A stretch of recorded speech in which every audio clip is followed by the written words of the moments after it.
Hey guys, welcome to my channel, and today we're going to take a look at another horrible case with you. After meeting in high school, Lloyd and Michelle got married in 1991, not long after they graduated. After getting married and attending college, they soon began a family. Prior to landing a job as an engineer in a factory, Lloyd Neurotter served as a professor of exact sciences at a college. After earning his engineering degree in the mid-1990s, Michelle was a professor of English and also held a college degree. Their first daughter was born at about the same time. Two more daughters were later born to Michelle. In the 1990s, as their lives were changing significantly, they moved to a large house in the charming town of Corning, New York. The two seemed happy. In addition to working hard, Lloyd spent a lot of time with his family, particularly his three daughters. Michelle was cheerful and energetic, keeping occupied with housework and the children. She homeschooled the kids in addition to being a teacher. Many of their friends looked up to them as an example of the perfect family. But Lloyd's actions changed significantly over time. He changed from being a devoted husband and father to a despot who aimed to rule the whole household. He insisted on complete obedience and following the guidelines he established. In order to get his wife and kids to comply with his wishes, Lloyd was willing to use force if needed. Relationships within the family consequently quickly deteriorated. The only daughter with whom Lloyd had a positive relationship was Carrie, the middle daughter. She was different from her sisters in that she was devoted to her father. By taking her to events like the ballet, doing her hair and makeup, and giving her extra attention, Lloyd showed her how much he valued her loyalty. He brutally imposed order and control over the rest of the family, though, and showed them no such kindness. Carrie was compassionate and kind as a child. She was involved in many humanitarian endeavors and especially loved working with the homeless. Up until 2008, when America went through a serious financial crisis, the family was able to get along. Millions of Americans experienced financial and employment difficulties during this period. After losing his job, Lloyd started looking for another one right away, but his efforts proved fruitless. Michelle began looking for work as well, but she found it difficult to juggle her search with taking care of their daughters and the house. Lloyd eventually secured a reputable position in New Jersey. The fact that her husband had at last found work pleased Michelle. She continued to take care of the kids while finding part-time employment in Corning, her hometown. Michelle found it more and more challenging to run the family alone after Lloyd moved to New Jersey on his own. When Lloyd demanded a divorce a few months later, things took an odd turn. The decision was unexpected because there were no urgent grounds for separation. No serious arguments between the couple were known to friends or acquaintances. Michelle found herself in a challenging situation after Lloyd's decision caught her and the kids completely off guard. She had been a great wife and mother, but she was in a difficult situation because of her husband's behavior. According to Lloyd, he no longer wanted to get back together with Michelle because they had become estranged during their separation. After landing a job teaching English at a college, Michelle started raising her kids by herself. The divorce lasted for a number of years. After she and her kids relocated to a new residence in the same city, Michelle's life became a little simpler. By that time, her daughters were old enough to help out around the house, giving Michelle more time to concentrate on her work. She was establishing herself professionally and earning a good living. She still had to deal with Lloyd, though, who wanted sole custody of their kids. Additionally, the two were embroiled in a savage argument about child support. Lloyd repeatedly tried to defame Michelle in court to obtain full custody during the protracted divorce process, which lasted more than 5 years. Michelle retaliated in spite of the challenges, defending herself and filing counterclaims against her ex-husband. Their family's ongoing legal troubles started to come up in court and among their friends. Master manipulator Lloyd was. In the years after 2010, the middle child, Carrie, moved in with her father. She loved and missed her father very much, so she thought it was her decision. The judge, however, disagreed with Carrie's decision and supported the other children's decision to remain with their mother throughout the trial. To pick up the youngest daughter for swim practice, a family friend drove to Michelle's house on August 28, 2017. He caught a glimpse of Michelle through the living room window, but she was standing strangely close to the stairs. He exited the vehicle and walked toward the house, but when he knocked on the door, nobody answered. The dog was barking non-stop, and Michelle was standing where she was. He went in and stepped closer, as if the door were open. He was horrified to see that Michelle was hanging from the railing rather than standing. Her hand was cold and stiff when he felt for a pulse. He reported that it looked like Michelle had killed herself, and promptly dialed 911. Emergency workers confirmed that Michelle, 46, could not be saved when they arrived. She was dead already. When police searched the house, they discovered that Michelle and her 14-year-old daughter were the only occupants. The oldest daughter, Carrie, had gone off to college and was living with her father. Initially, it appeared that Michelle had committed suicide, but as police looked into it more, they found a number of irregularities. It appears that the scene was staged because Michelle had facial marks that were incompatible with suicide, and there was no sign of the youngest daughter, who was supposed to be at home. In addition to considering the possibility of kidnapping, police started looking into the possibility of murder. Michelle's husband and daughters were contacted by detectives. It turned out that Carrie, who was the first to reply, was accompanied by her younger sister. Since the younger sister had not missed her swim lesson and had no justification for being with her father and sister, the police thought this was suspicious. When asked, Carrie disclosed that she had gone to spend the night with her mother. She said that because Lloyd was attempting to take away her youngest daughter and the court appeared to be siding with him, Michelle had been upset and crying all night. Carrie claimed that just before the family friend found Michelle's body, she and her sister left their mother's house. She clarified that she was afraid to leave her with Michelle, who had been acting strangely and inappropriately all day, so she brought her younger sister along. But this account didn't seem likely. Michelle's friends and acquaintances gave the police a different account. 2 days prior to her passing, Michelle had gone back to court for a custody hearing concerning her youngest daughter, according to one friend. Despite being involved in a contentious custody dispute, Lloyd did not show up for the final hearing. It was very unusual for him to not even answer or call his cell phone. Lloyd's absence shocked everyone involved in the process. However, Michelle felt that the custody dispute had been settled in her favor, and she was truly happy. She was so sure that she would now have full custody of her daughter that she even celebrated with her lawyer. Her mother suspected Lloyd of being involved in Michelle's death and promptly reported it to the police. Michelle's decision to commit suicide and leave her children in the care of strangers was unthinkable to her. Given the contentious nature of their divorce and Lloyd's lengthy history of trying to deny Michelle parental rights, he was made the main suspect. At first, it was hard to get in touch with Lloyd. He helped Carrie settle in before she started college, and she said he was with her when the murder occurred. In addition, Lloyd was lodging at a hotel in Rochester, which is roughly 160 kilometers away from Corning. After that, he made the roughly 4,000-kilometer journey to California for a job interview. Lloyd didn't seem very upset when investigators finally got to him and told him about Michelle's passing. He just took a plane to Corning and went directly to the courthouse to stop paying alimony, which seemed very suspicious in the situation. He confirmed Carrie's claims at the police station after the hearing, saying he had been assisting her with her move and was in a different city when Michelle died. Lloyd never followed through on his promise to take a polygraph test. Detectives did not have enough evidence to charge Lloyd despite his evasive behavior, but as their suspicions grew, they started looking into his whereabouts. Through the examination of CCTV footage and cell phone records, they found inconsistencies in Lloyd's alibi. He seemed to have occasionally forgotten his cell phone, perhaps to conceal his whereabouts. According to the video, the younger sister was with Lloyd and Carrie when they left the Rochester hotel the night of the murder, and did not return until the following morning. This ran counter to Lloyd's assertions.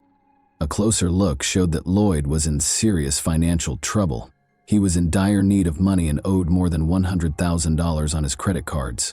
He had purchased a more than $200,000 life insurance policy on Michelle, which would pay out to him after she passed away. Investigators' suspicions were raised by this discovery, and they started actively looking for Lloyd as a suspect.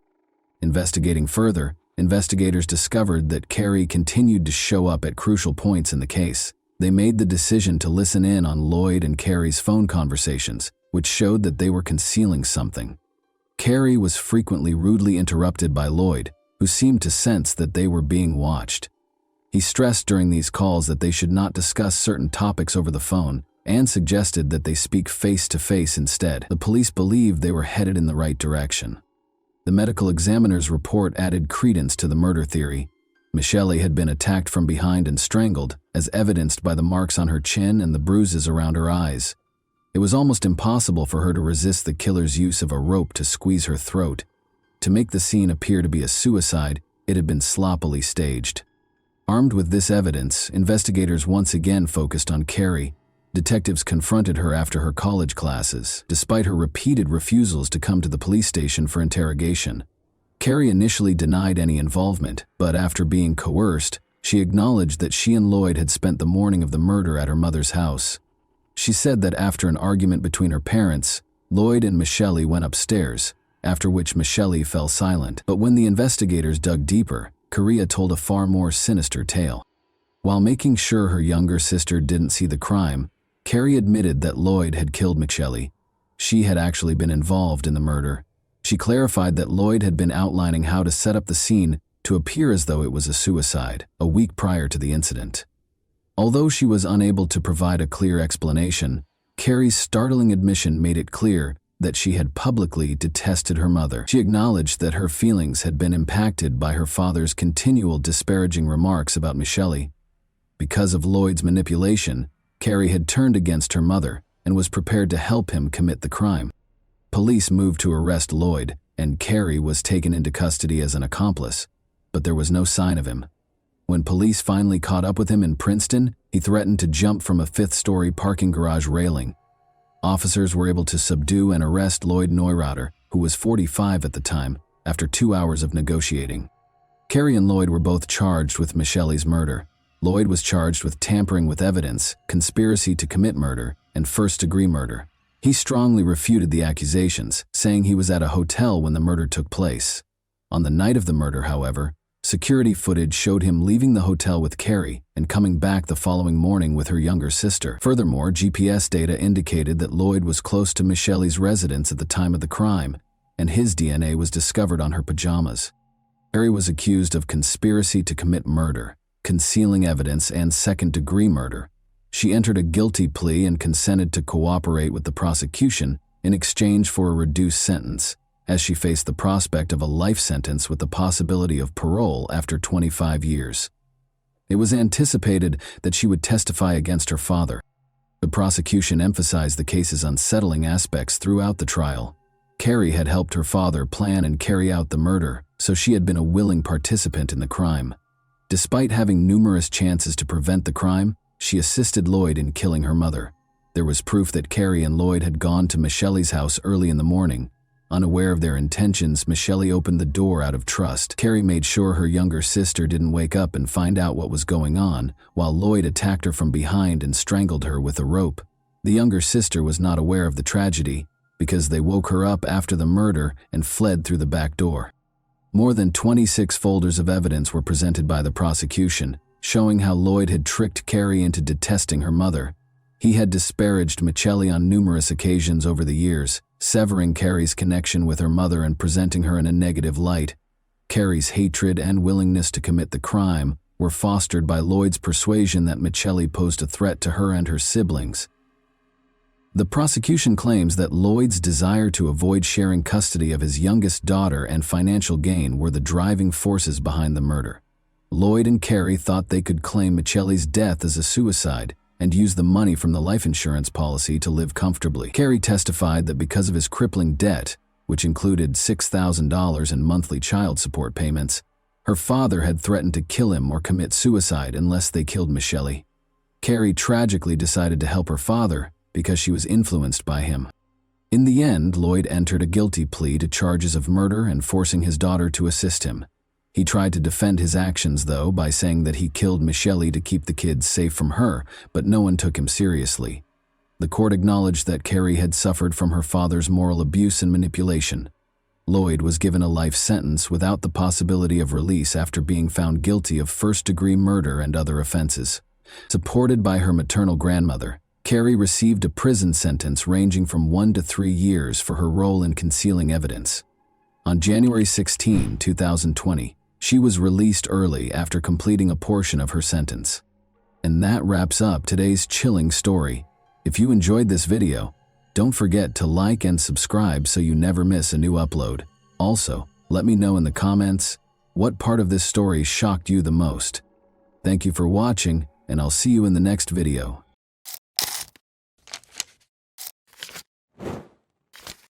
Hey guys, welcome to my channel, and today we're going to take a look at another horrible case with you. I'll see you in the morning, Mom. Misty Morse never spoke to her mother again after making that unfulfilled promise. What would motivate someone to take such action? How will Misty Morse never spoke to her mother again? Now is the time to start looking for answers. On April 10, 1978, Misty April Morse was born in Springfield, Ohio. When her family finally relocated to Indian Harbor Beach, Florida, it was a significant turning point in her life and gave her the opportunity to develop and discover new interests. Misty had an exciting and adventurous childhood in the Sunshine State, but when her parents divorced in 1996, her life took a dramatic turn. Misty and her mother, Linda, moved to a new house in Brevard County following the divorce. She stayed close to her father in spite of the change. Misty found work at a number of local bars and clubs during her late teens and early 20s, working a variety of jobs to make ends meet. After some time, she made the decision to continue her education and enrolled in a nearby college. Misty was characterized by friends as an adventurous, carefree young lady who never took life too seriously. When Misty got home from work early on July 22, 2000, she started preparing for a night out with a friend. Linda, her mother, was also up, getting ready for her 3 a.m. shift. Misty got a few brief phone calls while she was chatting with her mother. Misty promised to see her in the morning, as she said goodbye after the call. She had no idea that this would be her final farewell. Misty wasn't home the following morning when her mother got home. At first, she didn't give it much thought, assuming Misty must have spent the night at a friend's house. Misty had not returned or gotten in touch after another day. Her mother started calling Misty a lot out of concern.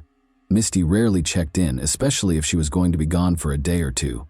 Fearing that no one had seen or spoken to her, her mother contacted Misty's friends and then her father. The more days went by, the more she worried. A retired judge went for a peaceful walk on July 24, 2000, to see how his boat, which was moored in the lagoon behind his house, was doing. He had no idea that a somber discovery would soon upend this serene moment. He was walking along the wooden dock when he noticed an odd object floating in the water below.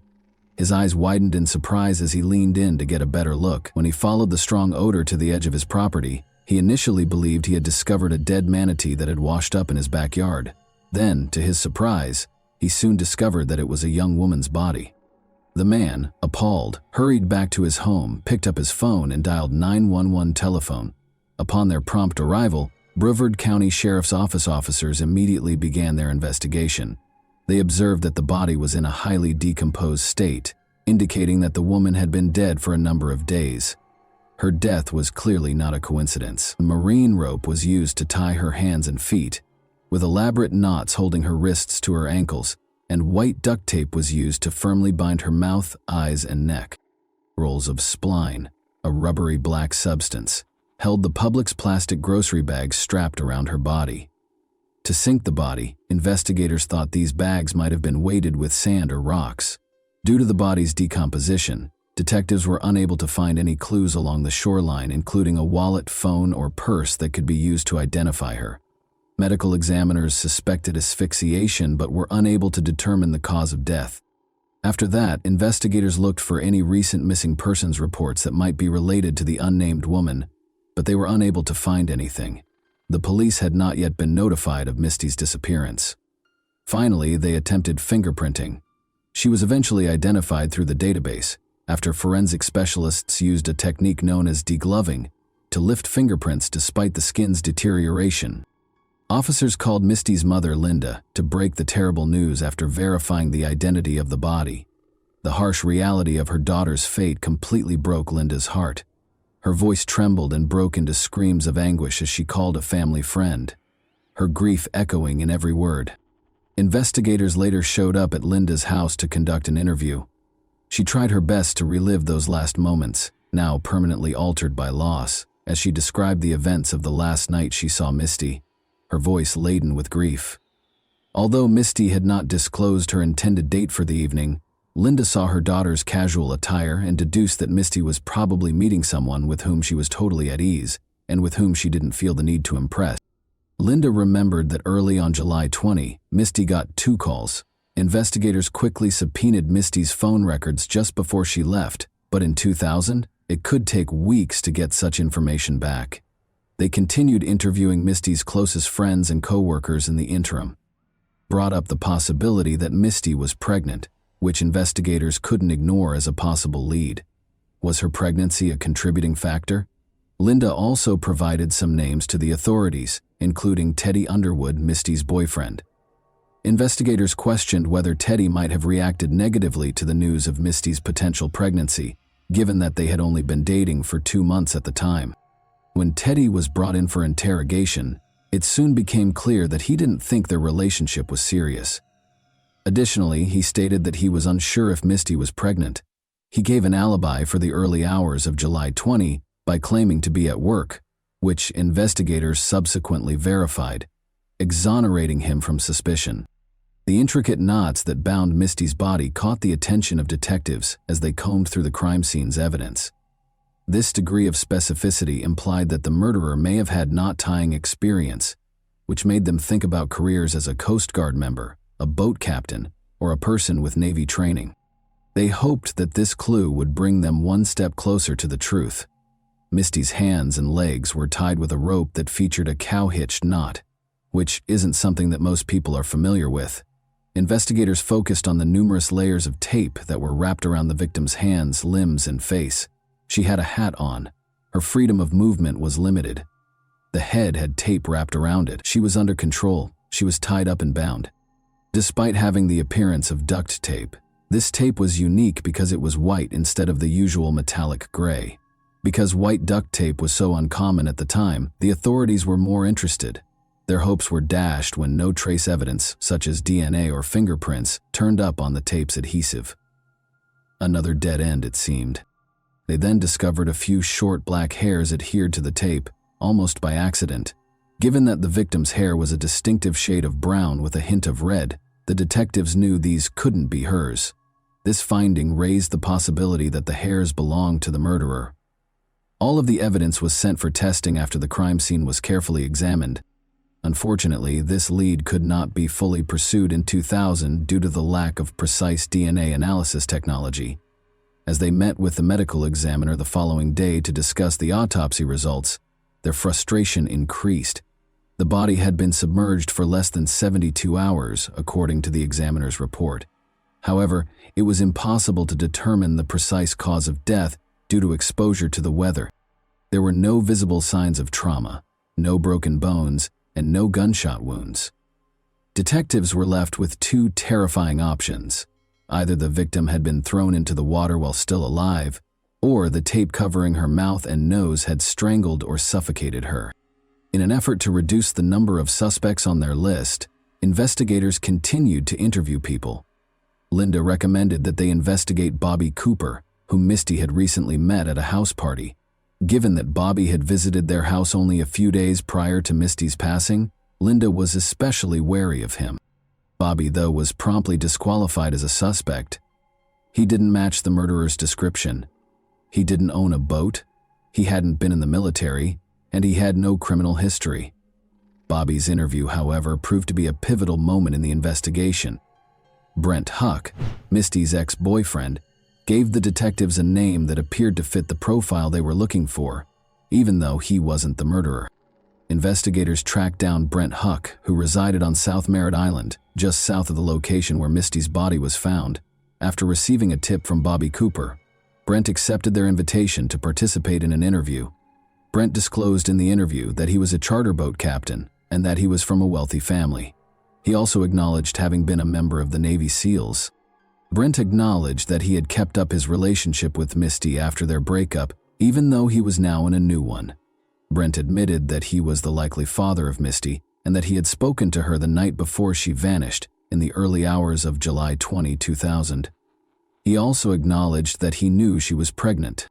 Brent was a prime suspect because of his background as a former Navy SEAL and charter boat captain, his relationship with Misty, and his contemptuous demeanor during the interview. After that, Brent gave the authorities permission to search his house. When investigators arrived, they saw a Rottweiler with short black hair that matched the duct tape that was used to bind Misty. According to Brent, Misty gave him the dog as a gift. A roll of rubber spline, which is usually used to weatherproof windows, was found during their search, an odd item for a home. Red flags were raised by this and other items discovered in Brent's bedroom and kitchen that matched evidence from the crime scene, such as white duct tape and Publix bags. Outside, Brent gave officers permission to search a boat he claimed was his, which was anchored in the nearby waterway. They discovered matted hair next to a fishing rod holder and 2 hair strands on the floor. The boat's ropes were identical to the kind that were used to restrain Misty. When investigators questioned Brent after gathering the evidence, he said something startling. There couldn't be an explanation for a woman tied up and thrown in the river.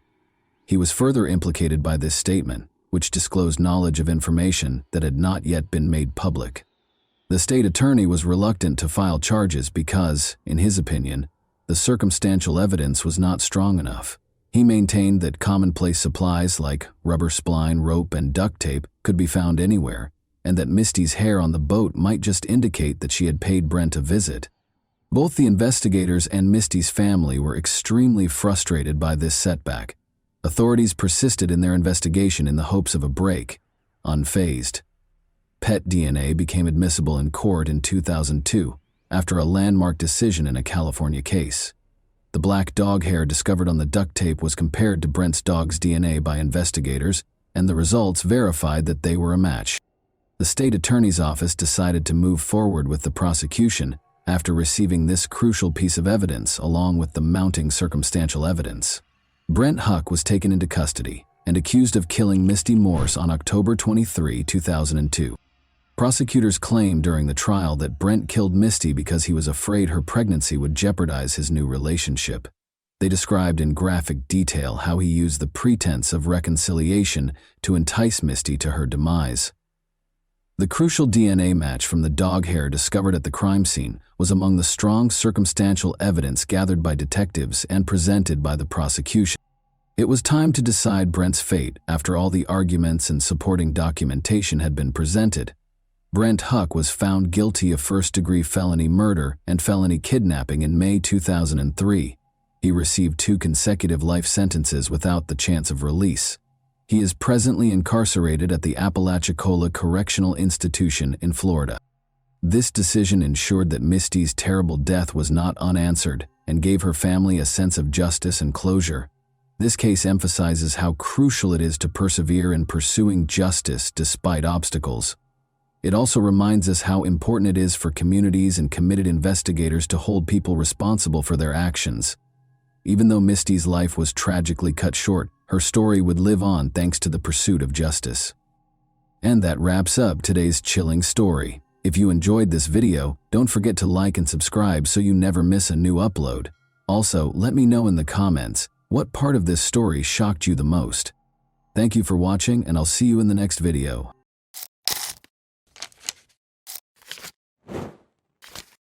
Hey guys, welcome to my channel, and today we're going to take a look at another horrible case with you. The South Carolina state in the United States is where the events in this video took place. Jessica Carpenter resided in the city of Aiken with her parents and 2 older sisters.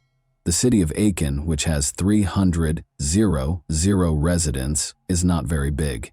As a result, word of Jessica Carpenter's ordeal quickly spread throughout the city and caught the media's attention.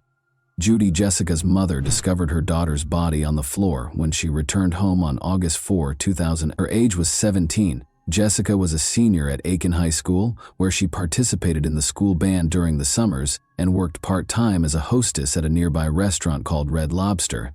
It took more than 5 years before the offender was brought to justice. It was August 4, 2000, the last day of her vacation, and she was eager to start her senior year of high school. Following their lunch together, Jessica's mother Judy left for work, leaving Jessica alone at home. Judy did not see her daughter alive again after that. Judy arrived home around 5:30 p.m. After opening the door and taking a few steps, she noticed something that no mother should ever see. Her daughter was lifeless and naked on the floor. Judy was so terrified that she rushed to her car and dialed 911. The operator asked Judy to return to the house and see if Jessica was breathing. After she had explained the situation, despite being overcome with fear, Judy returned to the house. She followed the operator's instructions to the letter. Judy waited a moment before telling the operator that Jessica was not breathing. She was icy. Police and medics hurried to the scene right away. At the scene, Jessica was declared deceased. First, the police checked the house to make sure the criminal wasn't hiding there.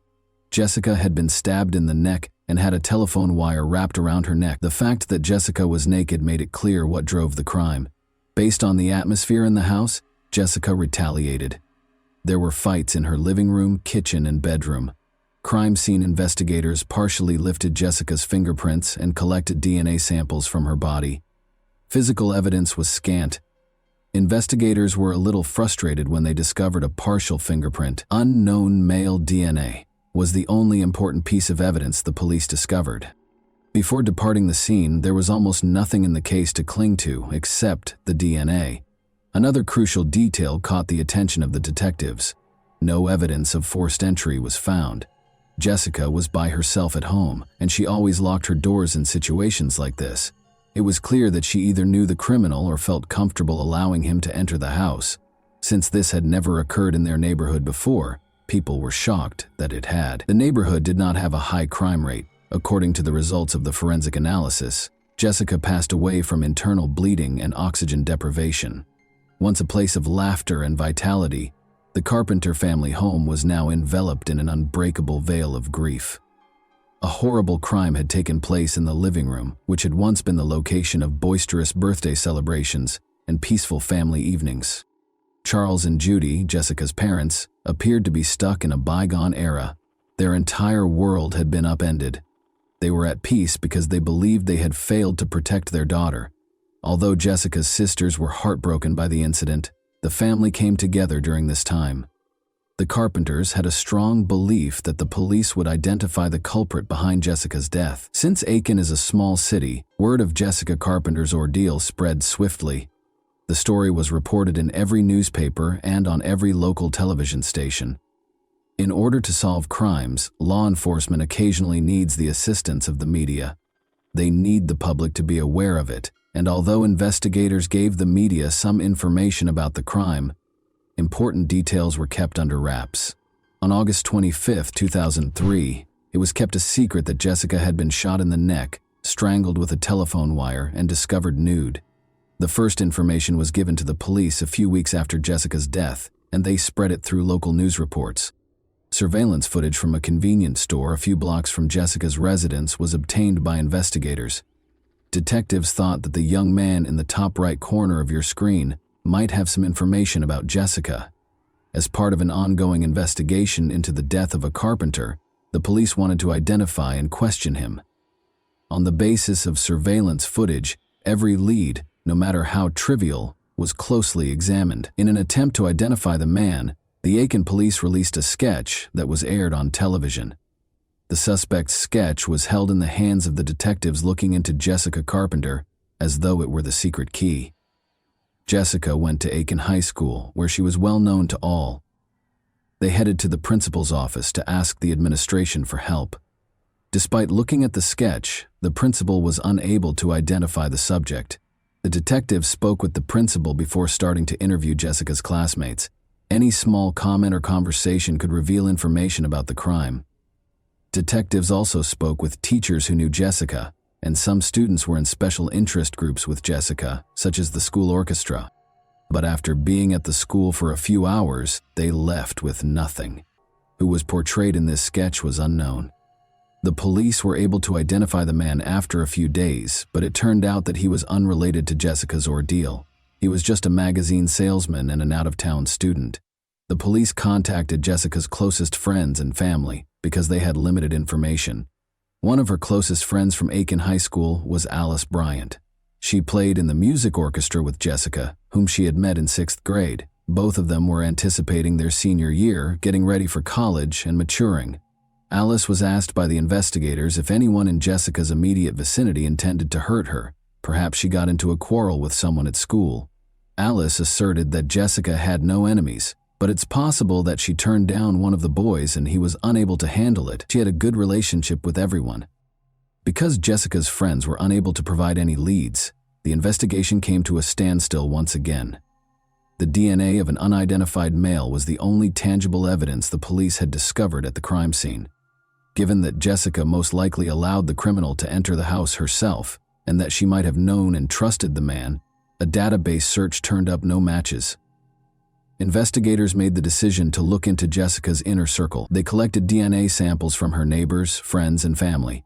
To eliminate as many possible suspects as they could, they visited Judy's place of employment and spoke with all the men, including her supervisor. The local media was asked to help spread the word by the Akin police. They requested that the men come forward and willingly provide a sample of their DNA. 300 or so DNA samples were examined. The criminal was obviously too smart to assist the authorities. The DNA found on Jessica's body did not match any of the tested samples. Another similar crime, this time in Georgia with an 18-year-old victim, took place 2 months after Jessica Carpenter's death. Chrysalie Barton miraculously survived and shared her story. Chrysalie claimed to have met a man in a restaurant parking lot. He volunteered to serve as her model. The man refused to show his identification when she asked to see it. Chrysalie grudgingly accepted the man's offer to walk her home, but she quickly came to regret it. You can naturally imagine what transpired after he assaulted her in her house and tore off her clothing. After that, the man stabbed her 3 times and started to strangle her. Chrysalie survived, but he believed she was dead. Crawling to the phone, she dialed 911 and then described the man to the police. It was clear that Jessica Carpenter had been attacked by the same man who had attacked Chrysalie Barton. The 2 crimes shared far too many similarities. Women who said they had seen the man in the sketch called the police station as soon as the sketch appeared in the media. The man in the sketch was recognized by Jessica Carpenter's former Red Lobster co-worker, who called. She stated that the week prior to her murder, she had been working with Jessica when the man approached them while they were chatting on the street. He paused and inquired about directions. They attempted to inform him of his destination. He then asked if either of them could accompany him and show him the precise route. Both of them declined, and the man discovered where they were employed. Investigators questioned whether Jessica's murder occurred as a result of this conversation or if it was just a coincidence. 3 days later, the police had a name, thanks in large part to the sketch of the offender that was shown on every newscast. Reinaldo Rivera was his name. A wanted list was created for him. He could harm someone else, so the police wanted to track him down as quickly as possible. The news was just coming on the television, which was once again displaying a sketch of the suspect, when a number of officers stormed into Rivera's room after finding his car in a motel parking lot and driving there to arrest him.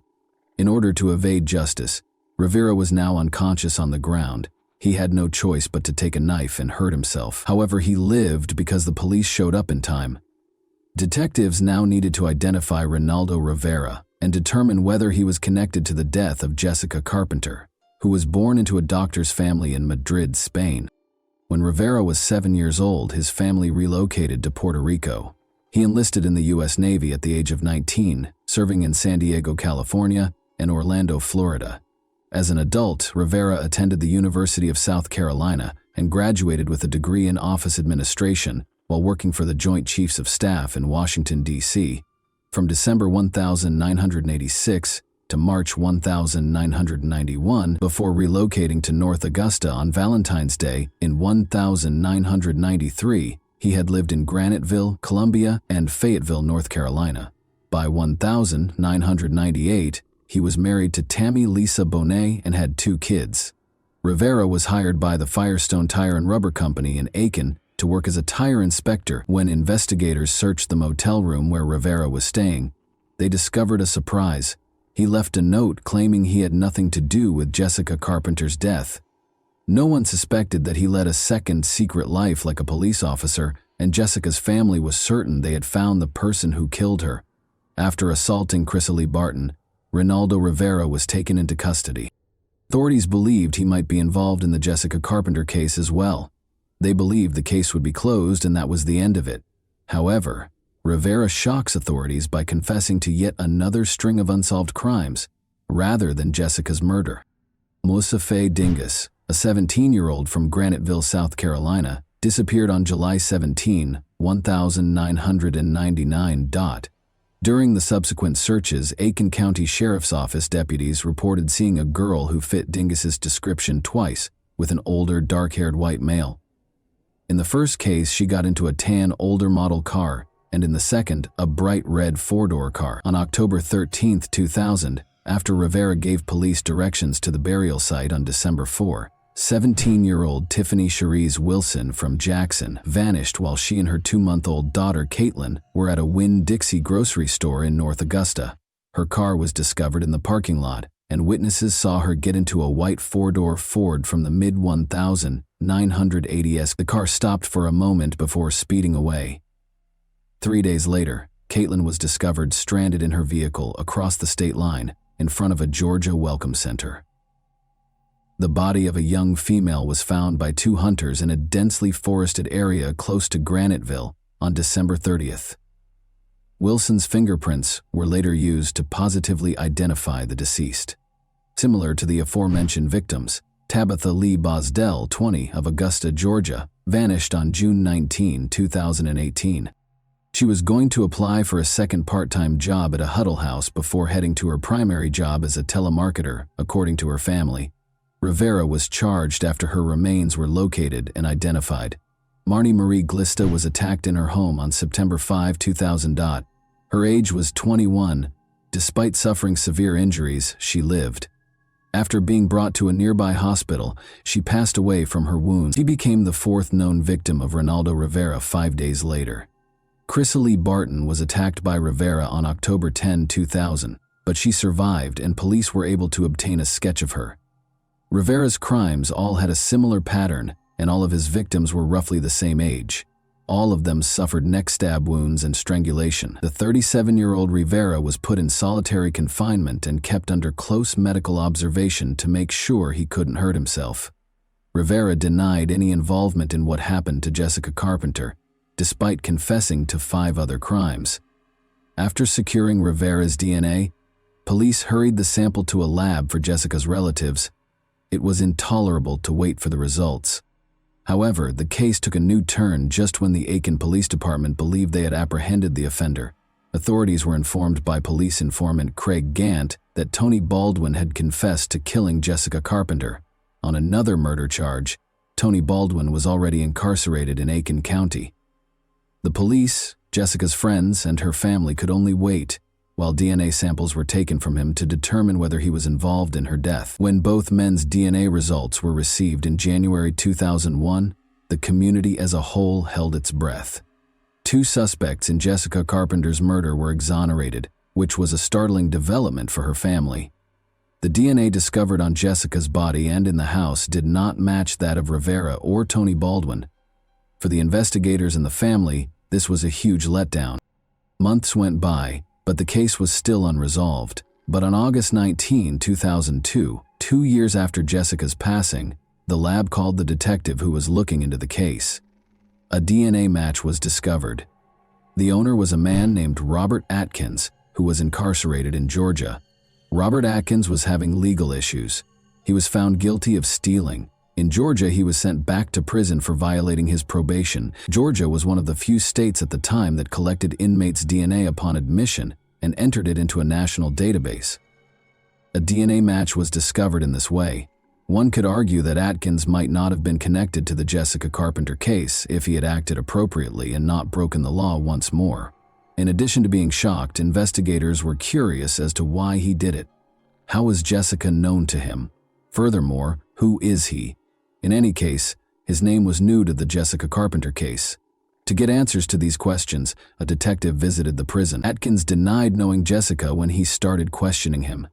The detective then began discussing Jessica's mother Judy's suffering, saying that she was so heartbroken that she didn't know how to proceed with her life or what to do.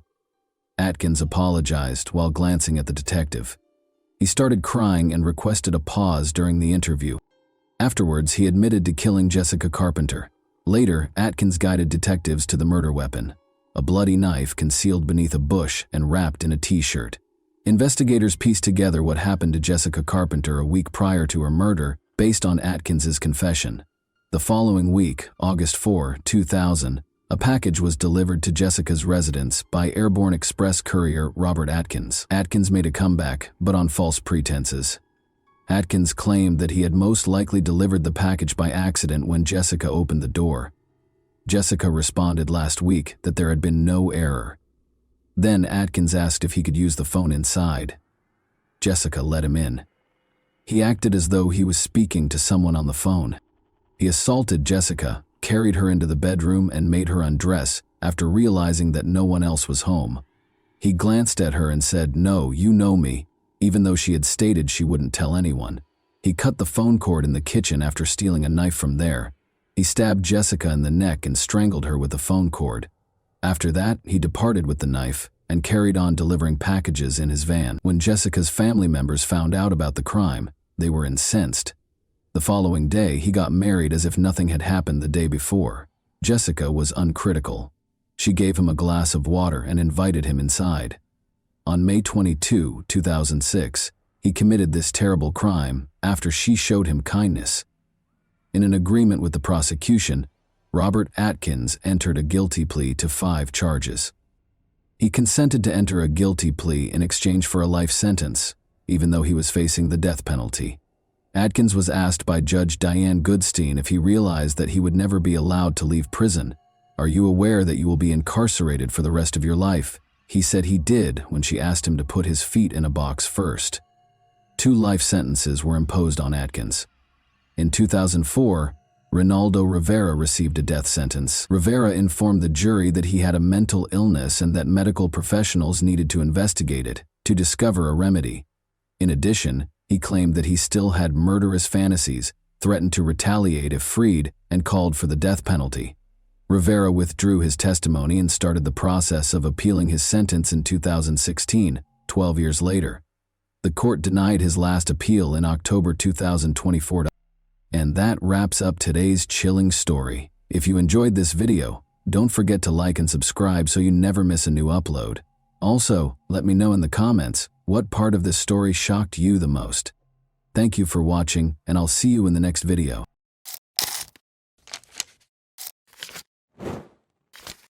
Hey guys, welcome to my channel, and today we're going to take a look at another horrible case with you. On a typical winter morning in 2006, a young woman disappeared without a trace in the busy city of Orlando, Florida, leaving a lingering sense of unease.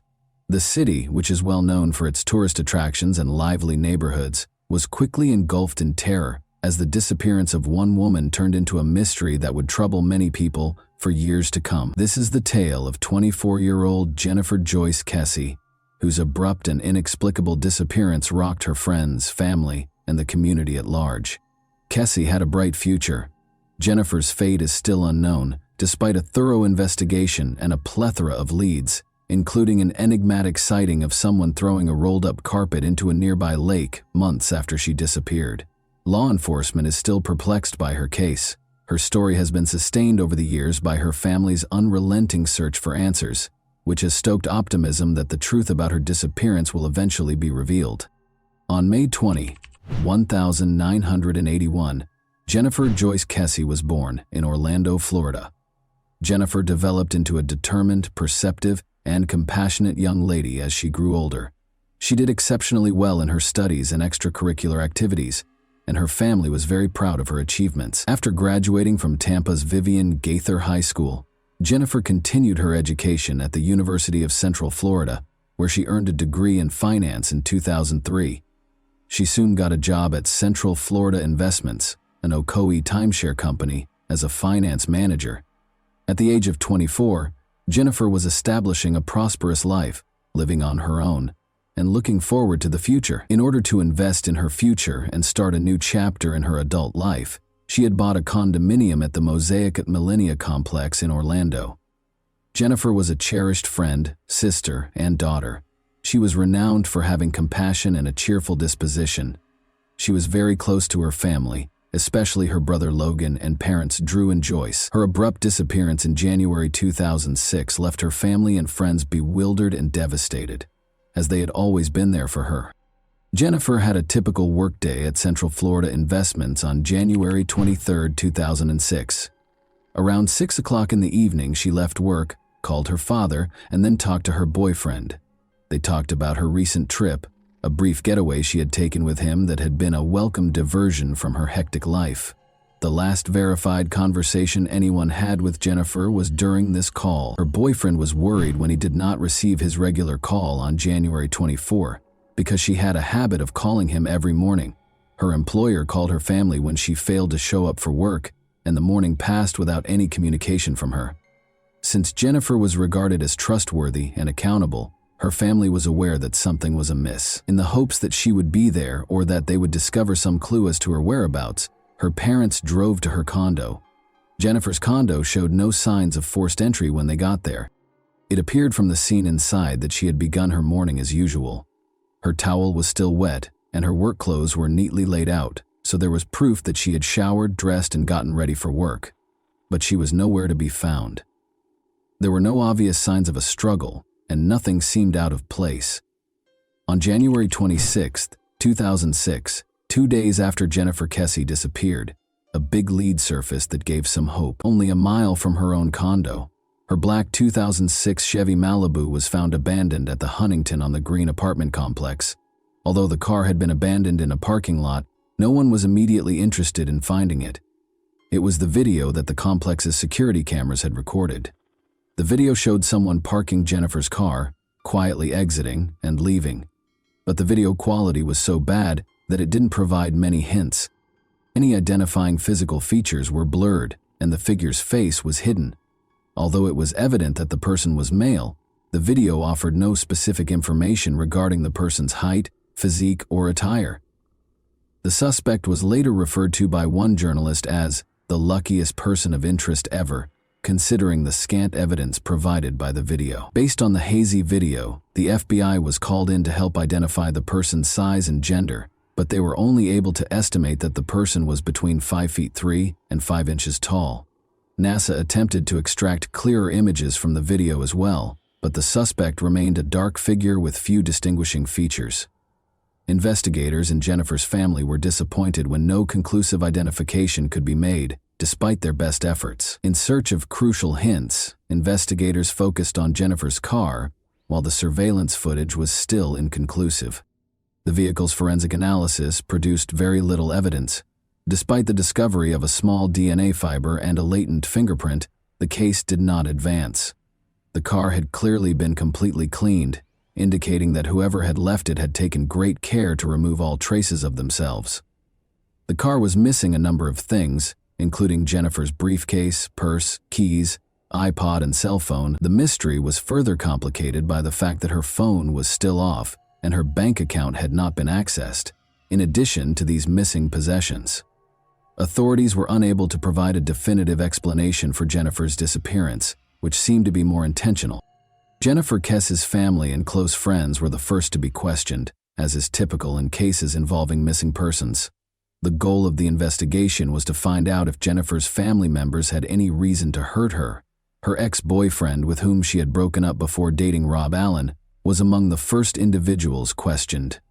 Jason Schofield was his name, and he had recently stated that he wanted to resume their relationship, but it was soon determined that he was not responsible for her disappearance. Jennifer's then-boyfriend Rob Allen was also questioned. Rob, a British expat residing in Fort Lauderdale, Florida, had met Jennifer while visiting Orlando in 2005. Rob and Jennifer had been dating for a year when she vanished from sight. Rob and Jennifer made it a point to spend every weekend together, despite living roughly 3 hours apart. Jennifer's mother, Joyce, remembered that her daughter was in love and that the couple seemed to have a close relationship. Jennifer had taken a weekend trip to St. Croix with Rob a week prior to her disappearance. Rob said the trip was a unique experience. On January 23, 2006, Jennifer called her mother on her way to work after returning from St. Croix. After the trip, Jennifer was obviously happy, excited, and full of life. Joyce remembered how she sounded elated as she shared every detail about the trip and said she was on a cloud. She continued to communicate with her family as usual, speaking with her father and brother later that day. Around 10 o'clock that night, Jennifer made her last phone call to Rob Allen. Regretfully, the discussion did not conclude favorably. The strain of the long-distance relationship was starting to get to Rob, who confirmed that they had a disagreement during the call. Rob insisted that despite their sporadic difficulties, there was no sign that Jennifer had been angry or afraid about anything while they were speaking. He had no idea that he would never talk to Jennifer again after this call. Because it was not unusual for romantic partners to be involved in missing persons cases, investigators closely monitored Rob Allen while he was being questioned. But Rob's alibi was confirmed. There was no proof that he was involved in Jennifer's disappearance, and he had been in Fort Lauderdale when she vanished. The possibility that someone she knew might have been involved was nevertheless not ruled out by Jennifer's family, which included her parents, Joyce and Drew Kess. They remained watchful due to the emotional toll of the investigation and their fear of not knowing what had happened to their loved one. In particular, Jennifer's parents held out hope that someone would come forward with information that would help explain her disappearance. As investigators looked into every possibility, the investigation grew, but Jennifer's family remained committed to getting the truth. They never thought Rob Allen or any of Jennifer's family members had any motive to hurt her. Instead, as the investigation continued, they sensed that the mystery grew more complex. The investigation into Jennifer's disappearance evolved into a search for justice and the truth about what had happened to a lively young woman who appeared to have a promising future. Jennifer's condominium complex was going through major renovations when she vanished. The fact that many of the complex's employees did not speak English presented a problem for investigators. Jennifer had complained to her family that she was frequently whistled at, catcalled, and otherwise uneasy by the construction workers. Many of the employees were unable to be interviewed by law enforcement due to the language barrier, making them possible but evasive suspects. According to the surveillance footage, the person seen exiting Jennifer's car was dressed in white overalls, which are typically worn by manual laborers or painters. This made investigators question whether the person in the video was a construction worker on the property when she vanished.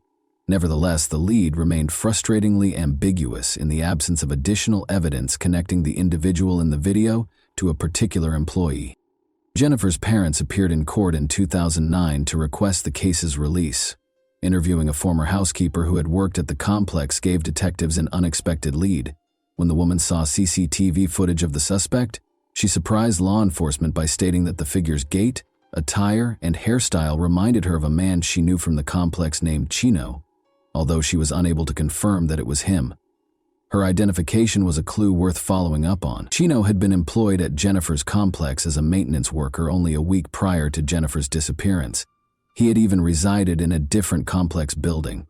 It was quickly discovered by investigators that Chino was well known within the complex, and that some residents remembered him mistreating women. Although investigators had no hard proof to connect Chino to the crime, a tip from the early stages of the investigation raised the possibility that he was involved in Jennifer's disappearance. When it was revealed that Chino was already serving time in a Florida prison for the statutory rape of a teenage girl, a crime he committed 2 years after Jennifer vanished, the case took yet another unexpected turn. Chino cooperated when asked about Jennifer's case and denied any involvement. He even consented to and passed a polygraph exam. Still, the lead cooled off once more. Jennifer's family became more and more irate with the Orlando Police Department's OPD handling of the case as the days stretched into weeks, and those weeks into months. Police refused to label her case as cold, which would have prevented the allocation of more resources, despite her persistent efforts. The family felt that law enforcement could have done more, but this decision left them feeling abandoned. When the family filed a lawsuit against the OPD in 2018 to gain complete access to Jennifer's case files, their frustration reached a breaking point. The Kesse family was granted access to more than 600 pages of documents and hours of audio and video recordings following a grueling legal battle. They hoped the documents would shed light on Jennifer's disappearance and offer fresh leads. Michael Torretta, a private investigator, was hired by the Kesse family to go through the case files and return to the crime scene. Interviewing former complex residents was Torretta's first step, and he was shocked by what he learned. Jennifer's neighbor Colleen recalled that the complex used to be a secure neighborhood. She and other women, however, started to feel uneasy when workers started residing in empty apartments throughout the complex. Nothing had been done despite their complaints about the workers' inappropriate behavior to the leasing manager. Several other women who had resided in the complex were also interviewed by Torretta, and they all voiced similar worries regarding the construction workers. Tammy, a neighbor, reported that she had observed odd occurrences in her apartment, including footprints discovered in her closet, her underwear drawer being thrown, and the shower appearing damp as though someone had used it. Tammy even caught a man on her patio who she thought was one of the employees looking at her. Once more, the name Chino came up. Another woman remembered how uncomfortable it was when Chino would frequently approach her in the parking lot late at night. Suspicion was heightened when Chino moved out of the complex in the middle of the night, 9 months after Jennifer vanished. Eventually, Toretta found Chino, who had served time for statutory rape and was now at liberty. He once more denied any involvement in Jennifer's disappearance, despite his cooperation and insistence on his innocence. According to Toretta's main theory, one or more employees who had been residing in the apartment complex targeted Jennifer. Toretta said the workers, many of whom had been crammed into a single apartment, probably moved in after Jennifer locked her door early on January 23rd.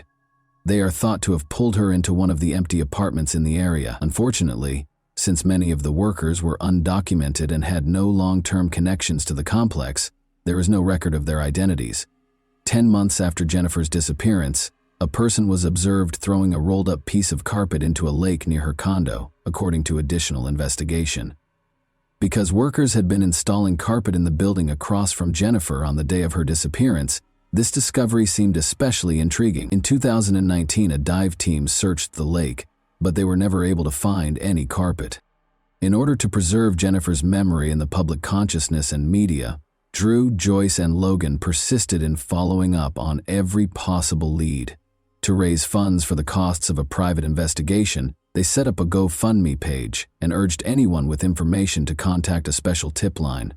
CrimeCon appearances, social media appeals, and public awareness campaigns all helped to keep the case in the public eye, but none of them yielded the answers they so desperately needed. Jennifer's family persisted in seeking justice in spite of the obstacles.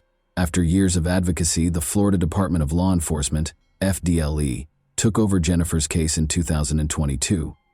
This change was welcomed by the Kesey family, who thought that FDLE's resources and experience might finally provide the answers they were looking for. Joyce Kesey and Drew were cautiously optimistic, pointing out that the investigation entered a new phase with FDLE's involvement. There was hope that the case might make progress thanks to the agency's sophisticated forensic tools and investigative resources. The same period saw the publication of a book by Jennifer's uncle, Bill Gilmore, which described the family's search for her. He told tales about Jennifer's life and the unsolved mysteries surrounding her disappearance through public speaking engagements and appearances at events such as CrimeCon. His efforts strengthened Jennifer's case and brought attention to the family's dissatisfaction with the OPD's initial handling of leads and evidence. Jennifer Kesey's disappearance has had a profound impact on her family, particularly on her brother Logan and parents Drew and Joyce. The lack of answers has caused them to suffer emotionally for almost 20 years. There is a sense of lost time every year that goes unresolved, such as holidays and birthdays they never spent with Jennifer. They hope for closure in spite of the heartache. Their extended family and close friends also feel the pain, and they keep helping with the search and spreading the word. Despite the uncertainty, the family is steadfast in their conviction that the mystery will be unraveled. The youngest, Logan, shares his parents' desire for justice after seeing their suffering. The Kesses are steadfast in their pursuit of the truth and in preserving Jennifer's memory. No matter how long it takes, they are adamant about finding answers and won't give up until justice is done. Their strength is demonstrated by their tenacity in continuing to search for almost 20 years. And that wraps up today's chilling story. If you enjoyed this video, don't forget to like and subscribe so you never miss a new upload. Also, let me know in the comments, what part of this story shocked you the most? Thank you for watching, and I'll see you in the next video.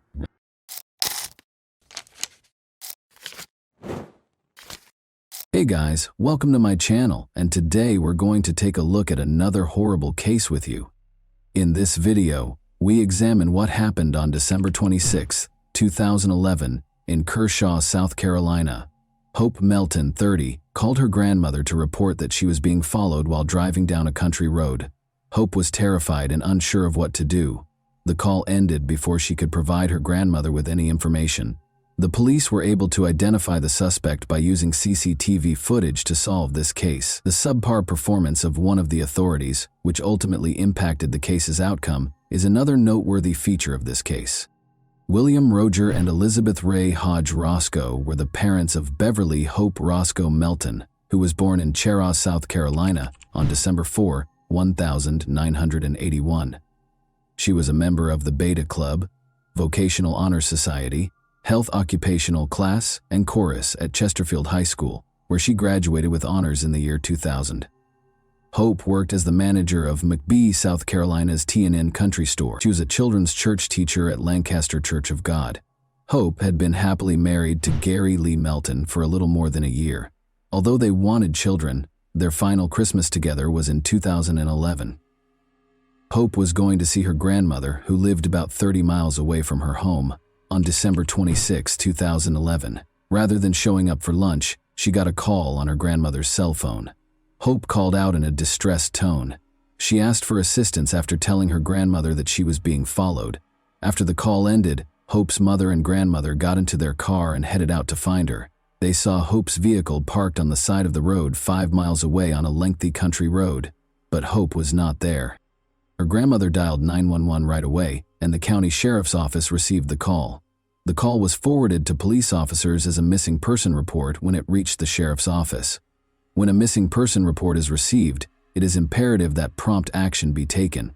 At once, one of the sheriff's deputies arrived on the scene. After examining Hope's vehicle, he ruled out the possibility of a traffic accident because it was undamaged and in good operating order. Hope's wallet was gone, but her purse was in the car. Despite searching the vehicle, a forensic team was unable to uncover any information about Hope's whereabouts. Police and volunteers started searching the area for leads.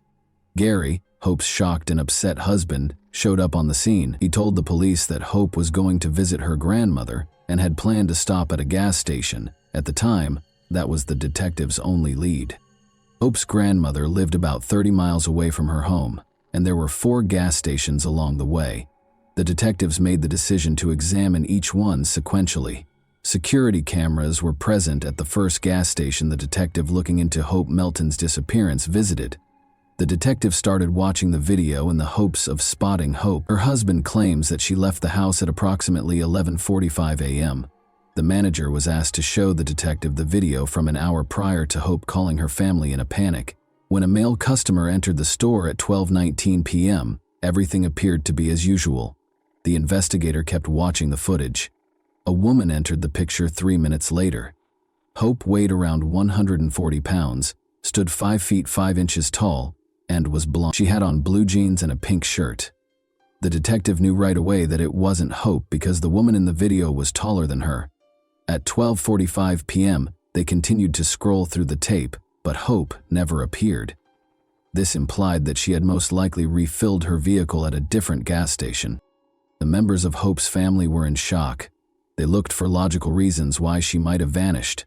There was a slim chance that she had just become stuck in the mud and gotten out of the car. Maybe someone had come to get her and taken her to a rescue location. They wished Hope well and a speedy return home. A second gas station, just 10 miles from the location where Hope's abandoned car had been discovered, was visited by the detective looking into her disappearance. Additionally, there were security cameras that might aid in the investigation. The detective informed the manager that they were searching for a missing woman when they first arrived at the gas station. The manager recalled possibly seeing Hope around 12 p.m. when the detective described her appearance and the vehicle she was driving. There was no question that Hope Melton had visited this gas station prior to her disappearance. Thanks to a security camera placed outside, she had filled up her car and nothing seemed to be bothering her at the time. Another camera captured a man holding the door open for Hope as she entered. Hope left the store after paying for her gas. She appeared content and in a positive frame of mind. She appeared to be eager to spend the remainder of the day with her grandmother. The man who held the door open for Hope was the one who caught the detective's attention when he re-watched the video. She was followed into the store by a man wearing a white cap, according to surveillance footage. He glanced over at Hope. The detective watched the man in the cap while Hope paid for her gas and walked away. The man left the store after making his payment at the counter. Regretfully, nothing in the video could be used to identify the man. In an attempt to identify this man's vehicle, The detective once more looked at the surveillance footage. Hope was seen walking toward the store to pay for gas on one of the tapes. Just then, a dark minivan arrived and a man in a white cap climbed out. Regretfully, his car's license plate was hidden. Hope was seen driving away from the gas station when the detective flipped to another outdoor camera. She made her way back to her car, and just as she was ready to leave, a gray car arrived. Hope was not followed out of the gas station by the man in the white cap, or the man who got out of it and turned to watch Hope's car drive away. The detective repeatedly viewed the segment in an attempt to capture every detail. He had to locate the other hints he was certain were concealed in the gas station video. He was right. When Hope was making her way back to her car, he flipped to the first camera. An orange Chevy appeared in the frame. The Chevy turned back toward the exit after crossing the parking lot. The detective saw something significant as Hope pulled away. The orange car was following her. Prior to Hope's disappearance, the detective believed he had seen the car following her. The police had to determine what happened after obtaining evidence that Hope had been followed from the gas station. The search team discovered alarming evidence in the meantime. They discovered a blanket covered in blood and a pink bracelet 6 miles from Hope's abandoned car. Hope's husband was able to identify the bracelet. The bracelet was a Christmas gift from him. Hope's well-being was seriously threatened by all of this. The detective had to confirm that it wasn't a coincidence after watching the gas station surveillance footage that showed the orange Chevy pursuing Hope's vehicle. Hope had to pass an office building with multiple security cameras on her way to her grandmother's house. The building was still closed for Christmas when the detective arrived by car. Finding an office manager with keys and knowledge of the CCTV system took some time. The parking lot and the road Hope could take to get to her grandmother's house were both covered by numerous security cameras on the building. The detective's primary objective was to determine whether Hope was being followed by the orange Chevy, or if it had veered off course. The cameras were programmed to record only when they detected movement because the offices were closed for Christmas. The detective started watching the video, which had been taken shortly after 12 p.m. At 12:06 p.m., the detective noticed Hope's car enter the frame. An orange car that had been spotted at the gas station earlier entered the frame 2 seconds later. The orange Chevy can be seen in the video trailing Hope's vehicle by only a few yards. Hope's car was discovered in the woods, and both cars were traveling north toward the road. Although the license plate numbers could not be seen due to the poor quality of the video, the car was identifiable, and police issued an APB. The orange car was stopped by police on a Jefferson, South Carolina street after an hour or two. Nicholas Miller, a 23-year-old local, was the driver. He was the only person in the vehicle. Perhaps because he had something to conceal, he was extremely apprehensive when the police stopped him. After being taken to the police station, he was questioned by a detective. Miller gave evasive answers to every question. Miller was asked by the detective to describe his day, including his activities and whereabouts. Miller retorted that he had gone shopping at a Walmart 30 miles away in the morning. After that, he returned to Jefferson by car. The detective looking into Hope Melton's disappearance went to Walmart, where Miller claimed to have shopped after police requested a search warrant for Miller's vehicle. His story had to be confirmed by the police. Every action on the sales floor is captured by the store's many cameras. Walmart's video surveillance footage was a relief to law enforcement since it supported Nicholas Miller's account. At around 10 in the morning, his orange Chevy pulled into the parking lot. The detective recognized Miller when the driver got out. His story had been verified thus far. Like hundreds of other customers, he entered Walmart like any other, and nothing unusual appeared to be going on. He seemed to be going about his everyday business. He didn't bring a basket or shopping cart. The detective discovered, however, that Miller was no typical shopper. As the tape continued to play, he didn't appear to be interested in the goods being sold there. He was just loitering around the store. Maybe he had a completely different reason for being in the store. At one point, the detective saw that Miller was not wandering around the store but was actually following a blonde woman who was ignoring him and going about her own business. After watching the video again, the detective was certain that his suspicion was right. Miller followed the woman everywhere. She did, however, reappear in the video a short while later, this time with a man. It would be reasonable to assume that Miller now understood that this was an impossible goal for him. The couple left the store a few minutes later. According to investigators, the woman might have been fortunate to get away. Cameras caught Miller leaving the store a few minutes later. It looked like he was upset that a possible target had escaped his grasp as he left Walmart.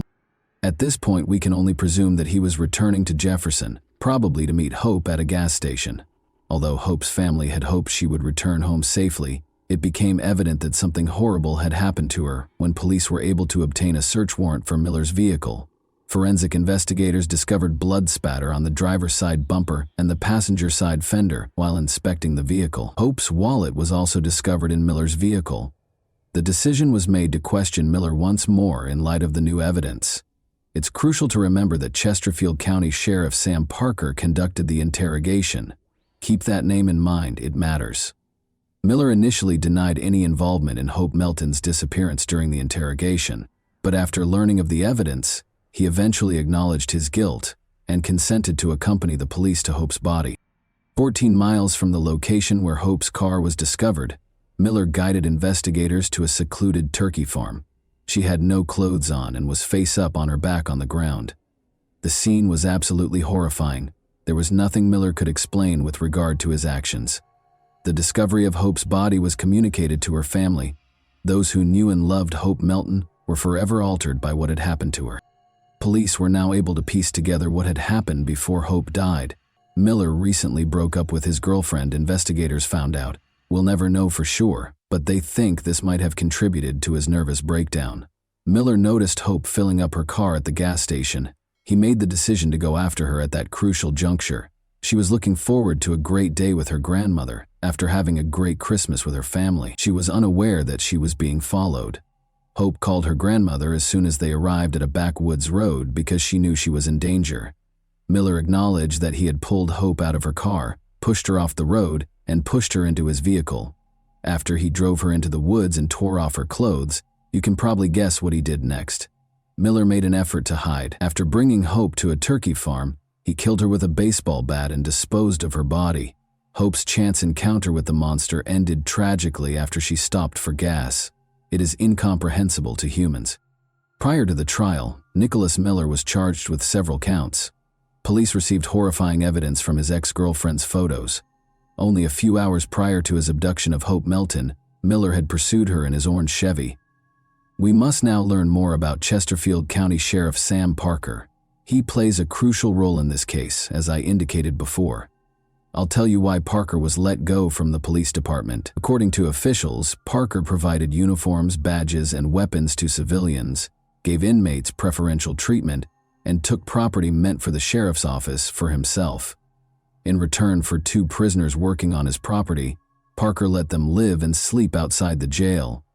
With the former sheriff's knowledge, the prisoners had access to phones, the internet, and an unlimited number of unattended visitors while they were sleeping in the armory. Additionally, prosecutors claimed that Parker provided special treatment to jail inmates, including alcohol and unsupervised visits with women. They were permitted to eat at restaurants and shop. The prisoners allegedly worked on the home and personal belongings of the former sheriff in return. The former sheriff was put on trial as a result. Mike Lee, who was serving a 15-year sentence for arson, testified against the former sheriff during Parker's trial. According to Lee's testimony, he was able to outfit his cell with a refrigerator, a new mattress, and flat-screen TVs while he was incarcerated in Chesterfield County. Lee used his own funds that were sent by family to buy the items. In addition to being permitted to buy and wear ordinary clothing rather than his jail uniform, Lee informed jurors that he would have lunch with deputies. Lee claimed to have had access to phones, the internet, and a Facebook account while working at one of the county's impound lots. Lee eventually left the jail to live in the sheriff's armory, where he hosted a birthday party where guests drank alcohol and ate filet mignon and had sex with a female visitor. Isn't it incredible that an inmate would throw a party at the sheriff's office? Post your thoughts about it in the comments section. Lee claimed that while he was in Chesterfield, he was able to visit his wife and child in Mount Pleasant by private jet from Charleston. Lee also testified that a deputy in a marked sheriff's car took him and another prisoner to Florence, South Carolina, so they could have lunch with a female friend. By working at Parker's house, attending church with Parker, and giving Parker's daughter presents, Lee described how he got to know Parker very well. Parker was convicted in 2014 of 5 counts of official misconduct, 2 counts of providing prisoners with contraband, and 1 count of embezzlement. He received a 2-year prison sentence with the possibility of release.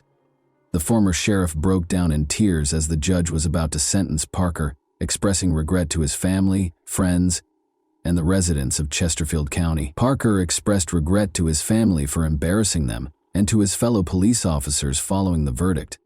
Miller confessed to the crime and guided the police to Hope Melton's body after being questioned by Sheriff Sam Parker, as I previously stated. Miller was facing the death penalty, but prosecutors were unable to pursue it due to the sheriff's actions. In actuality, the sheriff assured Miller during the interrogation that he would not be executed if he confessed to the crime and told Hope Melton what had happened. Making such a promise to a suspect was beyond the sheriff's authority. Miller confessed to the crime because he trusted the sheriff. Sheriff Parker jeopardized the case by doing this. Former Chesterfield County Sheriff Sam Parker seriously jeopardized the case, according to a statement from Solicitor Dan Johnson. Johnson claimed that Miller's confession was obtained by Sheriff Parker under the false pretense that he would not pursue the death penalty. Johnson stated in the release that all statements made in reliance on Sam Parker's promise of leniency, which was used to coerce Nicholas Miller's confession, would be appropriately suppressed at a trial in this case due to Parker's egregious misconduct. Nicholas Miller, age 26, entered a guilty plea to all charges in March 2015. He received a life sentence without the chance of release. The former sheriff, who had been found guilty of corruption the previous year and had seriously jeopardized the case, infuriated Hope Melton's family. Elizabeth, Hope's mother, expressed their disappointment, saying they had hoped Miller would be executed. According to the family, they have yet to receive an apology from Parker. They will continue to fight for justice and preserve Hope Melton's legacy in the interim. And that wraps up today's chilling story. If you enjoyed this video, don't forget to like and subscribe so you never miss a new upload. Also, let me know in the comments what part of this story shocked you the most. Thank you for watching, and I'll see you in the next video.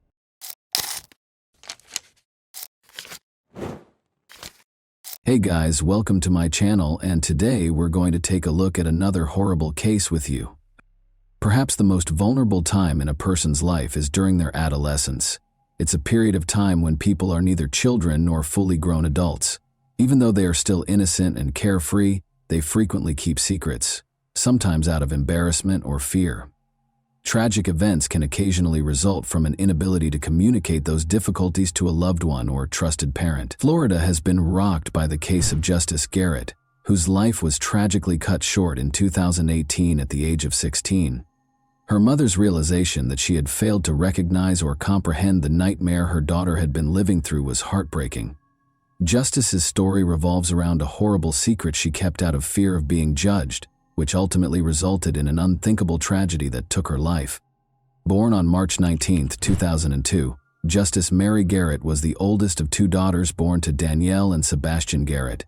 She grew up with Jeanette, her younger sister, who was 10 years her junior. The majority of Justice's early years and adolescence were spent in the tiny Florida town of New Smyrna Beach, which is situated in Volusia County. The sisters remained with their mother after Justice's parents divorced in 2016. After meeting Robert Kern approximately a year later, Danielle quickly started dating him. By the fall of 2017, Danielle and her 2 daughters had relocated to Robert's house in the little rural town of Sorrento, Florida, which has a population of just over 1,000. Justice had the most trouble adjusting to the new surroundings and the relocation. She missed her close friends who were still in New Smyrna Beach to start. Second, she had to change schools in the middle of the school year while she was a high school student. Third, she disliked both her mother's partner and her new home. Despite her frustrations, Justice acted politely and made an effort to avoid causing trouble. Justice made friends at her new school right away because of her outgoing, gregarious, and humorous personality. A classmate named Rochelle became particularly close to her, and the two were essentially inseparable. The girls even listed each other as sisters on social media, and Justice often stayed over at Rochelle's house. Justice missed the school bus on Friday, April 13, 2018, because he slept in too late. She didn't have time for breakfast that day because she was rushing to get ready for class. Her mother intended to take Jeanette to the hospital, but her younger sister stayed at home because she was feeling ill. Since school was just a few stops away, Justice chose to ride the public bus there. After packing her backpack and bidding her mother farewell, she departed from the house. Justice was last seen alive at that point.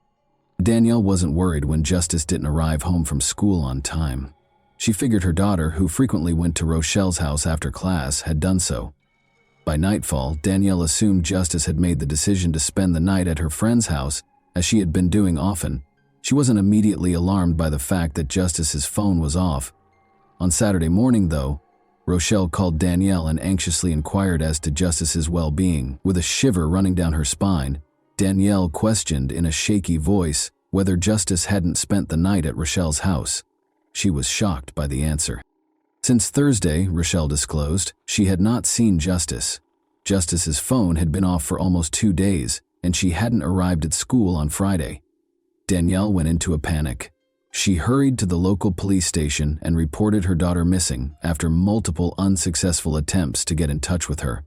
The hunt for Justice started right away. Officers initially thought Justice might have returned to her hometown for a weekend visit with friends, after learning that she had only been in the area 6 months prior. Authorities believed she would reappear soon, because teenagers of that age frequently leave home on their own initiative, whether in protest or for other reasons. Danielle, however, was adamant that her daughter would never do anything like that without telling her. Finding out Justice's social circle and whether she had a boyfriend, had been in a recent argument, or had any other information that could help piece together what happened the day she was last seen was the first step. All of Justice's possessions were still at home, and she had not taken any cash. Shortly after she left for school, her phone stopped working. She hadn't returned any calls or messages, and her social media accounts hadn't been active since late Thursday night. She hadn't gotten in touch with anyone, so none of her friends knew where she might be. Justice didn't experiment with illegal substances or drink alcohol, according to her close friends and family. She had never engaged in serious romantic commitments and was not in a relationship. Justice had never broken the law, had no enemies, and had no conflicts with other people. Her peers viewed her as sweet, kind, and compassionate, and her teachers at school gave her positive reviews. Police promptly reviewed all local traffic accidents, incidents, and crime reports in the region. One possibility they entertained was that she had been in an accident and was unable to speak. She was not, however, listed as having participated in any such incidents. Investigators were able to follow her movements on the morning of her disappearance by using information from her phone. Justice left her house at 7:30 a.m. and started to walk in the direction of the school. After about 15 minutes, she started acting strangely. After a brief pause, she made a sudden direction change. Her phone was switched off shortly after. The small, sleepy town was filled with rumors and conjecture after Justice vanished. Any incident became the focus of attention in a community where nothing ever happened. It was quickly spread by gossip and frequently embellished with lies. Some residents found amusement in spreading rumors, and they saw no harm in doing so. Many of Justice's classmates and friends sincerely wanted to assist with the investigation, but others saw it as a chance to attract attention, increase their own significance, or even experience a brief moment of fame. A number of people reported seeing Justice Garrett in various locations around town. According to some, she entered an enigmatic black vehicle with tinted windows. Some speculated that she had been recruited into a religious sect, while others suggested she was out on the street with a group of teenagers who didn't fit in. Investigators found it challenging to distinguish fact from fiction because these rumors appeared out of nowhere. Consequently, all information, no matter how unlikely, had to be carefully verified. A girl who was 1 grade up from Justice stood out for her actions. She claimed that the teenager had fled with a secret boyfriend and was expecting his child, and she created a whole blog devoted to Justice's disappearance. By spreading sensationalized and completely made-up stories, the girl was merely trying to gain popularity and attention at school. She was temporarily suspended from school while the investigation was underway as a result of her actions, which resulted in disciplinary actions. Her social media accounts were also deleted for disseminating misleading information. 4 days after Justice vanished, on April 17, a man called the police with a terrifying message. He claimed to have discovered something unsettling in a forested area outside of DeLand. An enthusiastic runner, the man frequently jogged along a remote path that wound through a park and into the woods. As he made his way farther into the woods that morning, he detected a potent, disagreeable stench of decay. He initially believed it to be a dead animal's carcass and considered reporting it to the proper authorities so that it could be taken out. But his curiosity overcame him, and he made the decision to look into the odor's origin on his own. The runner left the trail and ventured into the brush for roughly 15 feet. He saw a horrifying scene there, a severely decomposed human body that was completely deformed. It looked like a young woman, judging by the long hair and traces of clothing. To make sure he didn't unintentionally disturb any possible evidence, the man waited on the trail and called the police right away. Officers thoroughly examined the scene and the remains after they arrived. It became evident that a violent crime had been committed here, and the victim was, in fact, a very young woman. The fact that her clothes were ripped and her underwear was gone suggests that the crime was probably violent and intimate in nature. The legs bore obvious bite marks, probably from untamed animals, but a corrosive chemical had done the most serious damage. The girl's face had been eroded to the bone by this substance, which had also been poured over her intimate areas, lower abdomen and chest. It was evident that the offender had tried to remove any traces of DNA in addition to disfiguring the victim, a strategy that, as it turned out, worked. Investigators suspected right away that the girl who had vanished days earlier was the owner of the body discovered in the woods. However, DNA testing was necessary for confirmation because of the extensive chemical damage and decomposition. Sadly, the worst fears of the Garrett family came true. Justice had been discovered dead. About 30 minutes' drive from the town where she resided, her remains were found. Her nose, cheekbone, and several ribs were broken, which was evidence that she had been severely beaten prior to the crime. The precise cause of death was assumed to be mechanical asphyxiation due to the advanced state of decomposition, which made it impossible to determine with certainty. During his police interview, the man who found the remains gave important information. "I often ran along the same trail every other day," he explained. He had seen a suspicious-looking man come out of the woods close to the location where Justice's remains were later discovered 2 days prior to discovering the body. Since the witness had only seen the man for a brief moment from behind and a considerable distance away, he was unable to give a detailed description of him. According to his description, the person was a short, stocky white man wearing jeans and a black hoodie. When the man realized he was not alone, he hurried out of sight and vanished behind the trees. The runner didn't give the encounter much thought at the time, but he thought it was strange. That day there was no discernible smell of decay, and he pushed the encounter from his thoughts. But 2 days later, when he found the remains, he remembered the odd man on the trail and told the police about it. Detectives suspected the stranger in the woods might be the criminal who committed the crime right away. He might have gone back to hide his tracks and obliterate the evidence. Experts concluded that chlorine bleach was the corrosive agent used on the body.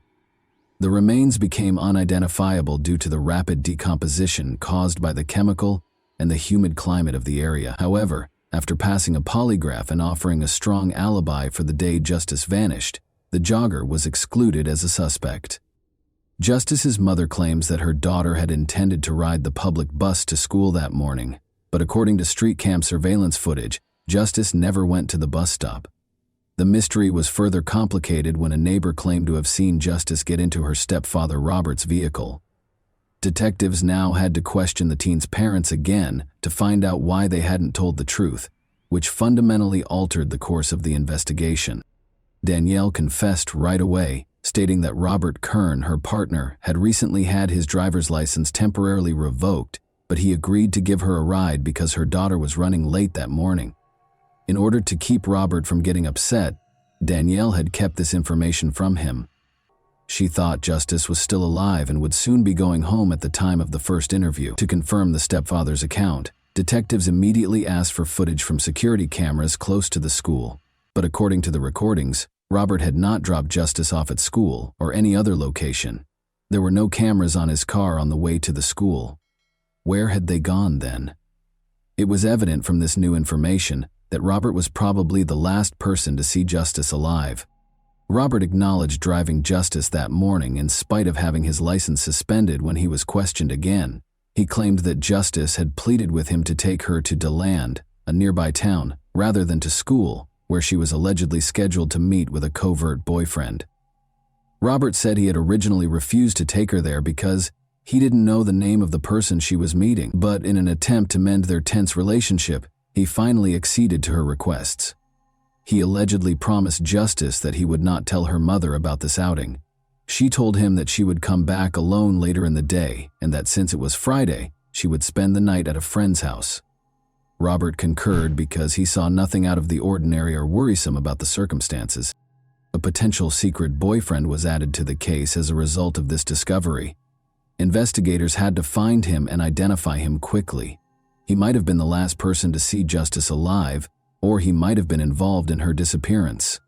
Law enforcement chose to look through Justice's contacts and social media activity as the first step in the search. Detectives confiscated her laptop because her phone had not been found, and what they found led to further inquiries. Justice regularly engaged with her online and real-life friends through her numerous accounts on different social media sites, but there was no sign of a boyfriend or romantic conversations. However, one account caught our attention as being especially odd and dubious. Investigators soon turned their attention to this profile in an attempt to identify its owner and any possible link to Justice's disappearance. In recent months, Justice Garrett had been the object of unusual interest from a young man named Kevin. He liked her posts, commented on her pictures, and messaged her every day. But Justice didn't appear to care. She didn't want to stay in touch, hardly ever responded to him, and frequently ignored his messages. Later, Justice's friends confirmed that she had spoken of a devoted fan who messaged her on social media all the time, but she didn't find him flattering. Instead, she found him annoying. According to his profile, Kevin lived in the same town as Justice and seemed to be 2 years older. Only a few pictures of a young athletic man were included on his page, but Justice's family and friends had never laid eyes on him. The photos had been stolen from the internet, and the account was soon found to be fraudulent. Experts swiftly gained access to the account and tracked down the information that led to its creation. The inquiry showed that the account was linked to an adult man, Robert Kern, Justice's stepfather, rather than an adolescent. Robert was summoned back for interrogation. Investigators questioned him about why he hadn't told them sooner and why he had made a phony account to communicate with his stepdaughter. Although he seemed taken aback that investigators had discovered his involvement with the account, Robert soon collected himself and provided an explanation. He claimed that he had created the account to help Justice feel better about herself because she was the new girl in town and at school and might value the praise from a young man who seemed attractive. As was previously mentioned, Justice was new to the area, but she had already assimilated into her school community and made a lot of friends. But her behavior had changed recently. According to those close to her, the formerly upbeat and carefree teen had grown more tense and anxious. She frequently stayed over at her best friend Rochelle's house, but she kept the reasons for this change a secret. Though she never told Rochelle what was bothering her, Justice spent so much time there that it seemed like she had moved in. Rochelle claimed that Justice's stepfather had visited her home multiple times to collect her and take her home. Every time, Justice would attempt to avoid going with him and appeared clearly anxious. She would call her mom and beg to stay at Rochelle's for a couple more nights, pledging to finish all of her chores and concentrate on her studies in return. Danielle frequently complied with these demands. It was well known among her friends that Robert and Justice had a tense relationship from the beginning. But Justice never charged him with being aggressive or acting inappropriately.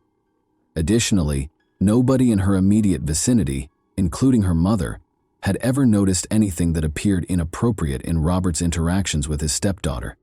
Robert Kern emerged as the sole suspect in the investigation into Justice's untimely death as suspicions about him grew. Police investigated his background and way of life while holding him for additional interrogation. Robert, 43, had a lengthy criminal record that included convictions for physical altercations, possession of illegal substances, and burglary.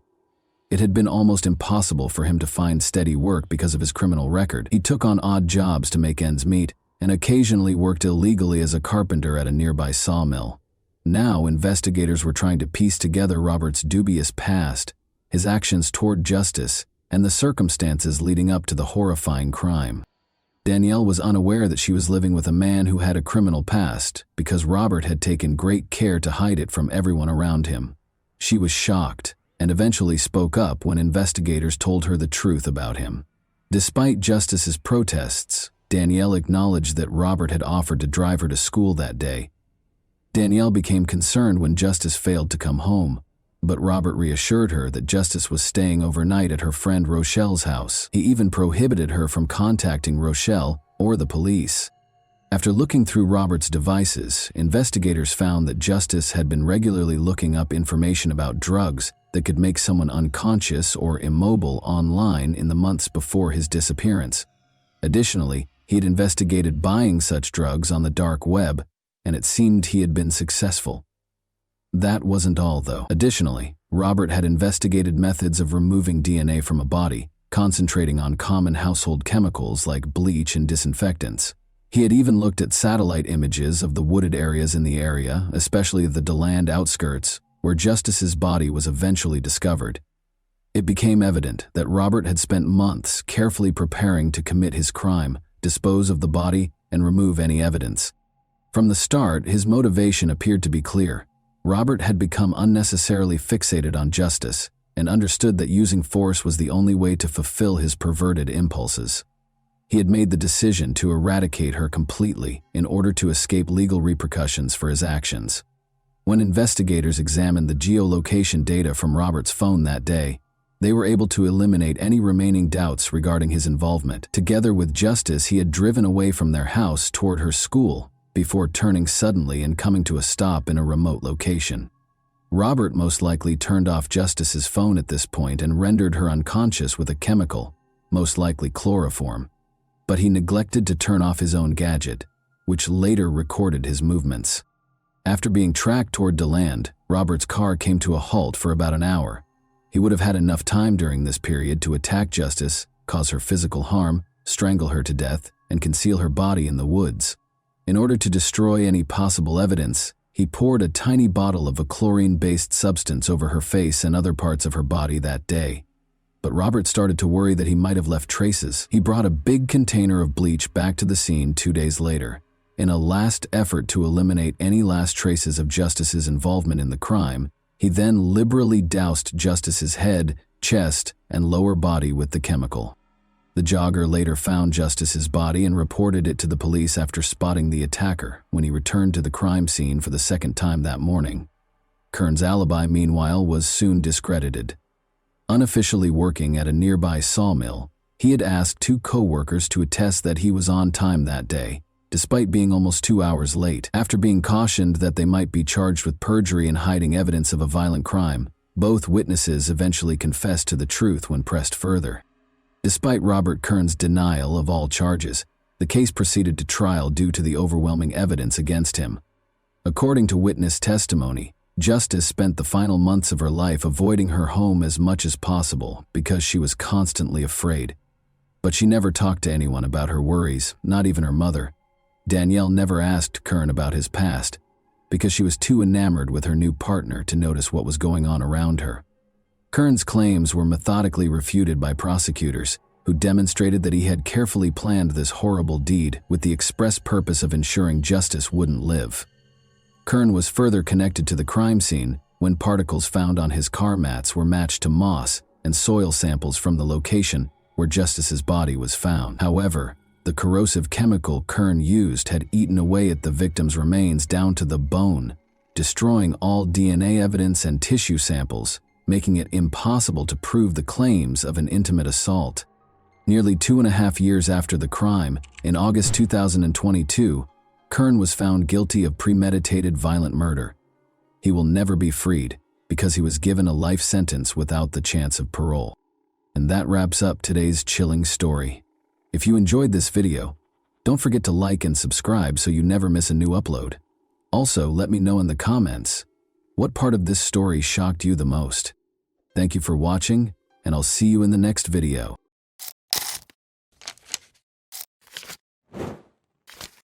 Hey guys, welcome to my channel, and today we're going to take a look at another horrible case with you. This video examines the events that occurred in the U.S. state of Washington in 2001.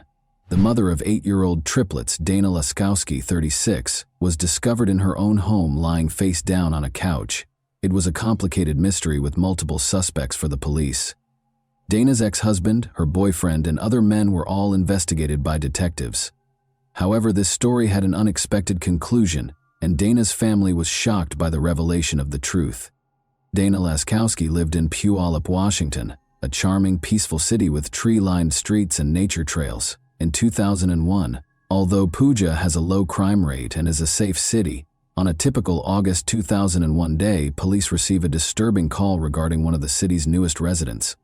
Dana was supposed to get to work at 7:30 a.m., but she never did. She was watching 2 doctors. She is very responsible, so this was really out of the ordinary for her. The police were contacted by her employers to inquire about her well-being. The police showed up at Dana's house at 11 a.m. to check on her. There was no response when they knocked on the door. The back door was open, so they chose to enter the house even though they had checked the perimeter and the windows and saw nothing out of the ordinary. Dana was discovered by the officers under the covers on the living room couch. Her other hand was behind her back as she lay with her head resting on her arm. Sadly, she had passed away.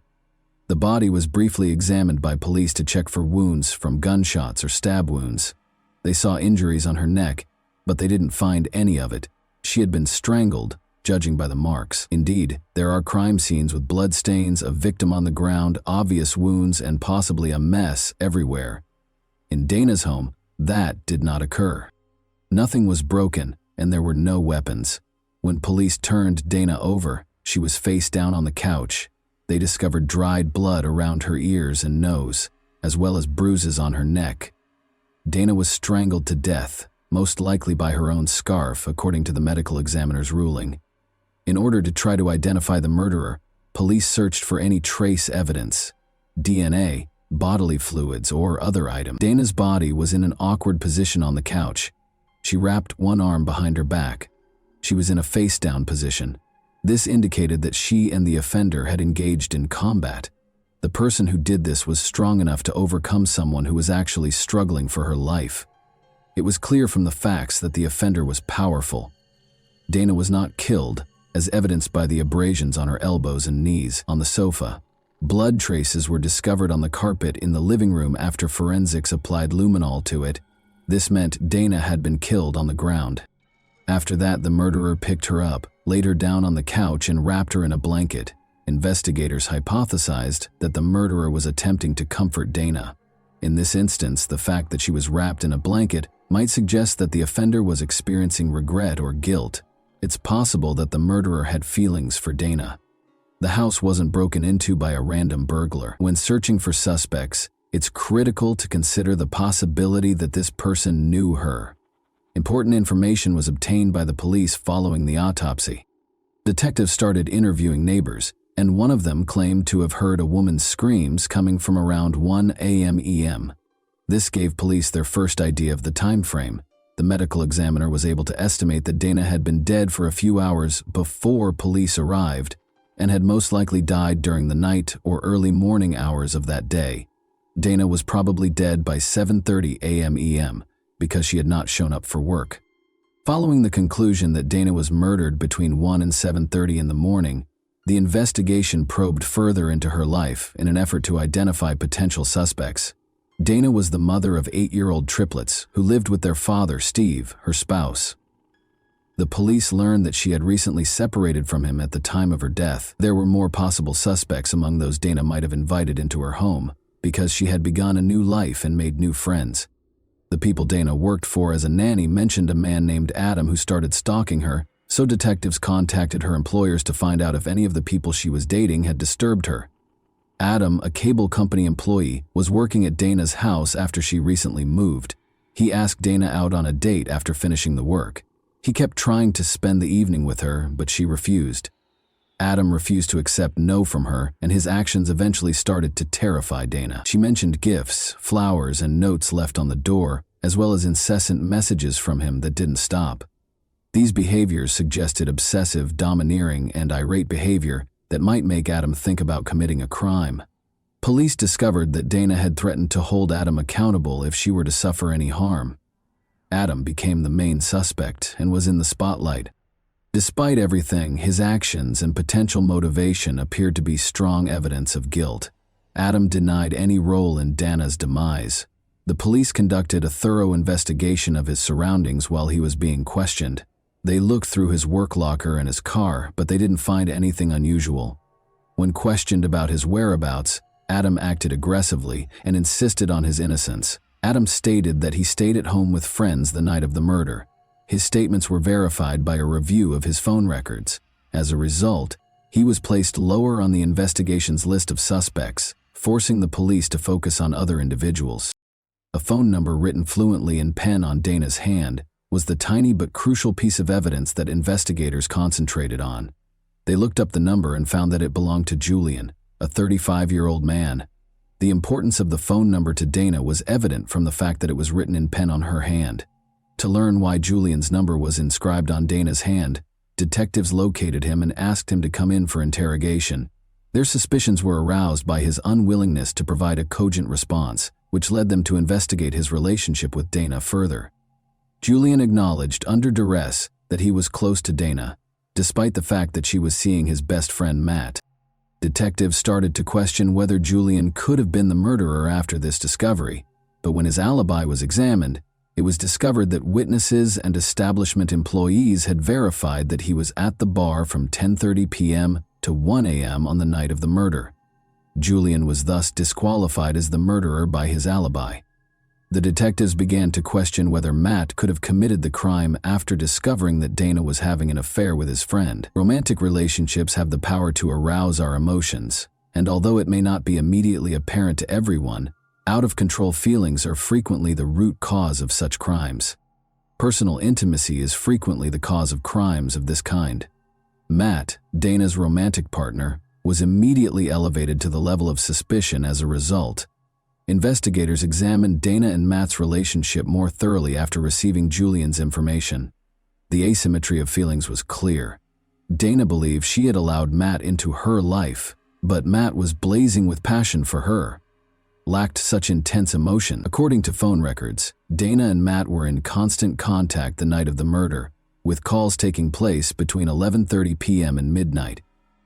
As a biker who abused illegal substances and was able to confront multiple men at once, Matt was described by Dana's friends as being abrasive and rude, all of which made him an obvious suspect. Investigators found that Matt lived close to Vancouver, Canada. While looking into Dana Laskowski, however, this did not absolve him of suspicion.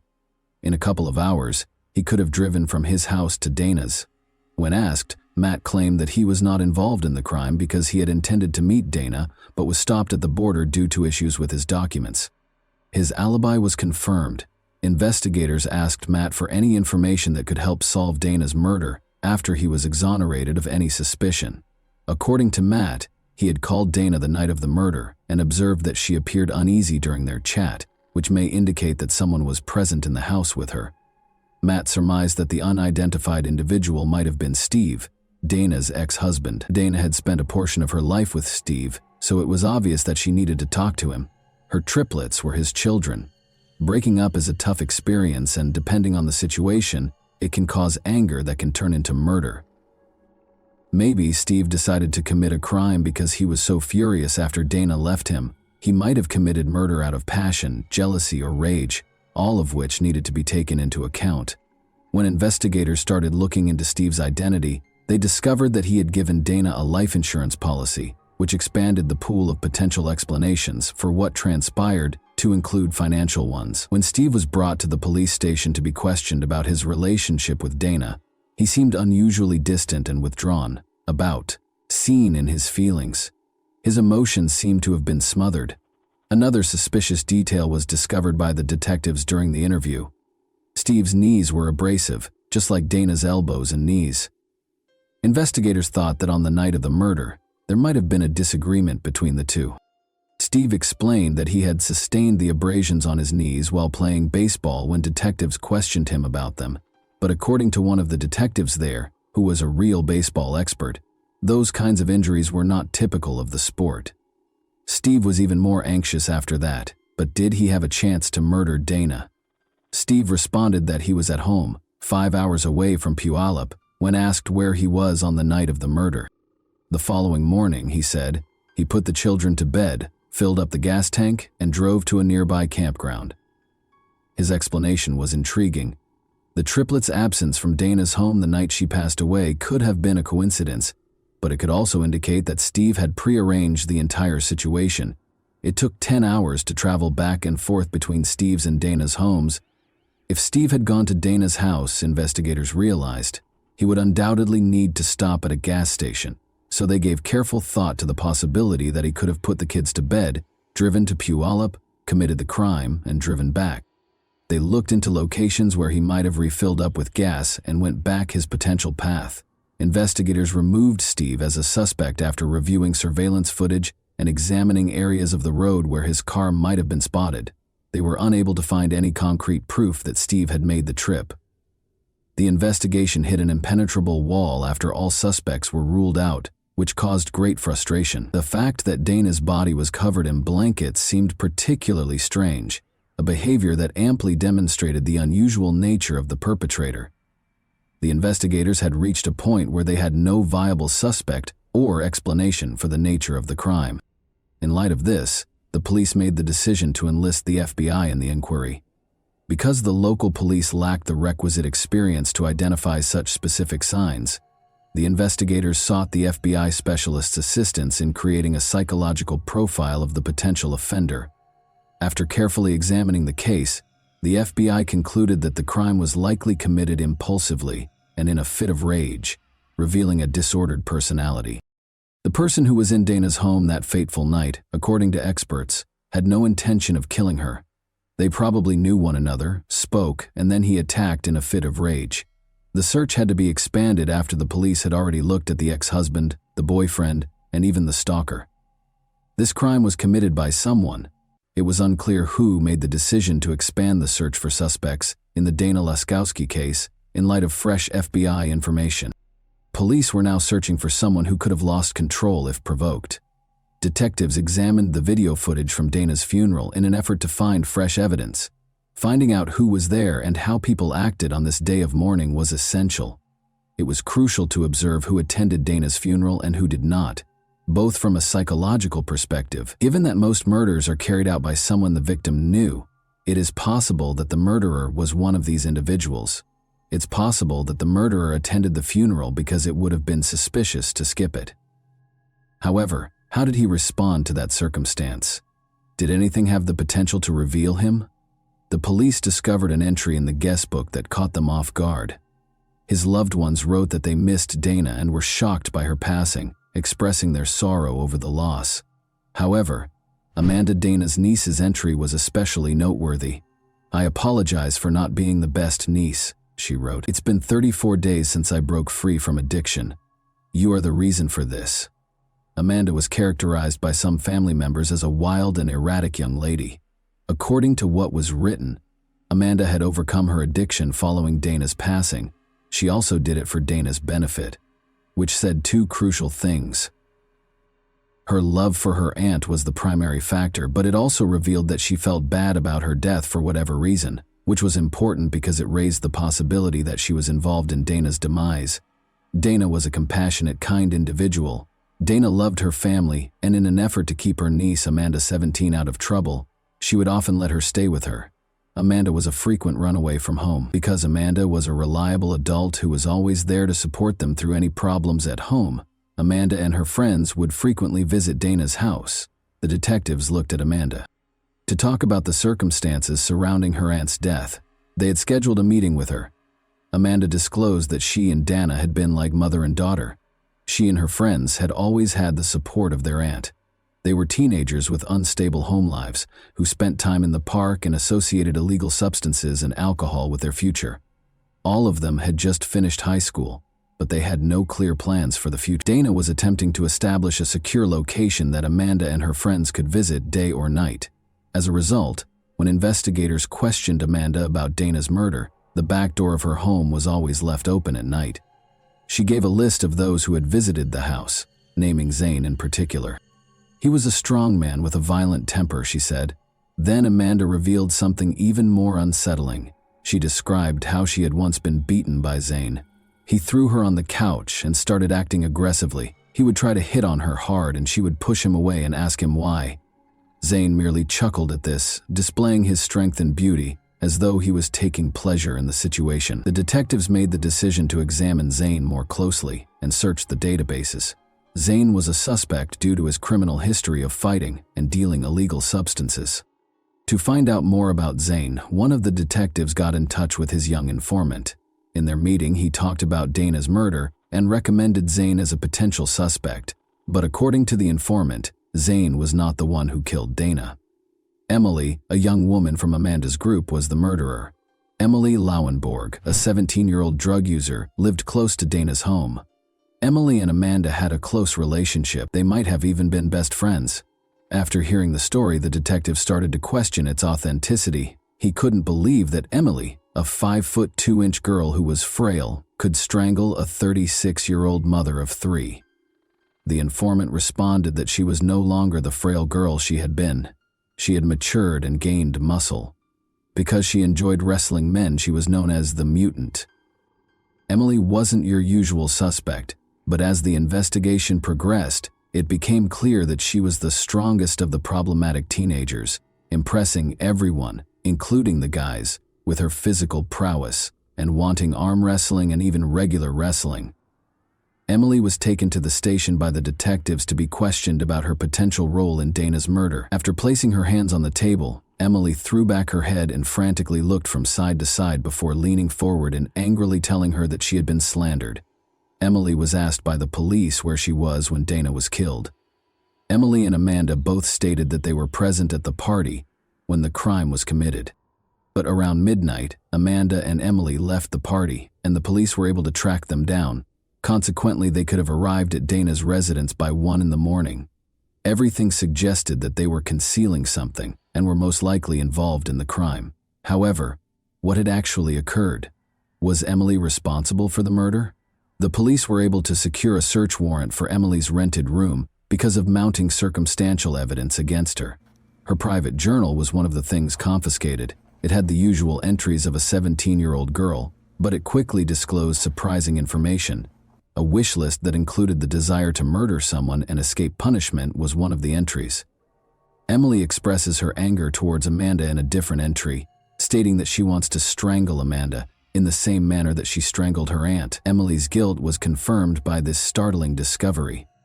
The murder, Dana's strangling, and the intention to potentially strangle Amanda in a similar way were all described in the diaries. Crucially, detectives had not yet made public the news that Dana had strangled to death when they discovered Emily's diary. This further suggested that Emily was to blame for Dana's ordeal. Amanda was questioned by detectives once more and was accused of lying about the night her aunt was killed. They questioned why she had deceived everyone. After all, Emily stated that she wanted money and that she wasn't there under duress. Amanda couldn't stand it any longer and told the detectives everything she knew before they even got to Dana's house. Dana woke up as they walked into the living room and heard a noise. The sight of them startled her. Dana responded that she didn't have any money when they told her they needed it. Emily, however, was not happy with that response and asked Dana for money once more. Emily was gently nudged in the direction of the exit when Dana asked them to leave. Emily didn't like it though, and she wasn't going to put up with it. In front of Amanda, she launched an attack on Dana and strangled her.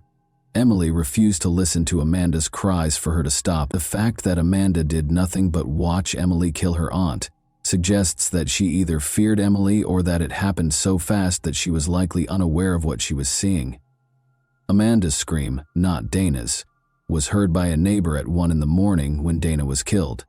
Emily covered Dana's body with a blanket and placed it on the couch. Before they left, they took what little money Dana had. Emily took a brief break to get a black shirt out of Dana's closet. Emily wore that exact shirt when she attended Dana's funeral. It was her display of power and authority. Motive was the question that the investigators were struggling with. Emily had expressed her anger to her friends about Amanda's constant abandonment of her for her aunt. Given their close relationship, Emily might have killed Dana in order to fully control Amanda. However, Amanda was given a plea deal and would not be imprisoned for her involvement in Dana's murder. After much deliberation, investigators decided that Amanda was needed as a witness because she had witnessed the murder and would have the right to remain silent if she were charged with a crime. As a result, Amanda became a witness and gave information about what transpired that fateful night. It was the vital data that the authorities required. However, because of Emily's unremarkable size, prosecutors were unsure they could convince a jury of her guilt and allowed her to enter a guilty plea to the lesser charge of manslaughter. After being convicted and serving 5.5 years in prison, Emily Lollenborg was released in 2008. She later moved back to Puyallup, changed her name, got married, and had kids. Locals will undoubtedly be concerned about Emily's freedom to roam the streets. Like serial killers who wear mementos of their crimes, she was dressed in the victim's clothing, having already killed once and never regretting it at the funeral. And that wraps up today's chilling story. If you enjoyed this video, don't forget to like and subscribe so you never miss a new upload. Also, let me know in the comments what part of this story shocked you the most. Thank you for watching, and I'll see you in the next video.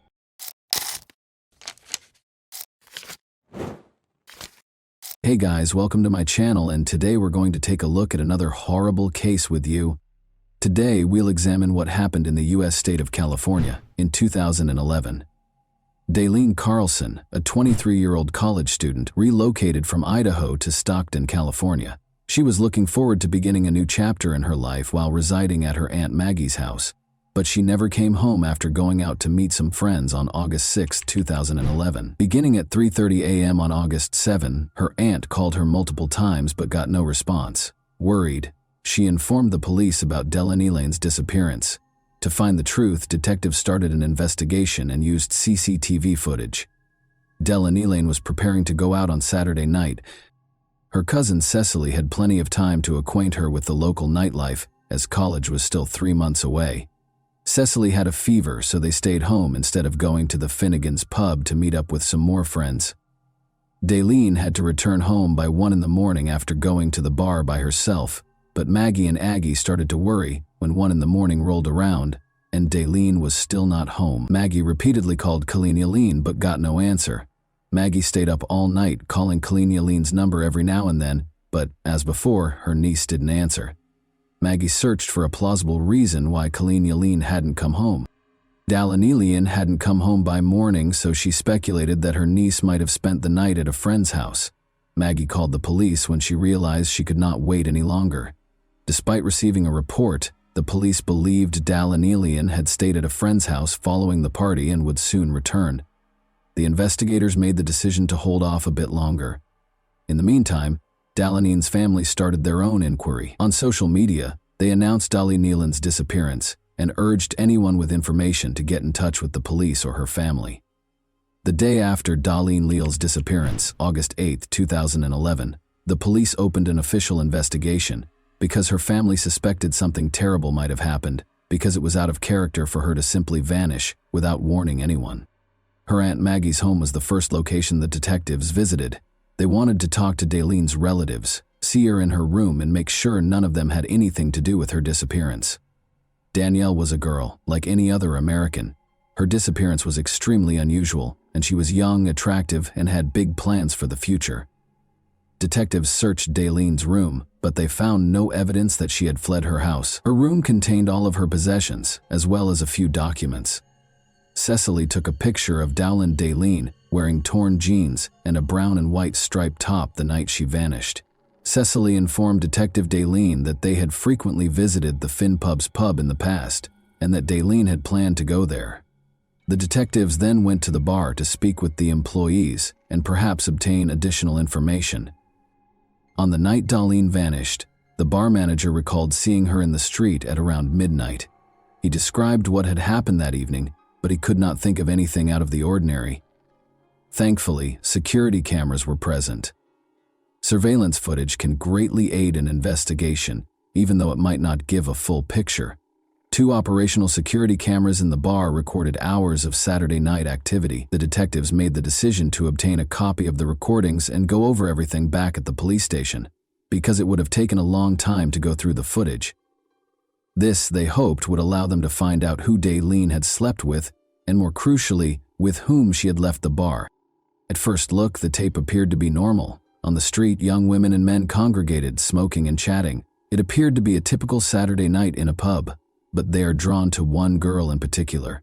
She's dressed in a striped top similar to the one from the day. Lean is wearing a striped top in the final photo. She goes back to the bar at 1:40 and 0 in the morning. Another security camera is located inside, in the corridor close to the restrooms. Photo 41 is watched by detectives. After 61 minutes, she was observed consuming alcohol. She might have been a bit more exposed than normal. In a hallway full of young men, she is the only woman. Every person in this video could be a suspect, and even if they are not, they might be a witness. Deline seems content and at ease as she watches the video. At 0:40 in the morning, detectives see a young man approaching her from behind and placing his arm around her waist, indicating that someone is about to approach too closely. A short while later, as she was going into the bathroom, a man with a beard and an outfit that was backwards passed her. Deline, who was not particularly disturbed by the young man's presence, also didn't seem very happy to see him. As soon as they saw this video, the detectives knew they needed to find this man. So they talked to her friends and neighbors. They discovered once more that Jason Gilly was the man who had Deline around his waist. Jason was well known to Dawn Cecily's cousin Cecily and her friends, who frequently got together at his house for an enjoyable evening. Investigators found Jason Gilly's home and spoke with him. They questioned him about where he was when Deline vanished that night. Jason clarified that he had planned to take Deline home after spending the evening with her, but he had to leave early due to his child's needs. Jason claimed that he came home by himself.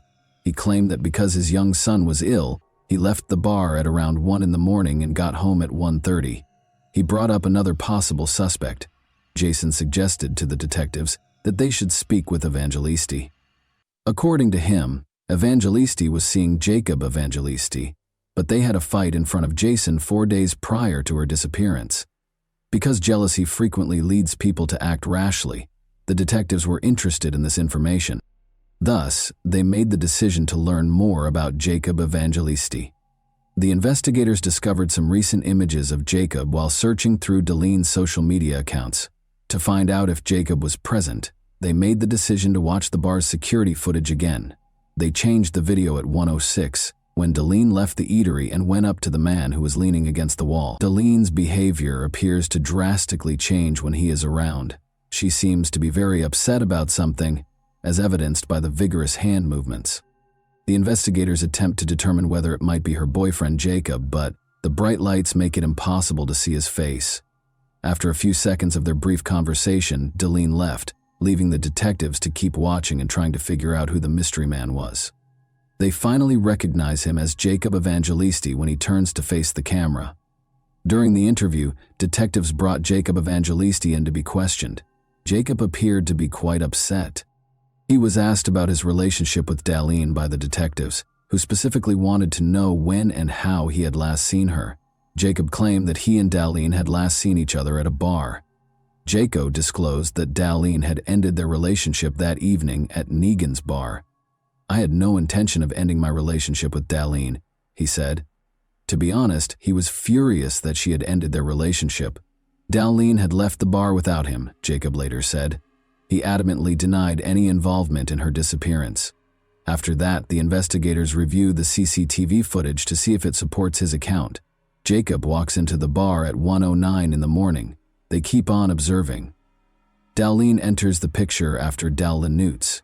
She seems to be bidding one of the patrons farewell. She then exits the frame at 1:15 a.m. The detectives kept going over the video until the bar had closed and all of the patrons had left. The lights go out at 2:38 a.m. When Daynether appears again, the parking lot is almost deserted. It appeared that Jacob was responsible for Deline's disappearance at this stage of the investigation. Investigators have not yet found any evidence that her disappearance was the result of foul play, but it's possible that he just couldn't move on from the fact that she had left him. Deline's family is searching on their own, according to Deline. They created flyers and began distributing them throughout the city. They wanted as many people as possible to know about Dolly's disappearance. After she left the bar, she might have been spotted by someone. Detectives ask Evangelisti if anyone knows what happened to her at the stock station. Evangelisti wants more, but he maintains his denial of any knowledge. James, another person in Delaunay's social circle, is the name he gives instead. Delaney claims to have a new boyfriend. Delaney's social circle also includes James. They had a relationship, even though James wasn't Delaney's boyfriend. James was also a close friend, which was another interesting fact. Jason Gilley's pal. They actually shared the same home. Darlene's ability to enter into such a relationship and then vanish almost instantly afterward was highly intriguing. This sparked intense suspicion about James and the idea that he might have had something to do with her disappearance.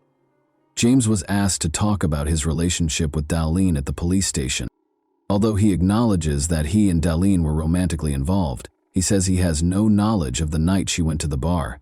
James had information he wanted to share, but he claimed to have been out of town when the police began looking into his alibi. He informed investigators that Darlene texted him to let them know she was with a new man after she disappeared.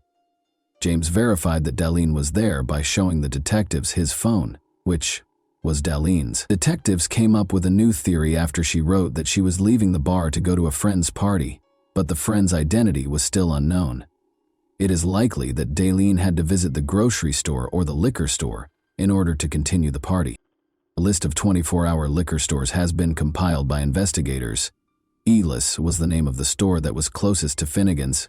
When detectives arrived, they discovered that a Darlene was equipped with security cameras. The security cameras recorded Darlene if she was there. The detectives began watching the security camera footage outside. When Darlene saw her walking into the store with a young man, their suspicion was confirmed. However, who was he? Since the video only captured his back, a precise identification was not possible. Darlene and her enigmatic companion purchased what appeared to be a bottle of alcohol as the detectives started going over the footage from the other cameras. At 1:31 a.m., they waited for them to leave the store before switching back to the exterior camera. Detectives have a better picture after the couple leaves the store. The first face the detectives saw in the bar footage was the same as the one with the baseball cap and goatee on backwards. This gave them a new lead for their ongoing investigation when Jason Gilley noticed it. Jason initially claimed to investigators that he went home alone at 1:30 a.m. to tend to his ailing son after leaving Finnegan's bar. It was now evident to the police that he and Darlene had left the liquor store at 1:31 in the morning. Jason became the prime suspect right away because he had lied about leaving the bar by himself. Jason Gilley was taken into custody by the police 1 week after Darlene vanished. After an hour or so of waiting, the detectives started questioning him while keeping an eye on any behavioral changes. The detectives went over Jason's account of what transpired that evening without disclosing that they had a tape recording of Jason's shopping excursion at night. They asked him to recall the time he left the bar and arrived home. Jason lied once more, claiming that he got a text from his grandmother at 1 in the morning and went home to see how his son was doing. The detectives then told him that they had spoken to his grandmother, who denied any involvement in the night. Jason admitted to the detectives that night that he had gone home by himself to spend time with his son and that his grandmother had not gotten in touch with him. Jason repeated his claim that he left alone and came home, after telling another lie when asked who he left with. The detectives realized that Jason was putting himself in a situation he would never be able to get out of. They claimed to have surveillance footage that refuted all of his claims. Jason then acknowledged that he had left the bar with Dal for less, to buy her a bottle of Jägermeister and to eat for less. However, he claimed to have driven her back to the bar before leaving for home. He claimed it slipped his mind when detectives questioned him about why he had lied about a crucial detail, such as the fact that Darlene had left with Darlene. Darlene claims that he invited her to stay the night on his couch and she agreed. He acknowledged that he and Darlene had had intimate contact and that they shared a Jägermeister. After he explained it to Darlene became upset, said it shouldn't have happened, and sobbed as he went home. Jason related a news story about how they got into a fight early on Sunday morning while he was driving Darlene home. He picked up his grandmother on the corner close to his house and got into her car. She tried to get out of the car just before they arrived at Darlene's house. Darlene Karengrein was upset and yelled to be allowed to get out of the car for the duration of the 30 to 45-minute drive. She said she couldn't believe Jason had done this and called him a piece of garbage. Jason claims that the last time he saw Darlene, she got out of the car and fled when he pulled over. The interview ended when Jason insisted on having a lawyer. Gilley was not charged by the police because they did not have enough evidence. Gilly had no choice but to let him go. Jason went to the police station on August 22, 2011, after being released on August 18, 2011, to report that his wallet had been stolen or lost. Upon seeing him, detectives investigating Dalene's disappearance were taken aback. Jason was approached by Detective Robert Fain, who asked him to accompany him on a retracement of the path he took on the day Darlene vanished. Jason consented and led the detective to the spot where Darlene is said to have jumped out of the car and run away. When the detective questioned Jason about why he didn't try to apprehend her, Jason said that he had to return home because the car behind him was honking, so he got back on the freeway. Then Jason explained that he had been looking for Lean for 10 or 15 minutes, but he had to leave because his gas tank was nearly empty. To get gas, he drove to Stockton's Archie Road. The detective went to the gas station with no fresh leads. Luckily, security cameras were in place.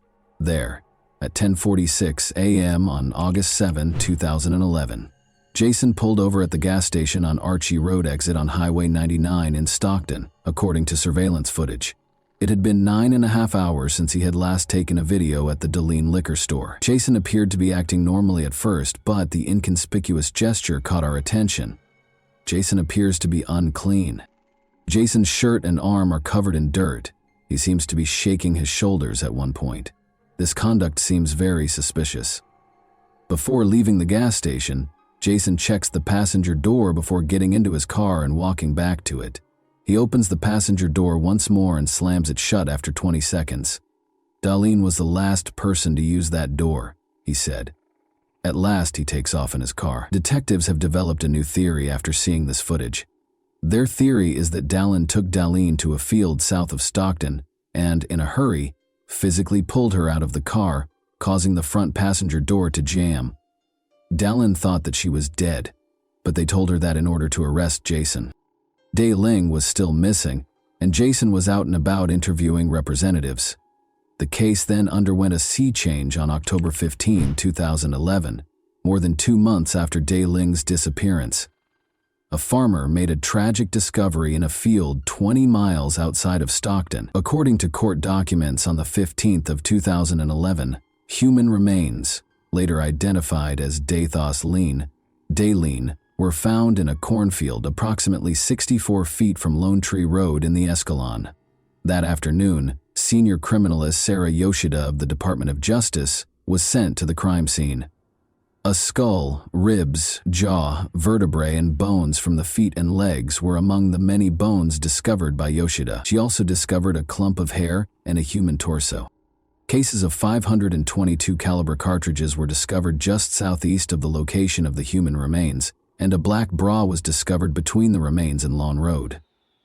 Dr. Bennett Omalu, the medical examiner for San Joaquin County, arrived at the crime scene at approximately 9 p.m. that evening. He ordered an 18-inch excavation of the ground beneath the body as soon as he saw it. After securing the soil in a body bag and x-raying it, we discovered 222 caliber bullets in the excavated soil. An AUI was conducted on Daling's remains by Dr. Omalu. He claimed that Daleen was shot in the cornfield where her remains were discovered, and that either the bullets passed through her body and lodged in the ground just beneath her, or they remained inside the body and fell out as it decomposed. In either case, there was a gunshot wound to the backhead. Based on the location of the gunshot wound and the fact that Dalenaline's fingernails, jewelry, and nails were tangled in her hair, Dr. Dra Omalu believed that when Dalenine was shot, she had her hands and fingers wrapped around her head. Omalu came to the conclusion that Dalenine's death was caused by a gunshot wound to the head, with gunshot wounds to the trunk also playing a role. Additionally, he believed that her body's decomposition supported her death on August 7, 2011.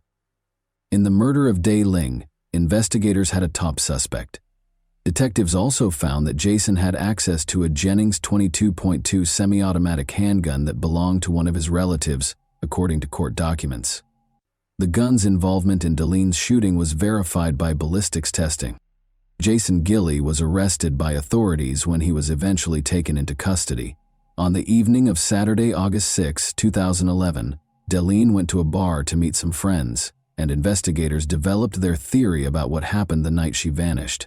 Among them was Jason Gilly. Dalene was convinced to come to Jason Gilly's house, On their way to Jason's house, they made a stop at a liquor store. This liquor store is where we last saw Delaney alive. Nothing seemed to be bothering her based on this footage, but after she and Jason left the store, things started to happen that ultimately resulted in her death. Delaney was naked when her body was discovered by investigators. Because of this, authorities concluded that she didn't want to have an intimate relationship with Jason, but he coerced her into doing so. That was the only plausible explanation. Authorities believed that Delaney told Jason that she would report it to the police, so he put her in his car, drove many miles past her home, and then turned into a field where he killed her.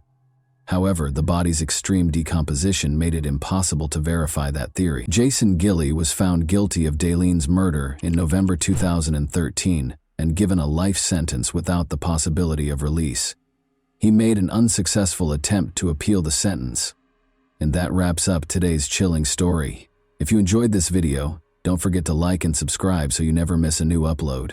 Also, let me know in the comments what part of this story shocked you the most.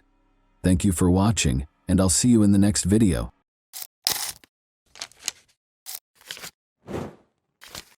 Hey guys, welcome to my channel, and today we're going to take a look at another horrible case with you. A young woman disappeared as though she had just melted into thin air. She didn't come home one morning even though everything around her appeared to be completely normal. There were no signs or calls, just a harrowing quiet and a deluge of unsolved questions. What might have transpired during those brief hours? By whom was she last sighted? Everyone who knew her was shaken by her disappearance, which signaled the start of a sinister and twisted tale filled with secrets and suspicions that turned into a nightmare beyond anyone's wildest expectations. An important turning point in Asolepayeva's life occurred in April 2021. She had long wished for a better life, one that was full of chances to live more comfortably with her loved ones. Then, like a beacon of light, an offer materialized. It came from her cousin's husband, Murat Meyerbekov. She had known Murat for years, and he was a car salesman in Georgia. Abruptly, he extended his hand and said he needed an assistant immediately. He told Aysel that the work, which would involve assisting with paperwork and managing car transfers for clients from Kazakhstan, would be simple and even exciting. It seemed to Aysel like a gift from fate, an unanticipated chance. Murat went into great detail about her duties, which would include managing the car sales process, setting up meetings, and preparing paperwork for clients. He clarified that Georgia's auto industry was flourishing and that there was a strong demand for used cars, particularly from Kazakhs searching for less expensive models. Additionally, he said that his staff was amiable and prepared to assist Aysel in settling in and feeling comfortable. The offer appeared to her as a long overdue reprieve from her cycle of constraints and issues. Everything seemed ideal: a $500 monthly salary, paid housing, and a flexible schedule. Aysel's prospects had never been so bright, and she thought her dreams might finally come true. She felt hopeful for a better future and financial independence when she considered working overseas. She had plans to support her parents in their later years, save money for her own apartment, and put money aside for them. She felt strong and confident that she was making the right decision because of these hopes. Aysel was raised in Kaban-Bay Betir, a small village encircled by endless, vast steppes in the Akmola region of Kazakhstan. She lived here for the majority of her life, seeing many of her classmates go through the normal village routines of getting married young, working on nearby farms, or finding employment in agricultural businesses. There were few options in the village, and opportunities were frequently reduced to a daily struggle for survival. Aysel, however, had higher hopes. The lure of large cities, the possibility of altering her fate, and the aspiration to accomplish more all enthralled her. In search of her identity, Aysel relocated to Nur Sultan after high school. There she found work as a fitness club receptionist and lived with her older sister, who helped her through difficult times. Although working as a receptionist gave her a reliable source of income, the salary was low, and she was still unable to realize her dream of owning her own apartment. She cut back on little things and saved every extra tennet she could, all the while clinging to the hope that one day she would have her own place, where she could make a comfortable home and experience the independence she so desperately desired. Aysel thought she could improve her family's situation in addition to changing her own destiny. Since her parents had put in so much effort to raise her and make sure she had everything she needed, she wanted to return the favor. However, Reality showed her that her dreams were still a long way off, month after month. She was aware that it would be extremely difficult to achieve the degree of financial security required to support herself and her loved ones back home. Although it provided some stability, her job at the fitness club did not provide any of the opportunities she so desperately wanted. Then her cousin's husband, Murat Merbekov, offered her a job in Georgia. For Azel, this appeared to be the opportunity she had been seeking. It was well known that Murat knew business, and he talked confidently about the opportunities he could present. He clarified that he handled car sales in Georgia, serving Kazakhstani buyers seeking more reasonably priced cars, and that he needed an assistant to assist with paperwork and client relations. The offer wasn't taken lightly by Azel. She discussed it extensively with her older sister, who was first apprehensive and gave it careful thought while assessing the dangers. Her sister was concerned about Azel traveling to a foreign nation, far from home, and being in the company of strangers. Nonetheless, Murat persuaded them that Georgia was secure, that he would personally protect her, and that the position might be a fantastic first step toward a better future. Azel was aware of the dangers, but her determination to make a difference in her life overcame her uncertainties and anxieties. She kept thinking that this might be her only chance to escape the constraints of her current circumstance. Although she was aware that it wouldn't be simple, she had faith in her ability to overcome any obstacles. Despite all of her uncertainties and fears, Azel decided to accept the offer because she was sure that it was her opportunity to change her future. This was her chance to escape her routine, and she was going to take advantage of it. Despite their limited financial resources, Azel was supported by her family. Despite leading modest lives themselves, her parents and sister supported her emotionally and shared her aspirations. Azel had no idea at the time that this chance would trigger a series of unanticipated circumstances that would fundamentally alter everything. Eager and hopeful, Azel took a plane to Georgia shortly after. She felt that this move marked the start of an exciting new chapter in her life. When she got there, she moved into Murat Mirbekov's apartment in Rustavi. Murat assured her that although the apartment was small and had some older furniture, it was only meant to be a temporary place for her to stay until she found a better place to live. Azel initially communicated with her family on a regular basis, sharing her experiences in her new life. She talked excitedly about the local food she was sampling and praised the city's historic streets and distinctive architecture. She enjoyed even the small things, such as strolling through Rustavi in the evening. Everything appeared so novel and fascinating. She sounded content and assured in her choice, and her voice exuded real excitement. Her mother could hear the joy in her voice whenever she called home. Azel talked positively about the local traditions and the friendly, hospitable people she encountered. But after a few weeks, things began to shift. Azel started making fewer calls, and her chats became more circumspect and brief. Her voice carried undertones of fatigue and occasionally a trace of concern. Something seemed to be hidden from her. Azel gave evasive responses when her mother inquired about her health, typically attributing her weariness to her job. Her words sounded less convincing than before, but she insisted that everything was okay. Her mother became more anxious and made more attempts to contact her daughter, but many calls were not returned. Her family's concerns increased as each conversation became more reticent and brief. Azel's mother was able to contact her via video call one day. She waited tensely for her daughter's face to appear on the screen. The screen showed a room she didn't recognize in place of the familiar scene. The room looked cluttered and uncomfortable. There were strewn about belongings and furniture that appeared to have been hurriedly moved, as though someone had left in a hurry or didn't care to keep things neat. Her mother was alarmed and inquired as to what was happening and why the room appeared that way. Azel dismissed it with excuses about being busy without providing a clear explanation. She said she had a lot of work to do and abruptly ended the call. With every unanswered question and every fleeting, evasive exchange, her mother's anxiety only grew more intense. A passerby in Tbilisi's Didi Digomi neighborhood discovered the lifeless body of a young woman beneath a high-rise building's windows on the morning of May 16. At first, nobody knew her name, and she was only dressed in a t-shirt.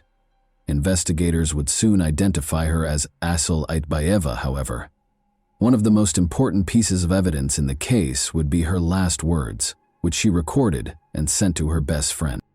Several attempts to reach Asel had been unsuccessful in the hours before that tragic event. When Asel left a voicemail for her friend late on May 5, the anxiety grew. A man's voice could be heard on the recording berating Asel and accusing her of taking advantage of him. He identified himself as Besso. Anger dominated his voice as he threatened Asel, accusing her of betraying him and demanding that she pay the price. A feeling of dread overcame Asel's friend as she heard the message. She was terrified for her friend's safety and realized that things were becoming dangerously out of control.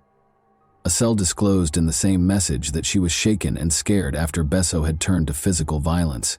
She talked about feeling stuck, having nowhere to go, and not knowing where to look for assistance. The friend tried calling her back right away, but the calls kept dropping, and Asel didn't answer, which only made her anxiety worse.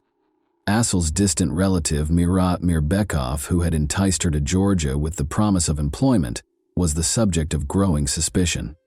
Later, investigators would discover that Mirbekov had exploited Asel's precarious position by brutally mistreating her twice and betraying her confidence. He took advantage of the fact that she had no support system and was alone in a foreign country. He then gave her to a man named Besso, either as a promise of payment or in return for a car. Asel was left stranded, essentially trapped, with new threats every day. She felt she couldn't approach the authorities because she was afraid they wouldn't believe her, or that telling them about the situation would make it worse. Any potential escape seemed unattainable due to the overwhelming sense of helplessness and isolation. The intensity of Asel's fear for her life was made clear in her last chat with her friend. Her voice was filled with fear and desperation, and she was clueless about how she would ever escape this predicament. Although her friend wanted to help, he was unable to act quickly enough. Asel's body was found beneath the windows of that tall building on the morning of May 6. Georgian authorities confirmed the identity of the man involved in the tragic case of Asel Aitbayeva. He was Besik Tordua, a 57-year-old Georgian with a troubled past who was known in criminal circles as Besso.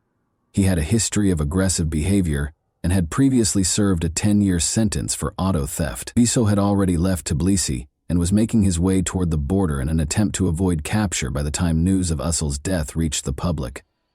But the police moved quickly, and he was captured in a day. In the meantime, the man who had invited Asel to Georgia, Murat Mirbekov, returned to Nur Sultan as soon as he learned of her death, apparently in an attempt to avoid any repercussions. As they attempted to piece together the circumstances surrounding Asel's premature death, her family, friends, and the authorities were left in a state of uncertainty. Asel had contacted a friend a few days prior to the tragedy, requesting a loan of 1,000,000 tenge, roughly $220, to pay for travel expenses. She probably didn't want to worry her family, so she didn't call them, but in the end, her independence backfired. The fact that her friend was unable to help because of financial concerns among her loved ones. Her family vehemently disagreed with the Georgian police's initial assumption that Asel had purposefully leaped from the window. They were aware of Asel as a vibrant, upbeat young lady who was planning her future. She had thought that the Georgia job opportunity would help her get better off financially and get closer to her goal of owning her own apartment. To the police, the conclusion seemed unimaginable. The injuries on Asel's body that didn't fit the description of a normal fall from a great height particularly worried her mother. Asel's mother noticed some unsettling details as soon as her body was returned to Kazakhstan. Her arms and legs were unharmed, and she did not have any of the common fractures that happen after a fall. Oddly, she was holding her arms across her chest, which is not the proper position in these situations. Additionally, her head was free of the typical trauma associated with falls from high altitudes. The internal injuries, which included a ruptured spleen and other organ damage, were even more worrisome as they raised the possibility of serious abuse. Her body also had several burns that resembled cigarette marks before she died, and some of her teeth had been knocked out, which raised the horrifying possibility that she had been tortured. The family's suspicion that Asel had been abused in her last hours was only strengthened by these disturbing findings. Her mother was shocked that her daughter would act in such a drastic manner. When her body was returned home, the disturbing details that surfaced only raised more unsettling questions, none of which seemed to have definitive answers. According to an examination, Asel had been mistreated prior to her passing. In an effort to create the impression that Asel had committed suicide, Her mother insisted that her body had been placed beneath the high-rise's windows after she had already passed away. The Georgian police did not carry out any additional investigations and refused to admit any criminal involvement in Asel's death, in spite of these alarming facts. While in detention, Besik Tordua, popularly known as Beso, first refused to cooperate. He acknowledged that there had been physical contact, but insisted it was consensual after investigators disclosed that evidence verified an intimate encounter with Asel prior to her passing. Besik Tordua claims that it all began on April 30, 2021, when he learned that Asel had been severely abused twice by her captor, Murat Mirbekov, who had brought her to Georgia. Beso said he was furious and made the decision to discipline Mirbekov.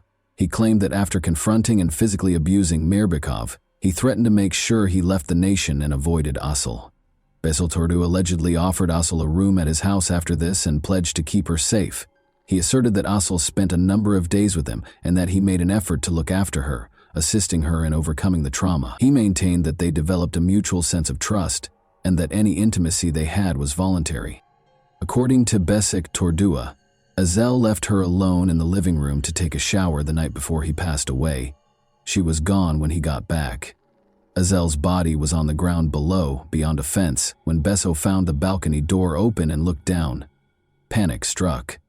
Given his connection to Asel and his criminal history, he was afraid that he would be held accountable for what had transpired. According to Besik Tordua, he ran downstairs and got close to the fence but lacked the bravery to scale it.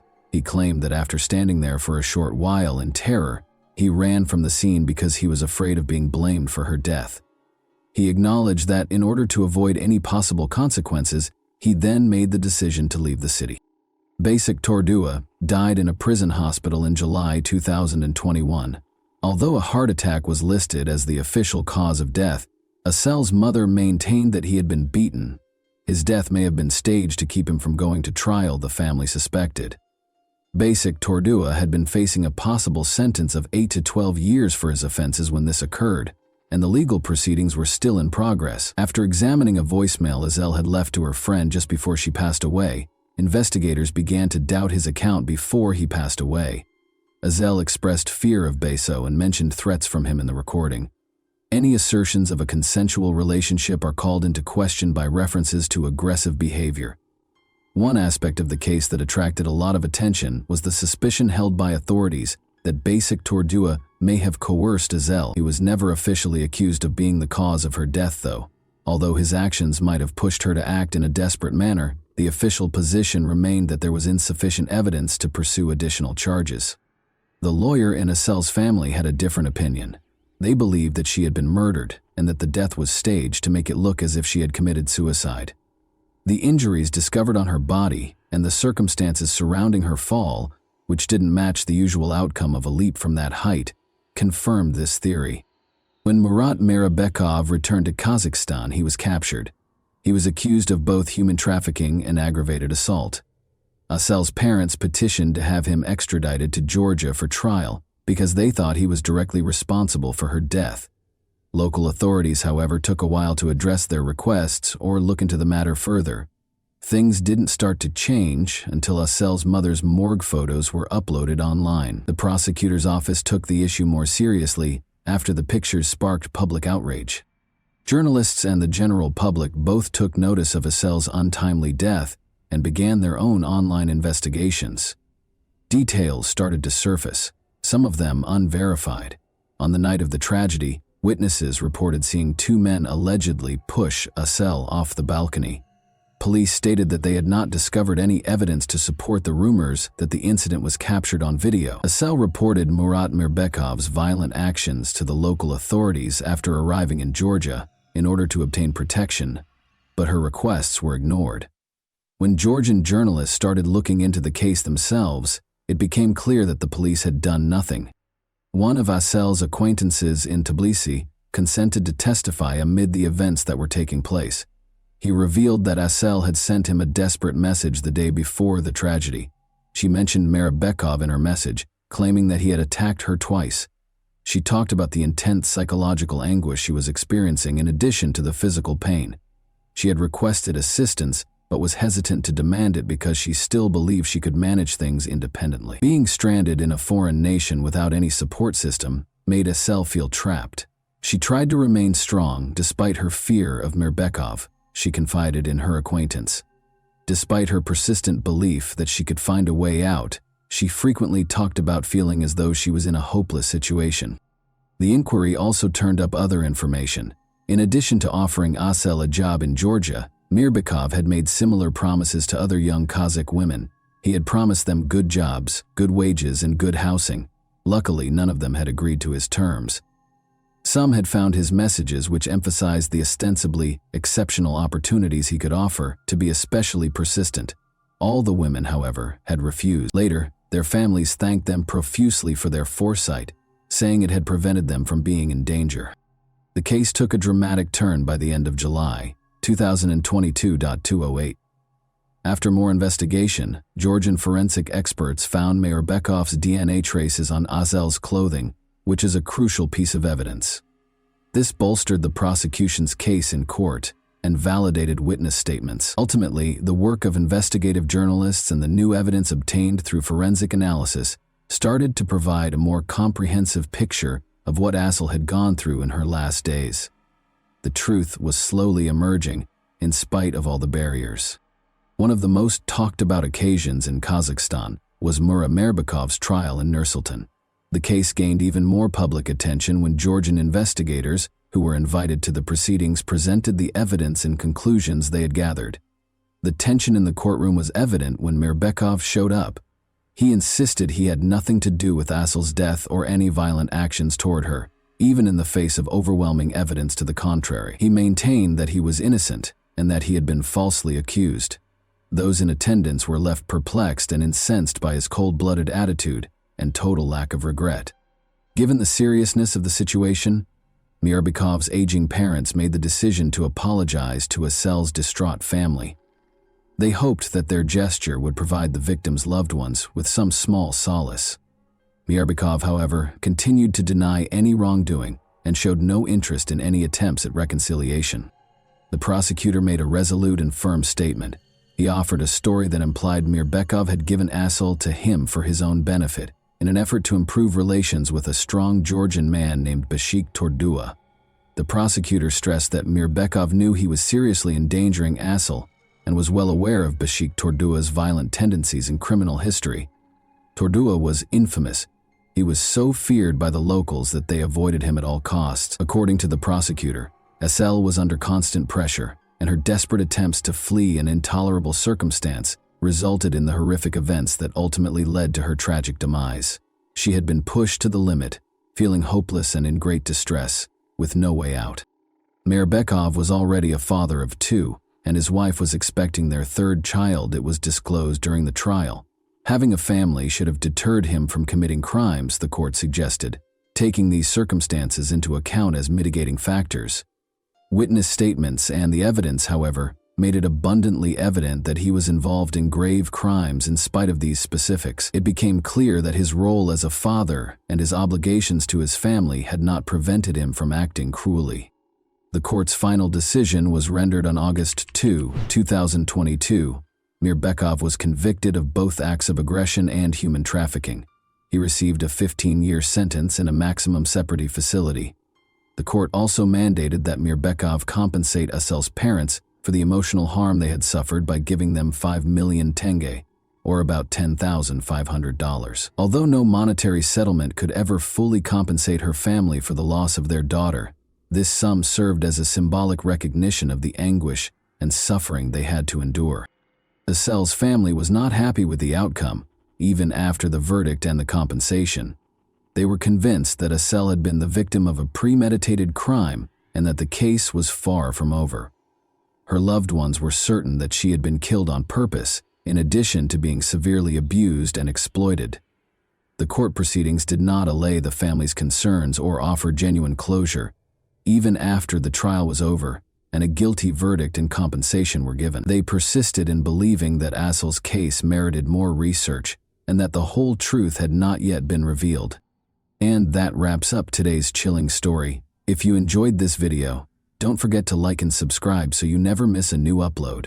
Also, let me know in the comments what part of this story shocked you the most. Thank you for watching, and I'll see you in the next video.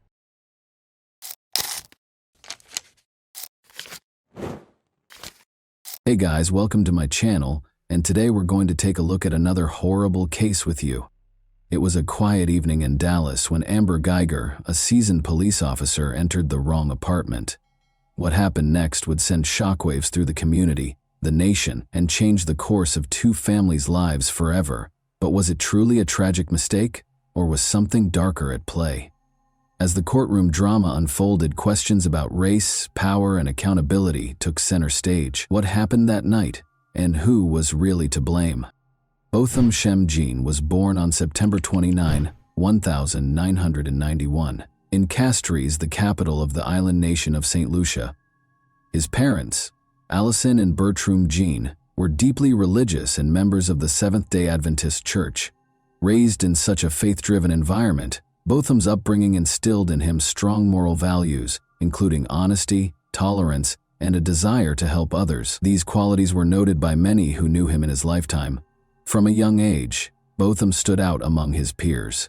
His parents raised him with a strong sense of responsibility and a focus on education. In school, he demonstrated exceptional abilities in mathematics and music. At a young age, Botham began singing in the church choir, where his deep and moving voice immediately caught attention. Music became an important part of his life, and the church was a place where he felt supported and confident. After finishing school, Botham decided to continue his education in the United States. He chose to attend Hardin-Simmons University in Texas, where he pursued a degree in accounting. This decision marked an important milestone in his life, as moving to the U.S. opened up new opportunities for professional growth and personal connections. After graduation, Botham secured a job as an accountant in Dallas. His career quickly flourished, and his colleagues highly valued his professionalism and approach to work.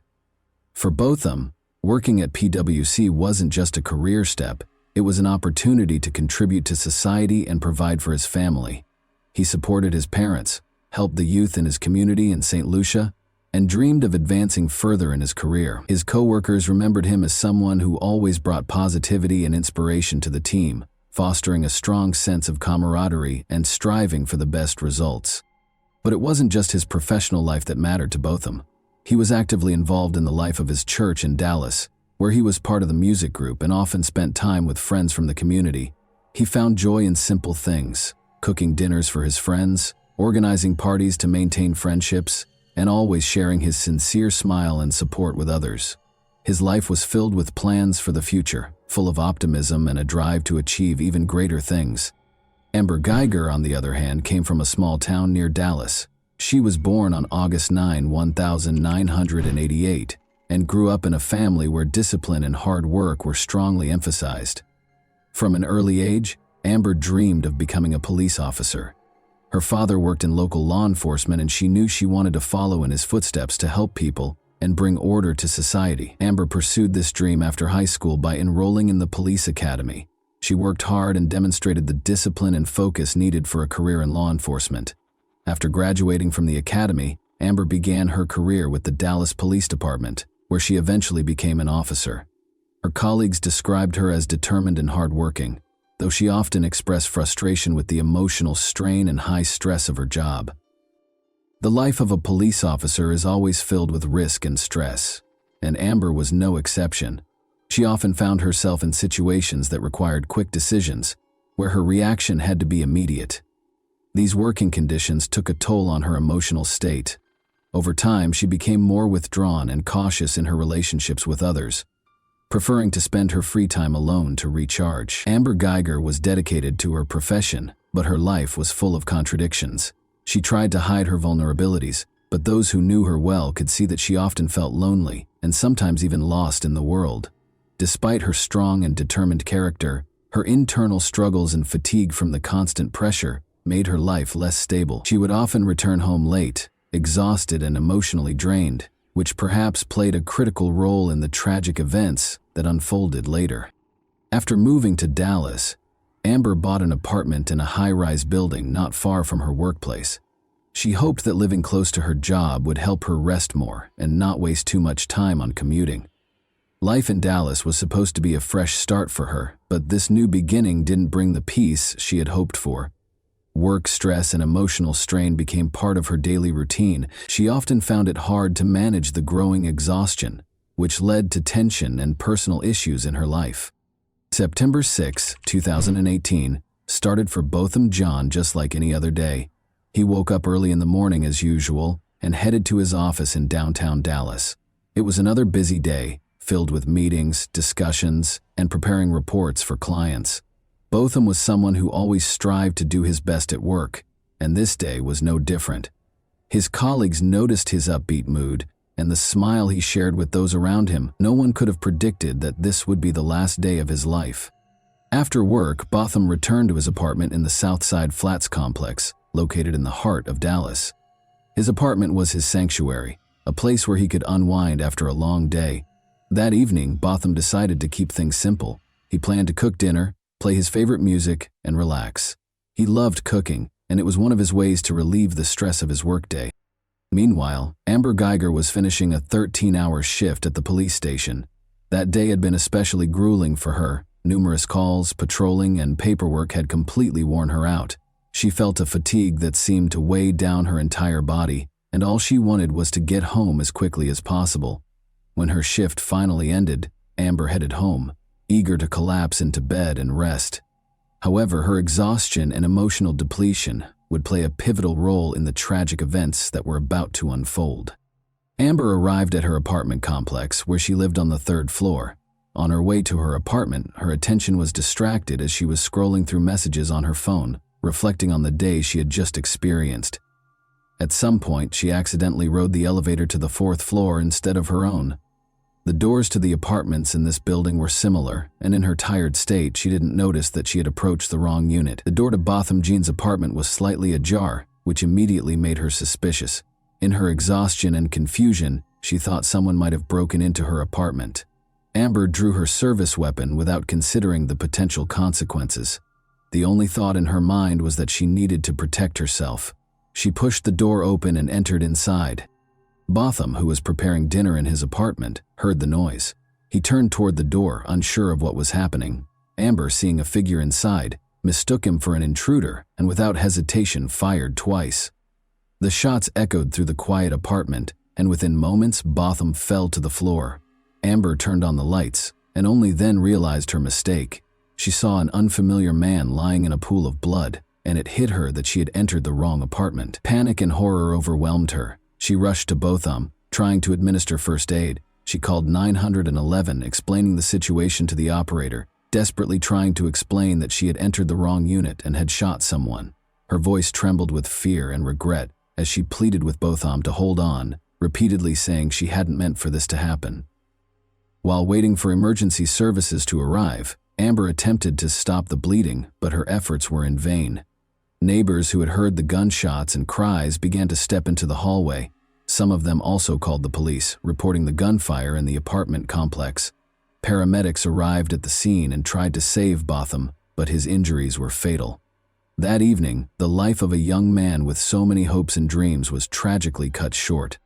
Amber Geiger was detained at the scene. She appeared to be in a state of shock, completely disoriented, repeating that she hadn't meant for this to happen and that it was a mistake. She was taken to the police station for questioning. The police launched an investigation to understand how this tragedy unfolded. There were many questions. Why hadn't Amber realized she was not in her own apartment? Why had she resorted to using her weapon without confirming that there was an actual threat? These questions became central to the investigation and sparked intense public debate. As investigators gathered evidence, the public began to actively discuss the incident. The case sparked a massive outcry, especially in the context of racial issues and concerns about police abuse of power. Botham Jean was black, and many saw his death as yet another example of unjust treatment and bias by law enforcement. People began to ask, did Botham's race play a role in Amber mistaking him for an intruder and shooting him without attempting to assess the situation? Meanwhile, Botham's family was devastated by the events. His mother, Allison Jean, was in St. Lucia when she learned of the tragedy. It was a crushing blow for her. Her son, who had moved to the U.S. to build a better life, was killed in his own apartment. Allison began to demand justice for her son, calling on the public and authorities for a thorough and impartial investigation. She knew Botham as a kind, responsible, and hard-working person who posed no threat to anyone. In the days following the incident, there was a flood of contradictory reports and rumors. The media extensively covered the case, and public opinion was deeply divided. Some believed Amber had made a tragic mistake, while others argued her actions were the result of bias and an inability to properly assess the situation. Protests and rallies began in Dallas and other cities, with people taking to the streets demanding justice for Botham Jean and his family. During the investigation, it was revealed that Amber Geiger had been exhausted after a long shift and may have been disoriented due to her fatigue. Her defense attorneys argued that she acted in a state of stress and fear for her life. However, the prosecution maintained that her actions were inexcusable for a police officer who should be able to control their emotions and make sound decisions, especially in situations involving the use of a weapon. Witnesses who lived in the apartment complex testified that they heard screams and gunshots. Some of them tried to figure out what was happening, but no one expected such a tragic outcome. Investigators collected evidence, reviewed surveillance footage, and analyzed testimonies to reconstruct the full picture of the events that day. They were trying to determine whether this was truly a tragic mistake or if other factors contributed to such a devastating outcome. After Amber Geiger's arrest, the case entered a new phase, a lengthy and complex process of investigation and trial preparation. Amber was charged with manslaughter. During the investigation, her attorneys argued that her actions were a tragic but unintentional mistake caused by extreme exhaustion following a long shift. However, the prosecution maintained that Amber's actions were unacceptable for a trained police officer who was expected to assess situations carefully and avoid unnecessary use of force. One of the key pieces of evidence was footage from the surveillance cameras at the apartment complex where both Botham Jean and Amber Geiger lived. These recordings helped reconstruct the events of that night. The cameras captured Amber arriving at the building and entering. The footage showed her going to the wrong floor and approaching an apartment that belonged to Botham. Investigators pointed out that she failed to exercise due diligence and did not notice she was on the wrong floor. In addition to the video evidence, phone records played a significant role in the case. Shortly before the incident, Amber had been texting with a colleague with whom she had a personal relationship. Prosecutors argued that these messages might have distracted her and contributed to her failing to realize she was entering the wrong apartment. The defense, however, downplayed the importance of the texts, claiming they were unrelated to the incident and could not have influenced her actions. Over the course of several months, investigators continued gathering evidence and interviewing witnesses. Neighbors in the apartment complex provided statements about hearing shouts and gunshots. Some claimed they heard voices before the shots were fired, suggesting there may have been an exchange between Amber and Botham prior to the tragic event. However, witness testimonies varied, making it difficult to piece together a definitive account of what happened. At the same time, forensic examinations were conducted. Experts meticulously analyzed the firearm used in the shooting, as well as the bullet trajectory and other physical evidence, to determine the positions of Amber and Botham at the time of the shooting. One contentious point was the positioning of Botham's body and the angle of the bullet. The prosecution argued that the evidence showed Botham did not pose a threat to Amber, while the defense claimed she acted out of self-defense. In August 2019, a highly publicized trial began, attracting widespread attention from both the public and the media. The courtroom was packed with journalists, family members, and friends of Botham Jean, as well as supporters of both the prosecution and the defense. The case promised to be a difficult one, touching on issues of police competence, personal responsibility, and racial justice. The trial opened with statements from both the prosecution and the defense. Prosecutors argued that Amber Geiger's actions were not just a mistake, but the result of her negligence as a police officer. They emphasized that any officer should exercise heightened caution, especially when it comes to using a firearm. Furthermore, they pointed out that Botham Jean was in his own home and posed no threat to Amber. The defense, on the other hand, built its case around the idea that Amber was acting out of extreme exhaustion and confusion, driven by fear for her own safety. Her attorney sought to portray her as someone who made a tragic mistake without any malicious intent. They also highlighted her previously unblemished record in law enforcement, hoping to elicit sympathy from the jury. Over the course of several weeks, witnesses, experts, and family members of both the defendant and the deceased testified. One of the most emotional moments of the trial came when Botham's mother, Allison Jean, took the stand. She spoke about her son's dreams and plans for the future, describing him as a kind and compassionate person. Her words deeply moved everyone in the courtroom, emphasizing the tremendous loss her family had endured. Also testifying was Botham's brother, Brant Jean, whose statement became one of the most talked about moments of the trial. In his address to the court, he publicly forgave Amber Guyger and even asked for permission to hug her. This gesture sparked a range of reactions. Some saw it as an incredible act of kindness and Christian forgiveness, while others felt that such an action should not overshadow the need for fair justice. Among the evidence presented in court were surveillance footage and an audio recording of Amber's 911 call after the shooting. In the recording, she can be heard in a panic, repeatedly stating that she had entered the wrong apartment and never intended to kill anyone. This call sparked further discussion as it captured her desperation, but also highlighted the lack of any attempt to determine who was in front of her before resorting to using her weapon. The expert testimony focused on analyzing the trajectory of the bullet, the position of Botham Jean's body, and the circumstances surrounding the shooting. Experts for the prosecution argued that the bullet's path suggested Botham was in a relaxed position, likely sitting or standing up from his couch when he was shot. This contradicted the defense's claim that he had been moving toward Amber and posed a threat. However, the defense attempted to discredit these conclusions, stating that the trajectory could not be conclusively determined due to a lack of data. Throughout the trial, the public closely followed the developments of the case. Protests and rallies continued, with activists calling not only for a fair sentence for Amber Guyger, but also for police reform to prevent similar incidents in the future. There were widespread calls for changes to police training, especially regarding decision-making skills in high-stress situations, and for greater accountability for mistakes that lead to tragic outcomes. Amber Guyger also took the stand, describing the events of that night from her perspective. She explained how she had come home after a long shift, feeling tired and disoriented. She claimed that she genuinely believed she was in her own apartment and thought Botham was an intruder who had broken into her home. She cried as she spoke, stating that she never intended to harm anyone and that it was a terrible mistake, one that she would have to live with for the rest of her life. Her testimony was emotional and, in the opinion of some, sincere, though it sparked conflicting reactions among the audience.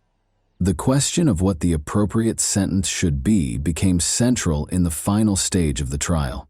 Prosecutors insisted that Amber Guyger should be convicted of manslaughter, arguing that her actions led to the death of an innocent person and that a police officer who cannot assess a situation properly should not remain on the force. The defense, on the other hand, requested a lighter sentence, citing the lack of intent and arguing that Amber already carried a heavy burden of guilt for her mistake. After several days of deliberation, the time finally came for the jury to render their verdict in the case of Amber Guyger. Tension filled the courtroom as all eyes were on the judge and jury, who would decide whether the former police officer was guilty of causing Botham Jean's death. For many, this trial had become a symbol not just of a personal tragedy but also of the deep-rooted issues within American society: racial bias, abuse of power, and a lack of accountability within law enforcement. On October 2, 2019, the jury announced their verdict. Amber Guyger was found guilty of the crime that resulted in Botham Jean's death. This decision came as a surprise to many, particularly since the prosecution had initially sought a conviction for manslaughter. The charge of murder carried more serious consequences and a longer prison sentence. In the courtroom, there were audible expressions of relief and quiet celebrations. This verdict was a significant step toward justice for Botham's family and those who had supported them throughout the long and painful trial. The following day, the judge delivered the sentence. Amber Guyger was sentenced to 10 years in prison. In her statement, the judge acknowledged the complexity and tragedy of the case, emphasizing that both sides had experienced significant loss. Guyger, the judge noted, had made a grave error that cost an innocent person his life. However, despite the weight of the sentence, many felt that 10 years was too lenient for a life lost as a result of such a severe mistake. While some were satisfied with the court's decision, others believed it fell short. Activists and supporters of the Jean family argued that the sentence did not reflect the gravity of the crime and was not enough punishment for the life that had been taken. Protests continued in Dallas and other cities, with many calling for further reforms in the criminal justice and law enforcement systems. This case became a symbol of the fight for justice and brought renewed attention to the challenges Black Americans face in interactions with law enforcement. Amber Geiger herself remained in shock following the verdict and sentencing. She repeatedly stated that she had no intention of harming anyone and that it was a terrible mistake. Her attorneys filed an appeal, hoping to reduce her sentence. They argued that 10 years was too harsh for someone who acted out of confusion, stress, and exhaustion. However, as the trial concluded, Geiger was taken into custody to begin serving her sentence. Botham Jean's family expressed their gratitude to everyone who supported them throughout the long months of the trial. Botham's mother, Allison Jean, stated that while the verdict provided some sense of resolution, it could never bring back her son. She emphasized the need for systemic reforms in the justice system and law enforcement to prevent similar tragedies from happening again. Allison continued to advocate for change within police departments, hoping her son's case would serve as a catalyst for meaningful progress. The case of Botham Jean had a profound impact on public opinion and the national conversation around policing. This incident became yet another example highlighting systemic issues in law enforcement and the treatment of Black citizens. In response to public pressure, several states began considering legislative initiatives aimed at improving police training, particularly in situations involving the use of force and community interactions. Calls grew louder for increased accountability for officers' actions, and mandatory training programs focused on racial and cultural competency. Additionally, the Botham Jean case inspired the creation of organizations and funds dedicated to supporting families of victims of police misconduct and advocating for law enforcement reform. These groups provided legal and emotional support while spearheading campaigns to raise awareness about racial discrimination and abuse of power. Allison Jean became an active participant in these initiatives, using her personal story to fight for justice and systemic change. As time passed, Amber Geiger continued to serve her sentence in prison while awaiting the outcome of her appeal. This case not only shattered the lives of two families, but also left a lasting mark on American society. The tragic mistake that led to Botham Jean's death served as a stark reminder of the need for reform and the importance of law enforcement officials making sound and responsible decisions, especially in life-and-death situations. The story of Botham Jean and Amber Geiger remains one of the most discussed and impactful cases in recent U.S. history. It underscores the profound consequences of poor judgment, particularly when exercised by those in positions of power. While justice, according to many, was only partially achieved, the case left unanswered questions and became a symbol of the ongoing fight for equality and accountability in America. And that wraps up today's chilling story. If you enjoyed this video, don't forget to like and subscribe so you never miss a new upload. Also, let me know in the comments what part of this story shocked you the most. Thank you for watching, and I'll see you in the next video.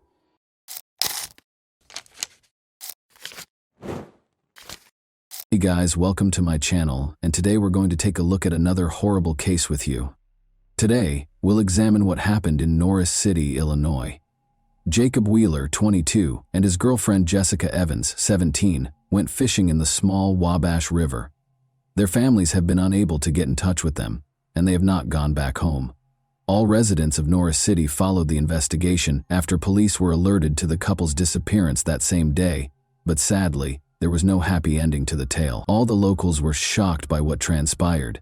Southern Illinois is a patchwork of fertile farmland and thick forests that stretches between Kentucky and Missouri.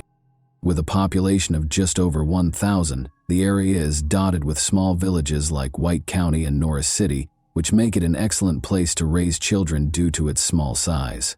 Hunting and other outdoor pursuits are popular. There are many locations where fishing is popular. Before summer break at school began in 2017, Jessica Evans, then 22 years old, met Jacob Wheeler, who had just moved across the street to live at his brother's house. Jessica and her mother, Chris, lived in a comfortable home. After meeting at a party and striking up a conversation, they fell in love. After 3 years of service in Iraq, Jacob was a quiet country boy trying to rebuild his life. Chris, Jessica's mother, wasn't overly concerned about the fact that Jacob was 5 years older than Jessica. She had faith in him.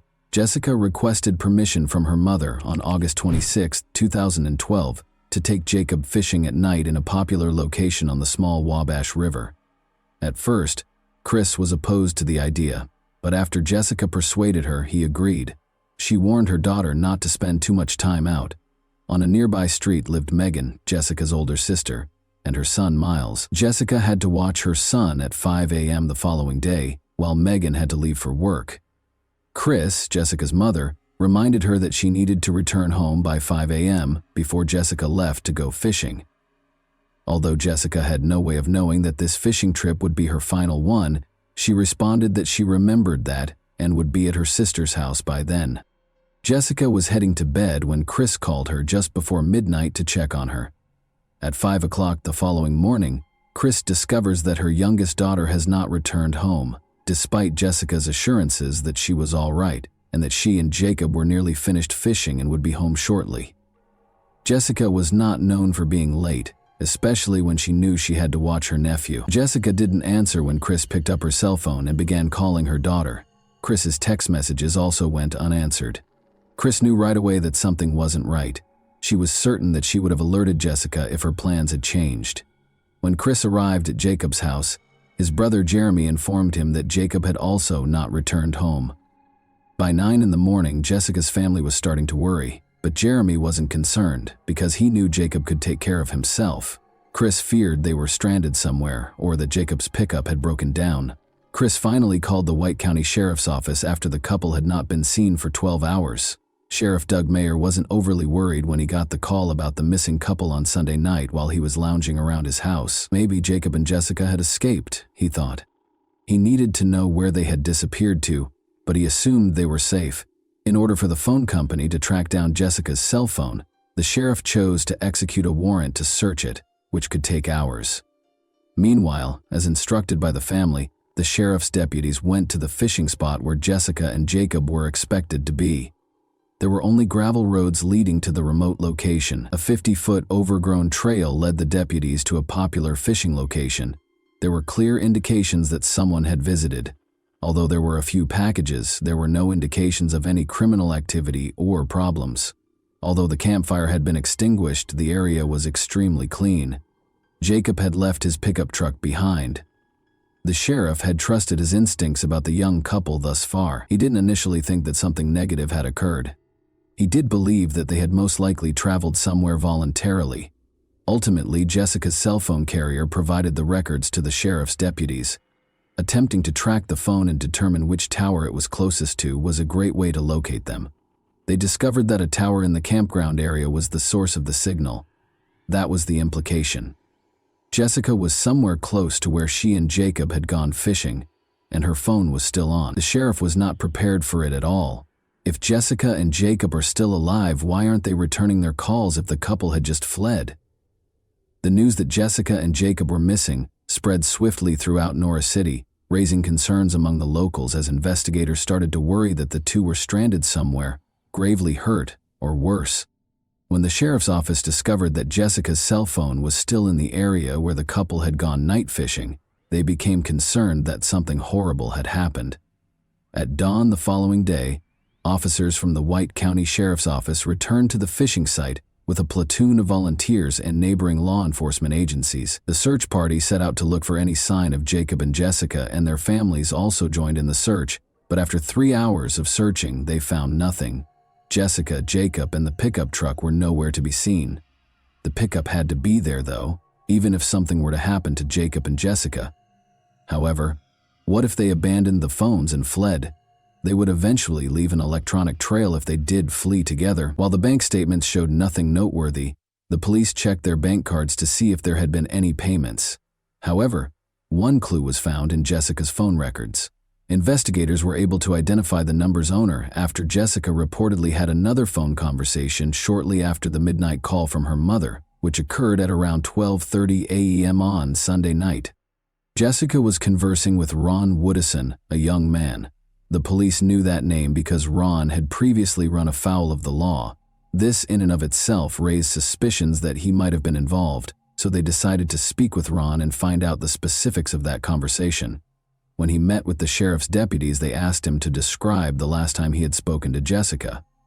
Eventually, he acknowledged that he had called her in the middle of the night. He mentioned that he had attended the party and that some other people had also been present. Ron stated that he had attempted to invite Jessica to the party by calling her. Ron was just informed by Jessica that she was occupied with fishing. He had been told not to call Jessica by Jacob when he reached for the phone, and Ron claims that they had a rather heated exchange. Jacob was mostly to blame. The fact that Ron had called his girlfriend really annoyed him. Jacob was quite irritated by his call. The other partygoers' names were noted by the sheriff's deputies, who also verified Ron's alibi and essentially attested to the fact that he remained there following that phone call. As the weary search team members were ready to head home at the end of the day without discovering anything, one of Jacob's friends, using his ATV, discovered a pickup truck in the woods. Jacob and Jessica were fishing 2 miles away from the pickup, which was parked in the woods behind an old deserted farmhouse. Jacob had the pickup. It was obvious that a horrible event had occurred. A woman's body was in the back of the truck. Her head had been shot twice. Her condition was another reason to be concerned. She had some clothes on. Investigators were immediately convinced that there had been more than a murder when they discovered some of her clothing on the ground near the car. In a community like this one, it wasn't necessary for the victim to have identification because some of the investigators had known Jessica for their entire lives, and they had just discovered her. Almost 36 hours after Jessica failed to show up to watch her nephew, everything changed in that instant. She was shot and found dead in Jacob's abandoned pickup truck by the sheriff's office. Given that she was nearly completely naked, it was clear that she had intercourse with a man prior to her passing and opposed it.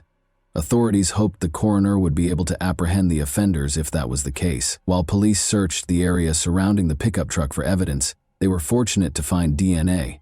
It is clear that Jessica's 2 head wounds were consistent with the 222 caliber shell casings. It was clear that Jessica had been shot where the pickup truck was parked because the 2 shell casings were discovered on the right side of the vehicle, next to a sizable blood stain. Investigators started looking into Jacob's pickup. The oddest thing was that Jacob wasn't there, even though it was packed with personal belongings and fishing equipment.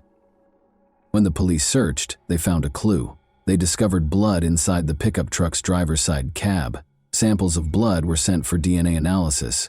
They had to find Jacob, and they had to determine who owned it. The police couldn't help but wonder if Jacob was the person who had shot Jessica, or if he was just another victim. In an attempt to locate Jacob, police kept searching the area. They had to think of him more as a suspect at the time. Doubts weren't limited to the investigators. There were some members of the community who thought Jacob was involved in Jessica's situation. Many conjectured that Jacob had been trained to kill after years of service in the army. Maybe it was Ron's late-night phone call that triggered Jacob. When Jacob believed he was going to lose Jessica, investigators started to wonder what kind of mood he might have been in.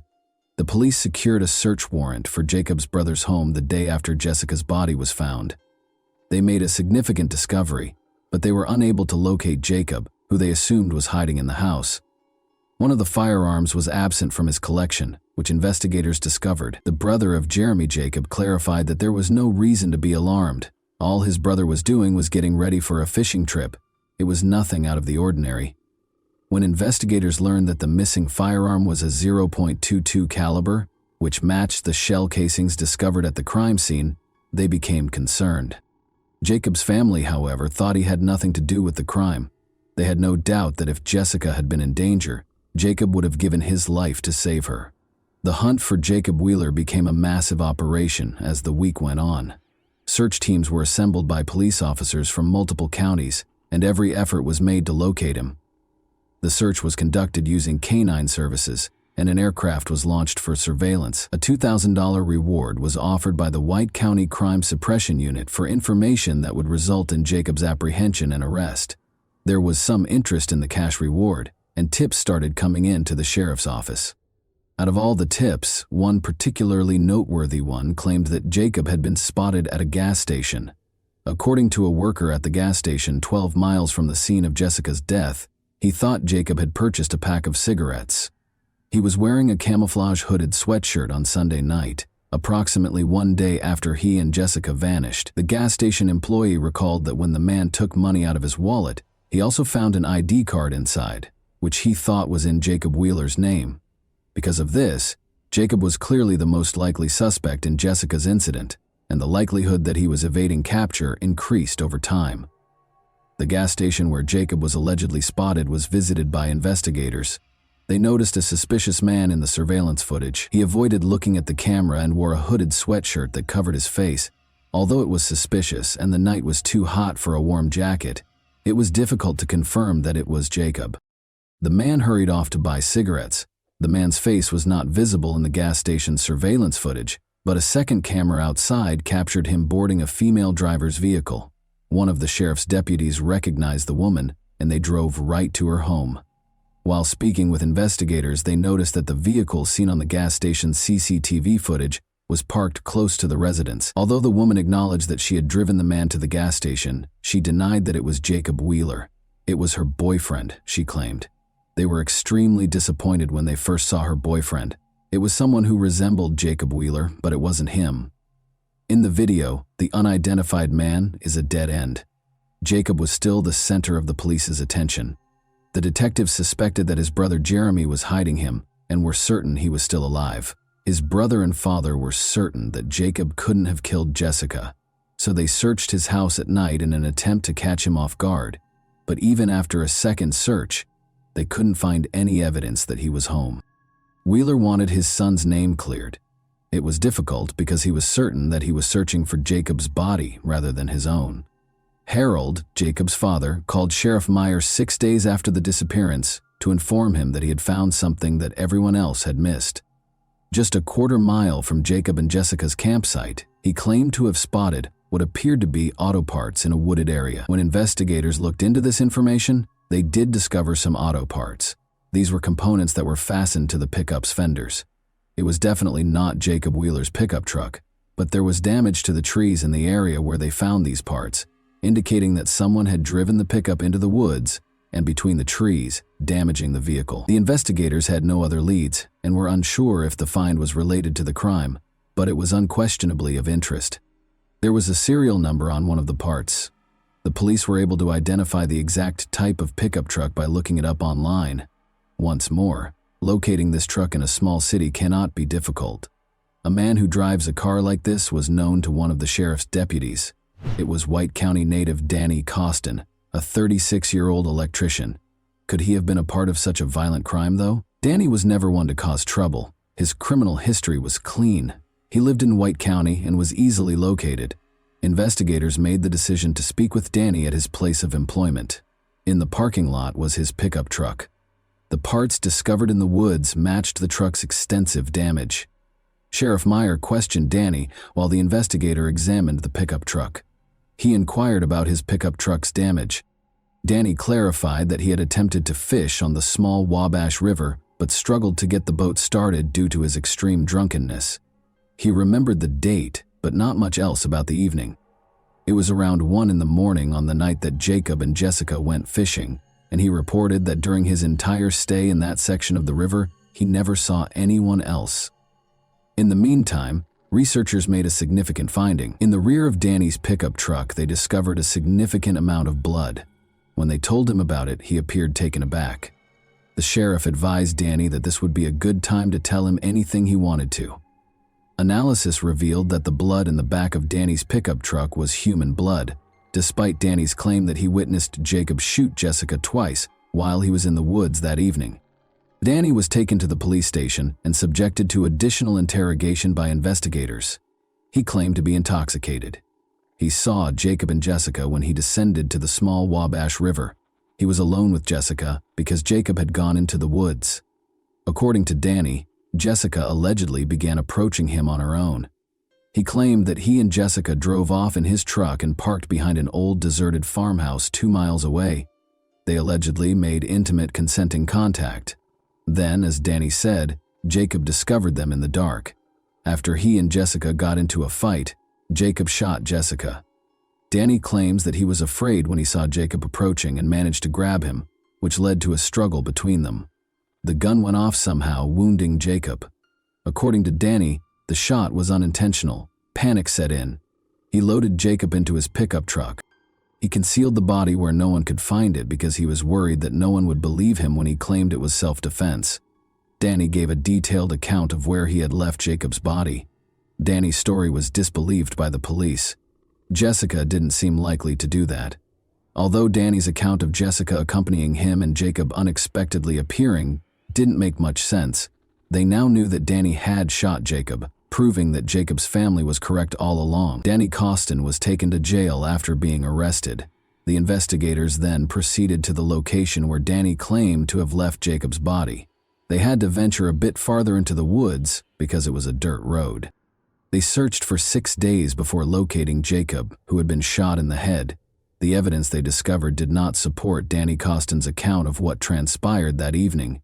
The driver's seat and the door of Jacob's pickup were covered in blood, and it was Jacob's blood. Danny's story simply didn't fit it. He claimed that after Jacob killed Jessica, they got into a fight in the woods, and Jacob was accidentally shot and killed. According to what Danny had previously said, he loaded the body into the back of his own pickup truck and drove it to a faraway place. So where did Jacob's pickup truck's interior contain blood?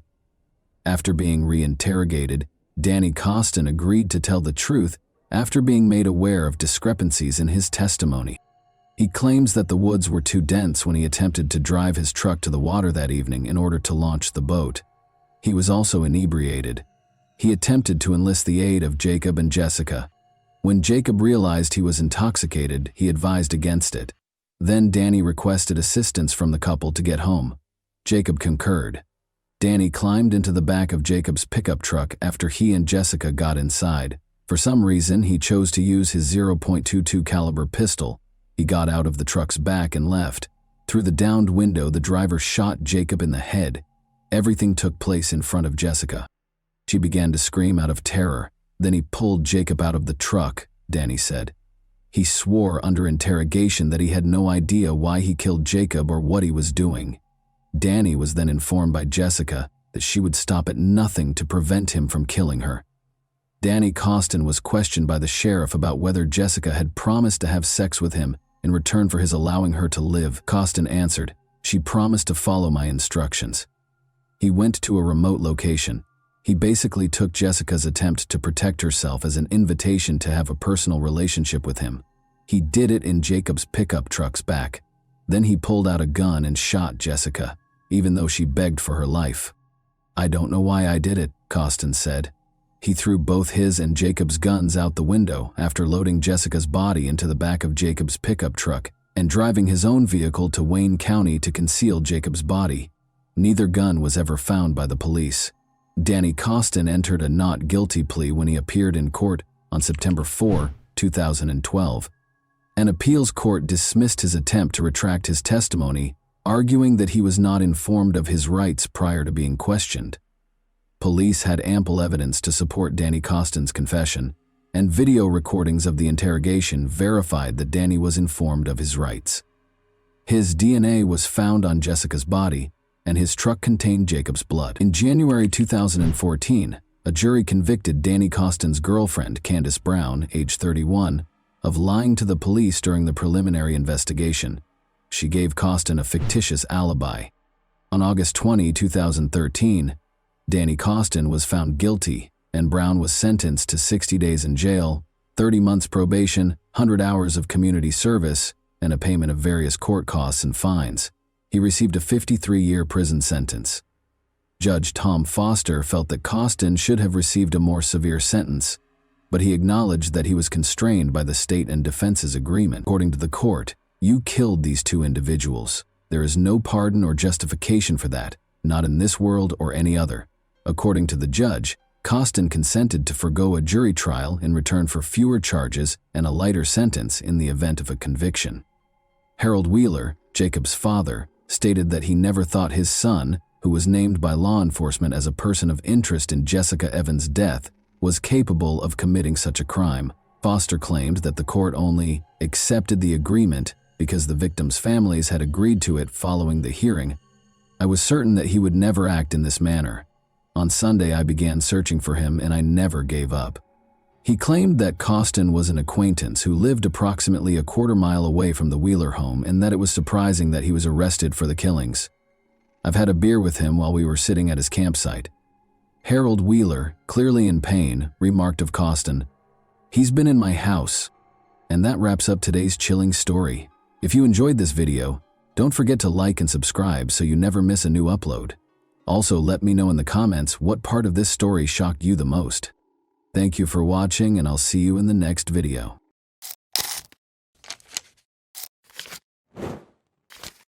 Hey guys, welcome to my channel, and today we're going to take a look at another horrible case with you.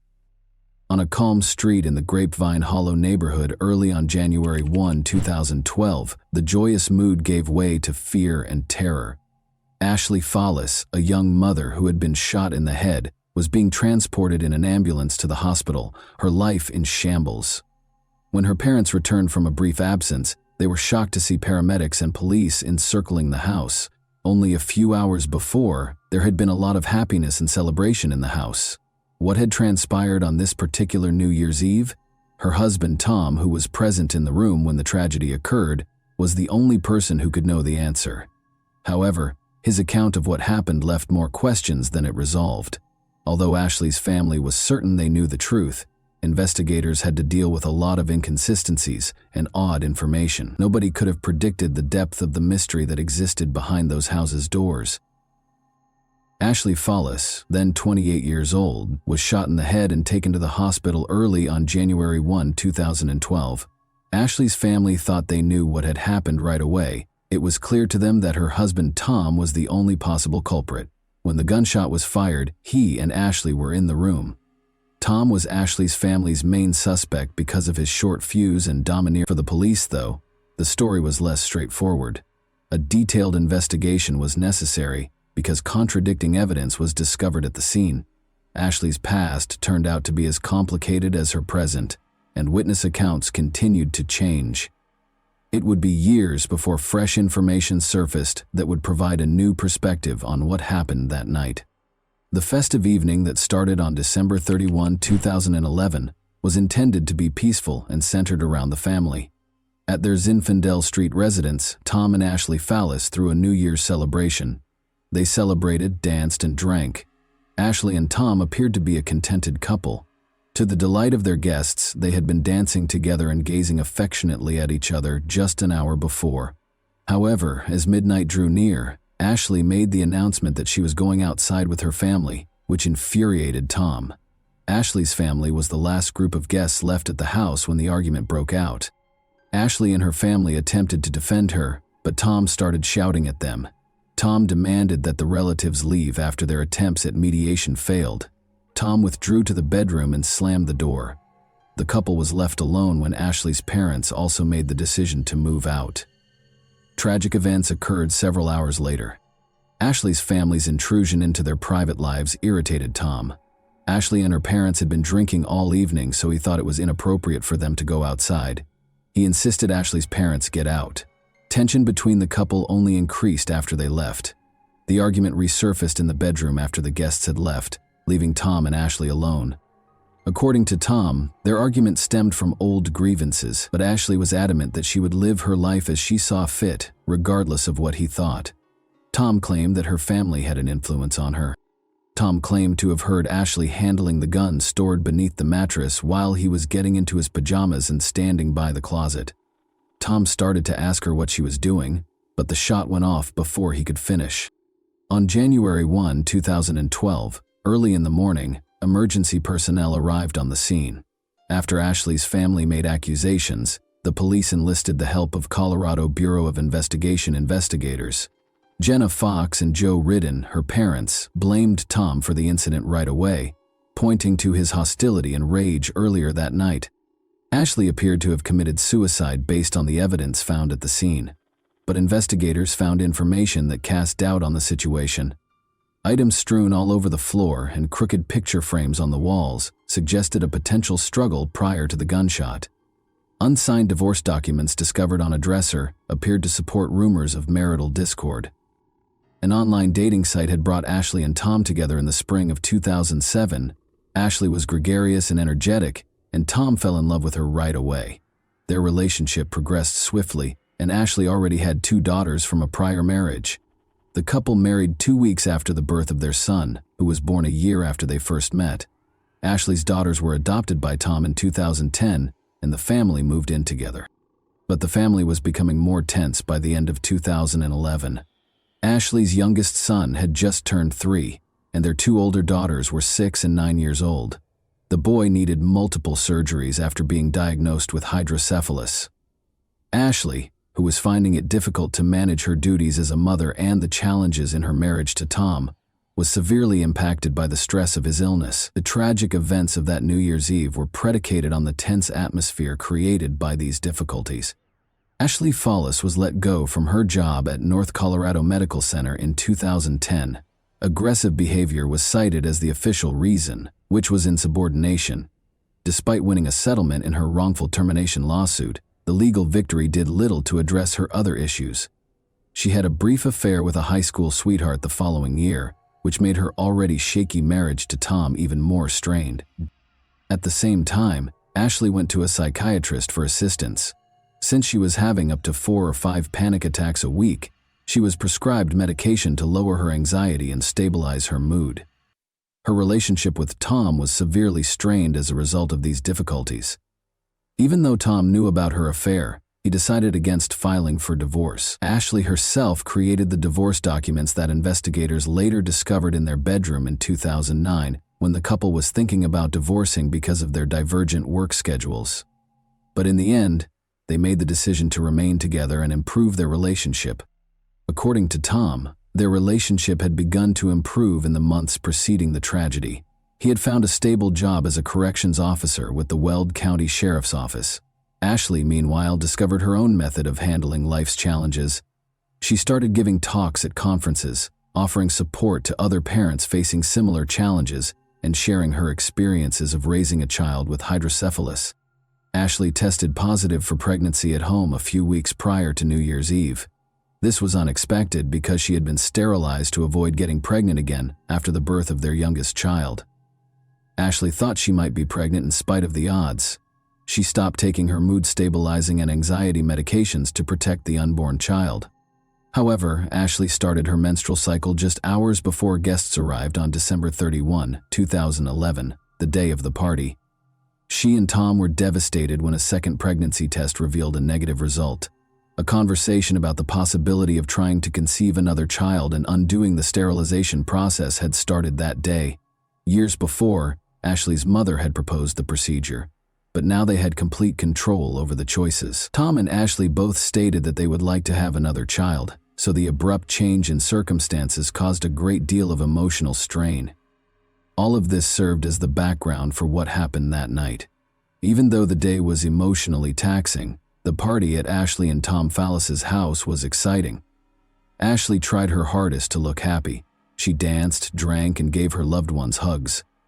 Ashley appeared content and resilient, as she always did, according to her parents Joe and Jenna. It was difficult for them to accept that she would have voluntarily abandoned her family. However, Tom asserted that Ashley's family was unaware of the intense emotional struggles that were concealed behind her apparent composure. Tom's account of what happened that evening was carefully considered by investigators. He started his interview by narrating the events of the day, including how Ashley's decision to go outside with her family members escalated a minor argument and how the negative pregnancy test result had set the tone. Ashley's propensity to follow her mother's advice too frequently became the topic of the argument. Tom stated that he just wanted things to calm down and didn't want to argue anymore. Investigators observed scratches on Tom's neck and chest during his police interview. Given that they might have been signs of a struggle, these marks sparked suspicions. Tom clarified that the red marks were caused by him scratching his skin because he was itching after shaving his chest for the first time. He claimed that stress might have been the cause of the scratches on his neck. As the interview went on, the level of questioning increased. Tom insisted on his innocence because he believed he was being accused of a crime. He insisted that he wasn't in the room when the gun went off and that he didn't shoot Ashley. Investigators were inspecting the house and interviewing neighbors in the meantime. Chelsea Arriga, a neighbor, claimed to have heard Ashley yell, "Get off me," just prior to the gunshot. This story ran counter to what Tom had said. Tom denied that he ever made Ashley do anything against her will when investigators questioned him about the yelling. He clarified that he only requested that she cease following her mother's advice because it was straining their marriage. Investigators pressed him further, pointing out that Ashley was unlikely to have shot herself because of the wound on the back of her head. To prove his innocence, Tom insisted on having his hands tested for gunpowder residue. In order to ascertain whether Ashley was capable of firing the gun, he also demanded that her hands be examined. Because of the peculiar circumstances and contradicting evidence, investigators remained doubtful despite his explanations. Ashley Fawless was in the hospital, where medical professionals battled to save her life, while Tom was at the station. Unfortunately, they declared her dead a few hours after she was admitted. Tom was devastated to hear of her passing. After the incident, he said, he saw her breathing and thought she might have a chance to live when he held her in his arms. Despite not getting a confession from Tom after 3 hours of interrogation, investigators were unable to rule him out as a suspect. Tom grew more and more upset, insisting on his innocence and saying over and over that he could never hurt his wife. Ashley's death was declared a voluntary act 4 days after the incident.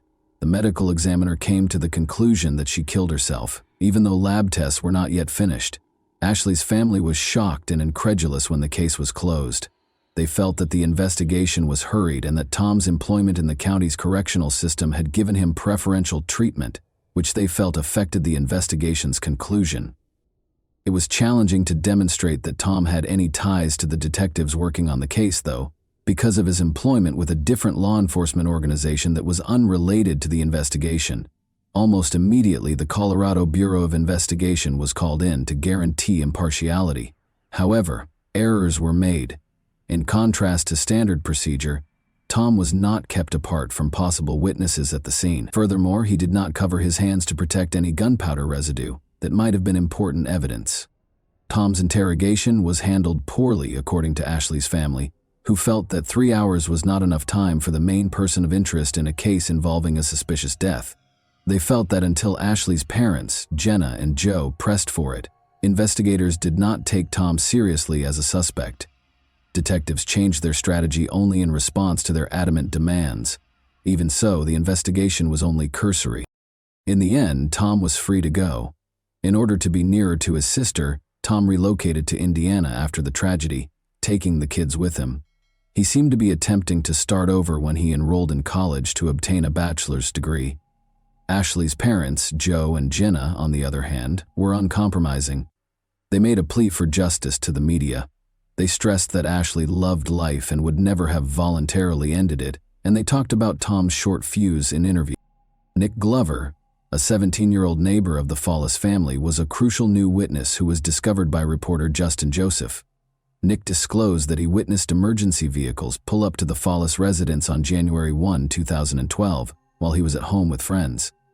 Additionally, Nick stated that he told Detective Michael Yates in an interview that he had heard Tom tell Ashley's parents, "I shot my wife." However, the police reports did not include a record of his statement. New accusations against law enforcement were sparked by the lack of documentation, which suggested potential corruption and a cover-up.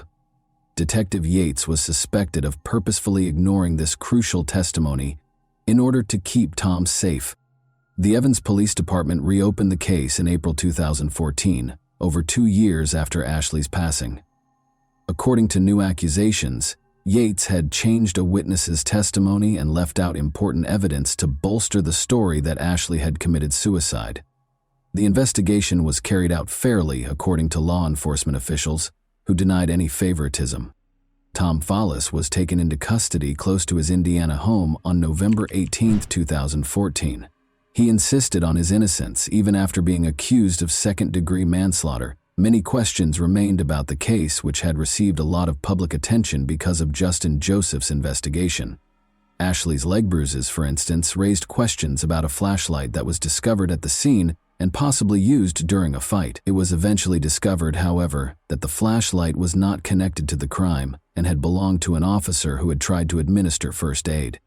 According to the prosecution, Ashley kept a Taurus 9mm handgun under the mattress, which Tom took during a confrontation, put to her head, and then fired. After that, he called emergency services and lowered her body to the ground. Jenna Fox, Ashley's mother, testified during the trial that Tom had used harsh language and behaved aggressively during the New Year's Eve party, resulting in a fight. Tom refuted these claims. Jenna revealed later in the trial that there was a family history of mental health problems. Both Ashley's uncle and grandmother had committed suicide. This evidence was used by the prosecution to bolster their hypothesis that Ashley might have taken her own life voluntarily. Ashley's psychiatrist, however, stated in her testimony that she did not exhibit any symptoms of depression as of December 2011. Ashley was receiving overlapping prescriptions as a result of seeing 2 psychiatrists and a therapist concurrently, according to information later presented by the defense. Testimonies from forensic experts regarding the crime scene were inconsistent. Tom couldn't have shot his wife, according to Dan Gilliam, who had devoted hundreds of hours to examining the evidence. People who fire weapons in a fit of rage seldom stop after a single shot, Gilliam said. Gilliam was called as a witness by the prosecution, despite his findings.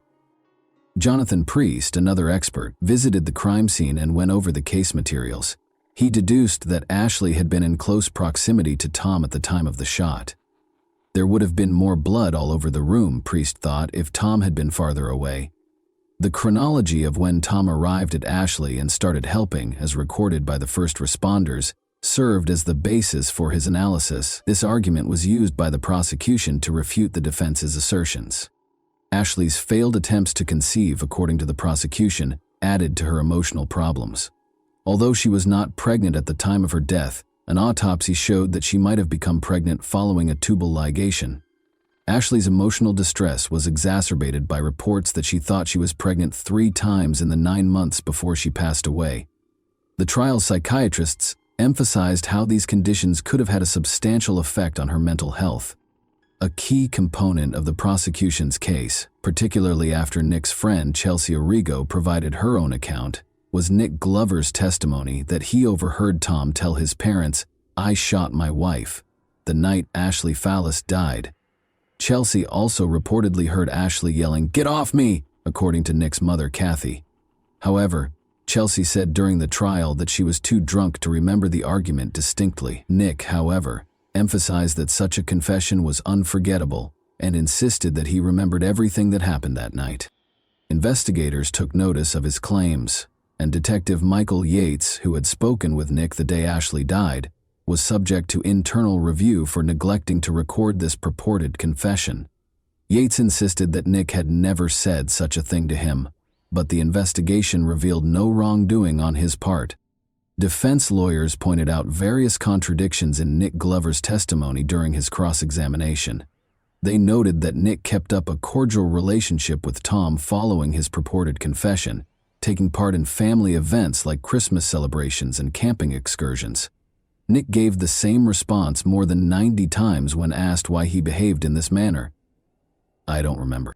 Chris Graves, a former deputy for the Weld County Sheriff's Office, later came forward and said he had heard Tom confess. The defense cited contradictions in Graves's story, claiming that when he arrived at the scene he heard Tom yelling, "I can't believe I shot her, I can't believe she's dead," despite the fact that the crime scene was packed with neighbors, family members, and law enforcement officers. Nobody else claimed to have heard Tom's alleged outburst. Additionally, Graves did not arrest Tom on the spot, stating that it was outside of his authority. The defense also pointed out that for 3 years after the incident, Chris Graves had not submitted any reports regarding his statements. His credibility was further damaged when he was later fired for dishonesty from the sheriff's office. These elements call into question the prosecution's story.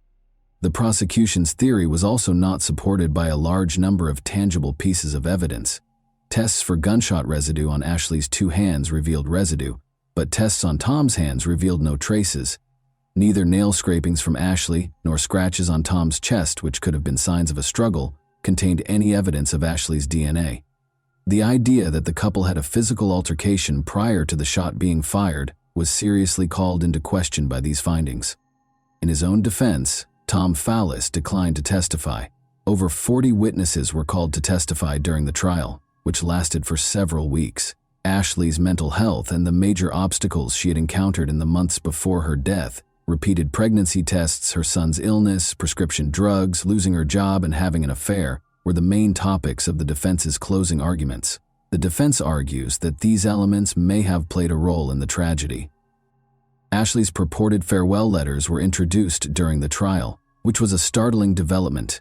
She wrote that she could no longer live, called herself a failure, and apologized to Tom in these letters. Since they were only made aware of these letters years after Ashley's passing, her family questioned their veracity. According to her family, they thought the letters were fake and had never seen any indication that Ashley might have written them. The jury deliberated for 3.5 hours, including an hour for lunch, before rendering its decision. Tom Fallis was acquitted of all charges, including second-degree manslaughter. Ashley's family was devastated by the decision. Jenna Fox and Joe Ridden, her parents, were adamant about Tom's guilt and sued the Evans Police Department, alleging that investigators had fabricated or hidden evidence. They contended that other officers who may have heard Tom's purported confession stayed silent and that Nick Glover's 2012 testimony had been disregarded. In the end, their cases were dropped. Ashley's family remained adamant about Tom's guilt and insisted on accepting the acquittal. Nevertheless, they were able to keep up a relationship with the kids and obtain visitation rights that let them continue to be active in their lives. As he works to rebuild his life and further his education, Tom Fallis is still struggling financially as a result of legal fees. Tom continued to look after the children after the tragedy. To start over and be nearer to his sister, he relocated them to a different state. He informed them that their mother had died in an accident, but he would like to give them more information when they are older. The case is still cloaked in mystery despite every attempt to find the truth. Doubt seems to grow with each response, and questions persist. Ashley Fallis's story is one of those instances where it becomes difficult to distinguish between truth and deceit, leaving only suspicion and unsolved mysteries in its wake. And that wraps up today's chilling story. If you enjoyed this video, don't forget to like and subscribe so you never miss a new upload. Also, let me know in the comments what part of this story shocked you the most. Thank you for watching, and I'll see you in the next video.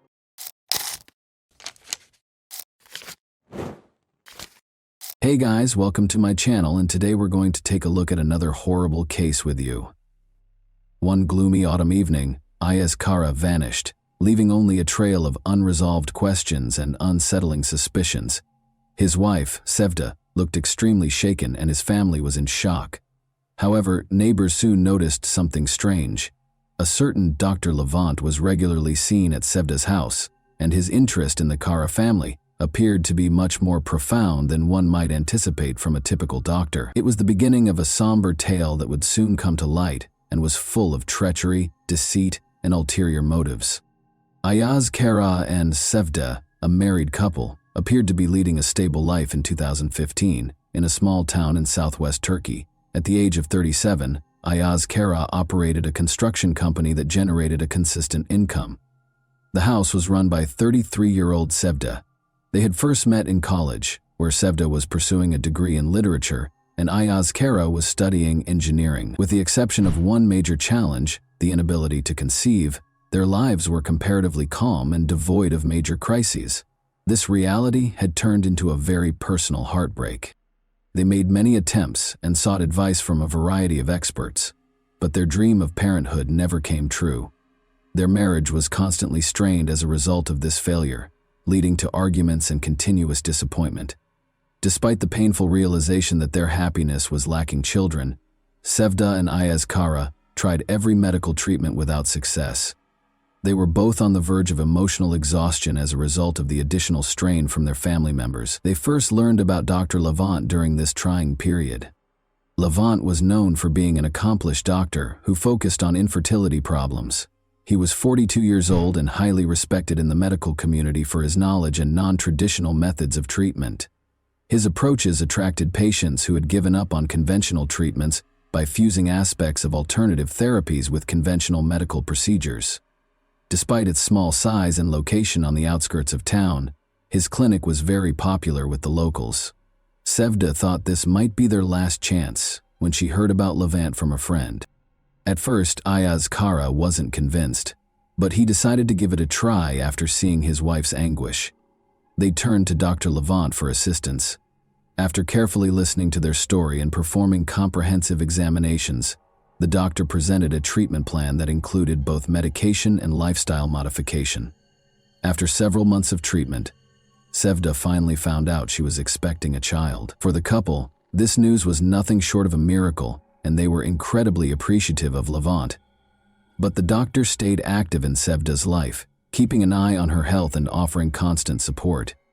He was more than just a medical helper. He helped Sevda deal with the difficulties of her pregnancy by coming to their house on a regular basis. His visits became more frequent over time. Sevda and Levant's relationship gradually started to conflate the characteristics of a normal doctor-patient relationship. Ayaz Kara was devoted to his job and did everything in his power to provide his expanding family with a secure future. Levant, meanwhile, was there for Sevda when she most needed assistance. His visits became routine, and his presence in the house felt almost natural. Sevda had grown used to having him around, and what began as professional interactions gradually transformed into something more personal. Ayaz Kara first grew suspicious when he unexpectedly returned home one day and found Levant in their living room. The doctor explained that he had stopped by to check on Sevda's condition. Although the explanation made sense, a nagging feeling lingered in Ayaz Kara's mind. He soon began to notice that Levant's visits were becoming more frequent, and his wife's behavior grew more distant. Conversations between Ayaz Kara and Sevda became strained, and the initial joy of expecting their baby started to give way to an unsettling sense of anxiety. Sevda and Levant continued to meet. Their interactions became increasingly secretive, and their encounters often happened when Ayaz Kara was away at work. Levant visited under various pretexts, checking Sevda's health, bringing medications, or providing follow-up advice. Even during her pregnancy, Sevda and Levant managed to find moments of seclusion. The visits grew longer and more frequent, and Sevda made no effort to stop them, as their connection only deepened. Meanwhile, Ayaz Kara could not shake the feeling that something was amiss. He observed that his wife was hiding things from him, but he struggled to figure out how to address his suspicions. One afternoon, Ayaz Kara came home earlier than usual and once again found Levant there. The scene seemed ordinary enough, but the tension in the air was unmistakable. Levant offered another plausible explanation for his visit, and Ayaz Kara had no choice but to accept it. Yet, the unease he felt was growing. He began paying closer attention to small details. How Sevda lingered in the kitchen when Levant was around. How she avoided answering his questions directly. The relationship between Ayaz Kara and Sevda grew colder, and Ayaz Kara felt trapped by unanswered questions and growing doubts. Levant, for his part, was well aware that the situation was becoming more precarious. He could see that Ayaz Kara was getting increasingly suspicious, yet Levant had no intention of backing down. Maybe he had reasons for remaining involved, and he knew more than Ayaz Kara could have imagined. He kept pushing boundaries, testing how far he could go before everything spiraled out of control. Ayaz Kara, on the other hand, became more consumed by his suspicions. He started watching his wife's every move, desperate to uncover the truth of what was unfolding in his own home. The tension within the family had reached a breaking point. Sevda and Levant continued to meet in secret, despite the escalating risks. Ayaz Kara could feel his family slipping through his fingers, but was at a complete loss as to how to stop it. Meanwhile, Levant showed no signs of backing down, even as Ayaz Kara's suspicions grew. He seemed determined to play out his dangerous game, not knowing where it might lead. As time passed, the atmosphere in the house grew increasingly tense. When Sevda's pregnancy became more noticeable, she and Levant finally stopped their clandestine encounters. The risk had become too great, and with Sevda's pregnancy now obvious, Levant ceased his visits under any pretext, and their connection abruptly came to a halt as if it had never happened. Yet this did not bring peace to Ayaz Kara and Sevda's home. The relationship between the couple became even more strained, consumed by suspicion and inner turmoil. Ayaz Kara tried to stay home as much as possible, searching for ways to reconnect with his wife. Despite his efforts, he couldn't shake the feeling that something between them had been irrevocably broken. Sevda, on the other hand, couldn't understand why Ayaz Kara had grown so distant and cold. She struggled to make sense of his change in behavior, as the tension between them only deepened. After another quiet dinner one evening, Ayaz Kara abruptly vanished. Since he always informed her if he would be late to work or had errands to run, Sevda realized he was gone from the house, which was very unusual. There was no note, no phone call this time. Sevda tried to control her anxiety, but worry started to bite her. After several days passed with no sign of Ayaz Kara, Sevda was forced to notify the authorities that he had vanished. Sevda was taken in for interrogation after the police began their investigation. The investigators were immediately alarmed by her actions. She frequently sidestepped direct questions about the status of her marriage and gave off the impression of being extremely nervous. She found it difficult to respond clearly when asked what could have caused her husband to disappear. She was clearly uncomfortable when asked about her affiliation with Levant. Although Sevda denied any connection to Levant other than medical consultations, her claims sounded tentative and unpersuasive. Investigators started looking into all of Ayaz Kara's connections, including his personal and professional relationships. They found that, in contrast to his usually rigorous work schedule, Ayaz Kara had been spending an unusual amount of time at home. The mysteries surrounding his disappearance are only becoming more complex in light of this detail. Even though Sevda insisted she didn't know anything, the investigators were still bothered by her nervousness and unpredictable behavior. While closely examining the surveillance footage from the cameras placed throughout the house, one of the investigators noticed a number of instances that didn't match Sevda's claims. He observed that Levant visited often, and that their interactions seemed far too familiar for a straightforward doctor-patient relationship. This finding encouraged further research into the nature of the relationship between Sevda and the Levant. Investigators soon suspected Sevda of being involved in her husband's disappearance, making her a prime suspect. She was still being called in by the police to be questioned about her interactions and activities in the days before Ayaz Kara vanished. Sevda's responses became increasingly erratic, and her anxious manner only served to heighten law enforcement suspicions. Levant became involved in the investigation as well, and investigators started looking for him to learn more about his role in this complicated case. It had been months since Ayaz Kara vanished. Despite a lot of work, the search produced very few tangible results. Investigators pursued a variety of avenues, including following Ayaz Kara's contacts, examining his business transactions, and going through his private correspondence. But each lead appeared to come to a standstill. Interviews with friends and coworkers revealed that none of them had any insightful information to share. Red flags were still raised by Sevda's peculiar behavior during interrogation. The suspicions about her were only heightened by her propensity to contradict herself and avoid direct responses. Life continued while the investigation stalled. A baby boy was born to Sevda. There was no celebration, despite the fact that the delivery went well and the child was healthy. The police and the community continued to keep a close eye on Sevda, and the baby's father was still missing. Neighbors whispered about what had happened, and rumors spread like wildfire throughout the small town. Sevda was frequently spotted with her baby, but there were always signs of worry and stress on her face. In an attempt to avoid attention, she maintained a low profile, but her actions only fueled further rumors. Soon after, neighbors noticed that Dr. Levant, who had previously only come to Sevda's house for medical visits, was now frequently there. It soon became apparent that he had essentially moved in after he was spotted spending the night there. The townspeople were outraged by this. Such behavior did not go unnoticed in a small community where everyone knew one another. The relationship between Sevda and Levant was suspected to have begun long before Ayaz Kara vanished. Rumors spread, and before long everyone knew that Levant was her lover and not just a friend who helped her through a tough moment. Sevda's home came under more and more critical scrutiny.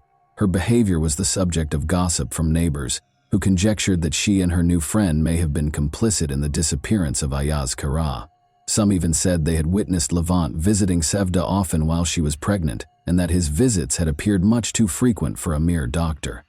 However, Levant continued to live openly in Sevda's house, seemingly unaffected by the circulating rumors. He took on many of the duties of a family man, including helping to care for the infant.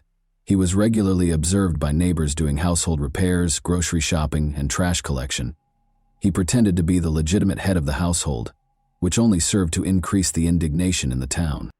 When Levant and Sevda were seen together at the neighborhood market shopping for things for the baby, the disapproval peaked. They were seen holding hands, which sparked a wave of condemnation. Levant's increasingly noticeable presence at Sevda's house became a crucial piece of the puzzle as the police investigation into Ayaz Kara's disappearance continued. Investigators started closely observing the property, following Levant and Sevda's every step and every visit. Although there was growing suspicion that they were somehow connected to Ayaz Kara's unexplained disappearance, authorities were unable to establish a direct connection that would link them to the case in the absence of any hard evidence.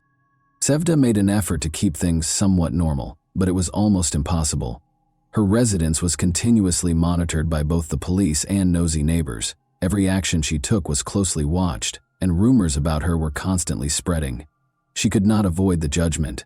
Women who once greeted her warmly and engaged in conversation about daily life now completely avoided her when she took her infant for walks. Families that had previously been friendly with her started to distance themselves from her after some even made mean comments, such as, "Her husband's barely gone, and she's already found his replacement." Levant, on the other hand, avoided any conflicts. He carried on with his life as though nothing out of the ordinary had occurred. He never bothered to defend himself, he never engaged with the neighbors, and he ignored the whispers. The situation became even more tense because of his disregard for public opinion. His assurance was evident, and Sevda found herself depending on him more and more as she drew courage from his unwavering poise. Meanwhile, the police kept reviewing the home security footage taken prior to Ayaz Kara's disappearance. They found growing evidence that Levant had seen Sevda far more often than a normal physician would have. This made Levant a prime suspect, especially since he was now residing in the missing man's house. Investigators started getting the paperwork ready so they could call Levant in for formal interrogation. Sevda insisted that Levant stay, but Levant began to consider leaving town for a while to avoid attracting any more attention. Not with the intense and inevitable looks of suspicion and condemnation from those around her. She could no longer handle it all alone. There was a knock on the door one evening. The police were involved. To answer some questions, they invited Levant to come down to the station. He had been aware that this day would eventually arrive. He composed himself and assured Sevda that he would return shortly before stepping out to meet the officers. With 1,000 concerns racing through her head, she watched as the police car drove off. She was aware that life would never be the same, and that they would be constantly monitored. Levant tried to remain calm at the police station. The detectives questioned him about his frequent visits to Sevda, his relationship with Ayaz Kara, and why he was now residing in her home. According to Levant, he was merely a medical professional who had been supporting Sevda during a challenging pregnancy and the months that followed. Although he denied any involvement in the disappearance of Ayaz Kara, his answers did not satisfy the investigators. They persisted, looking for contradictions in his account. Meanwhile, fresh rumors started to spread around town. There were rumors that Levant might even be arrested and that the police were finally taking the case seriously. Some neighbors said that Sevda's actions had long struck them as strange, and that they had always suspected something was wrong. The community's judgment became more obvious. People shunned Sevda, and those who had previously supported her now abandoned her. After being questioned for several hours, Levant went home. He attempted to hide the fact that he was tired. At the door, Sevda greeted him with a strained and pale face. Even though she didn't ask any questions, it was clear that she was afraid. Levant realized that the situation was more serious than they had anticipated, and that they were now in actual danger. Every action they took would be closely watched by the police, who obviously weren't going to let them off the hook. The tension only increased in the weeks that followed. Levant made an effort to continue as though nothing had changed, but the community's and the authorities' pressure was getting to be too much. Sevda avoided interacting with neighbors and rarely left the house. She was aware that their lives had devolved into a never-ending anticipation of catastrophe. They no longer felt safe, and their fear only grew with each new encounter with the police. Levant and Sevda came to the conclusion that there was no use in continuing to deny their relationship after weeks of incessant interrogation. Their lives had become intolerable due to the police pressure, the critical looks from their neighbors, and the never-ending barrage of suspicions. They made the decision to come clean. They maintained that they had nothing to do with Ayaz Kara's disappearance, despite the fact that they were living together and had become romantically involved. They freely admitted during a follow-up interrogation that they were now a couple and that Levant had moved in with Sevda to assist with babysitting. They denied any involvement in Ayaz Kara's disappearance and stated that their feelings for one another had become too intense to ignore. They also asserted that their relationship had only started after Ayaz Kara disappeared. Their admission was met with suspicion by the police. Though there was no basis for criminal charges connecting the two to Ayaz Kara's disappearance, investigators were still certain that they were concealing something. However, the case became even more tense after Sevda and Levant came clean about their romantic relationship. Every action they took was now closely monitored as the investigation grew more intense. Sevda and Levant were all too aware that their life together had devolved into a never-ending nightmare, with new questions and suspicions emerging every day. Ayaz Kara's family, meanwhile, refused to wait around. Mehmet, his younger brother, and his parents decided to take matters into their own hands and started their own investigation. They were convinced that Ayaz Kara couldn't have vanished without foul play, and that Sevda and Levant knew more than they were confessing. Especially Mehmet was unrelenting. He spent hours interviewing neighbors, compiling data and examining it to find any possible leads. He clung to the hope that Sevda and Levant were somehow involved in his brother's disappearance and was determined to find out the truth. One day, Mehmet got a tip from a neighbor who said that a suspicious van had been seen close to the house the night Ayaz Kara vanished. No one had given it much attention at first, but now that detail seemed important. Mehmet started to inquire, and a number of neighbors attested to seeing the van. There were people inside the house where it had been parked. The timing coincided with the abrupt disappearance of Ayaz Kara, but no one knew who they were. Mehmet followed up on every lead pertaining to the van and eventually located a source who could provide a more thorough account. It was a white van that was old and unmarked. The witness also reported seeing individuals that evening loading heavy-looking objects or big bags into the van. For Mehmet, this realization felt like a breakthrough. After compiling everything he had learned, he gave it to the police. The tip was taken seriously by the authorities, who started investigating. The investigation took a crucial turn when they learned that a van that fit that description had previously been reported for suspicious activity in the neighborhood. The investigation was starting to put the pieces of the information they had collected together. The police began looking through town-wide security cameras that might have recorded the van's movement. They soon discovered video from one of the cameras, which showed a white van traveling late at night along a road close to the residences of Ayaz Kara and Sevda. This video turned into an important piece of evidence that might help explain Ayaz Kara's disappearance. The authorities' efforts to find the owner of the van were soon successful. They found that a man named Emre, who had previously been a driver for Levant's clinic, was the van's registered owner and had a connection to Levant. This discovery changed the course of the inquiry. They quickly brought Emre in for interrogation. He initially vehemently denied any wrongdoing, but when pressure mounted, his story started to fall apart. Detectives narrowed their line of inquiry by pressing him further after noticing discrepancies in his account. After a while, Emre broke down and acknowledged that he had helped Levant that evening. He said he had only been instructed to assist with moving some things and had not been fully informed of the situation. He claimed that because he assumed he was helping his boss with a personal issue, he didn't ask questions. Emre denied any direct involvement in the disappearance of Ayaz Kara and maintained that he had no idea what was in the bags he had assisted in transporting, but his admission only made Levant and Sevda seem more suspicious. The police were aware that they needed to move quickly. They obtained arrest warrants for Sevda and Levant so they could be questioned further, as well as a search warrant for their residence. Law enforcement showed up at Sevda and Levant's house late at night when it was quiet. A startled Sevda answered the door when they knocked, utterly unprepared for what was about to happen.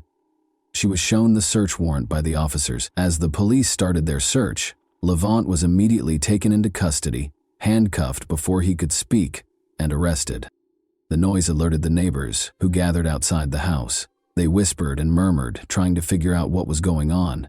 It appeared that the long-held suspicions of many that something was wrong were now validated.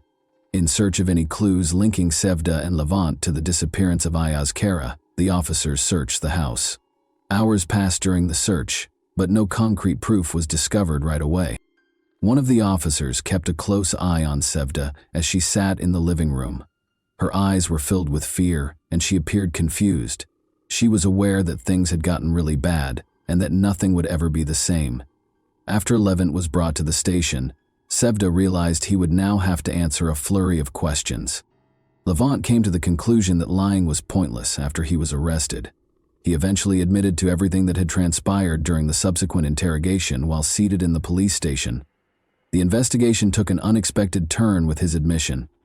He explained how the whole plan had come to pass, how he and Sevda had intended to get rid of Ayaz, and how they hoped to start a new life together. The puzzle pieces fit together with every word, and the reality of what had happened was eventually exposed.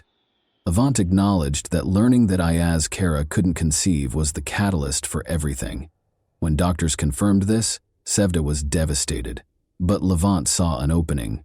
He started providing Sevda with emotional support and positioned himself as the answer to her problems. They developed a romantic relationship over time. Sevda told Levent she no longer wanted to live with Ayaz after she became pregnant with his child. Levent agreed to assist in getting rid of her husband because he was obsessed with Sevda and wanted to start a new life with her. Everything had been meticulously planned for the night Ayaz vanished. Levent had made arrangements for Emre, his old driver, to help with the ride. They had picked a night when Ayaz was returning home later than normal, and the van was parked close by. They moved quickly after Levent entered the house, pretending to check on Sevda. Levent hit Ayaz in the head while he was in the living room, knocking him out. Ayaz was never given the opportunity to comprehend the situation. Then Emre arrived at the house, and he and Levent loaded the body of Ayaz into the van. Sevda watched over them in the meantime, making sure no one saw what they were doing. To conceal Ayaz body and prevent any evidence from being discovered, they wrapped it in big plastic bags. Levent and Sevda had already prepared a shallow grave in an abandoned area on the outskirts of town, which they drove to. There, they buried Ayaz body in a secluded wooded area as part of their disposal. Neighbors had seen the bags being loaded into the van, and they were used to hide any evidence and make sure the body was not in direct contact with the bags. They did it to be together, Levent clarified. Sevda had been extremely dissatisfied with her marriage, and he would stop at nothing to help her and their unborn child. He believed that there was no other way to get rid of Ayaz. He and Sevda both wished that no one would ever connect them to the crime, and that Ayaz disappearance would go unsolved. The police started getting ready to arrest Sevda as soon as they heard Levin's confession. Levin appeared resigned, realizing that the instant they made the decision to commit the crime, their lives were over. Knowing that there was no defense for what they had done, he made no effort to defend himself. After he confessed, Sevda was arrested after the police searched her house once more. The neighbors gathered outside to watch the events as Sevda was arrested just outside her home. Sevda couldn't handle the pressure and ended up confessing as well when she found herself at the police station. She talked about how she had become increasingly resentful of Ayaz and how their relationship had soured after she found out he couldn't conceive. She disclosed that her child was actually Levent's, and she acknowledged that she wanted to start over with him. Sevda explained how they had meticulously planned to kill Ayaz, narrating how Levent offered several ideas to get rid of her husband before they ultimately agreed on a scheme that included kidnapping and a last violent act. Equipped with this new knowledge, the police searched the forest Levent had pointed out for Ayaz body. They discovered a grave after searching the woods for hours. Despite the fact that Ayaz remains were badly decomposed, the discovery offered sufficient proof to establish his demise and formally establish the case against Sevda and Levent. According to the results of a forensic investigation, Levent struck Ayaz during the assault, causing a fatal head injury. Ayaz body was given back to his family for burial after the autopsy was finished. The funeral was a heartbreaking and solemn event. The younger brother and parents of Ayaz were unable to contain their tears. They had the small comfort of being able to bury their brother and son, even though they knew that Sevda and Levent were to blame for his demise. There was a sense of collective shock and grief in the air as many townspeople came to pay their respects. People found it difficult to understand how two people they had known could have committed such an unimaginable crime, and how such a horrible act could occur in their peaceful community. The public and media took a keen interest in Sevda and Levant's trial. Levant acknowledged his guilt in court, saying he had done it because he loved Sevda and wanted to give her and her child a better life. Sevda acknowledged her role as well, but she made an effort to present herself as a victim of her circumstances by saying she was coerced into following the plan. But the court rejected her justification. Levant and Sevda were both given life sentences without the chance of release. Yazkara's parents were granted custody of the infant. Yazkara's parents decided to raise the boy as their grandson, despite the fact that he was Levin's biological son. Even though they knew he wasn't their biological grandchild, they couldn't bear the idea of leaving him. Despite the heartbreaking reality of his origins, they promised to provide the child with a loving and secure future because he was their only remaining link to Yazkara. And that wraps up today's chilling story. If you enjoyed this video, don't forget to like and subscribe so you never miss a new upload. Also, let me know in the comments what part of this story shocked you the most. Thank you for watching, and I'll see you in the next video.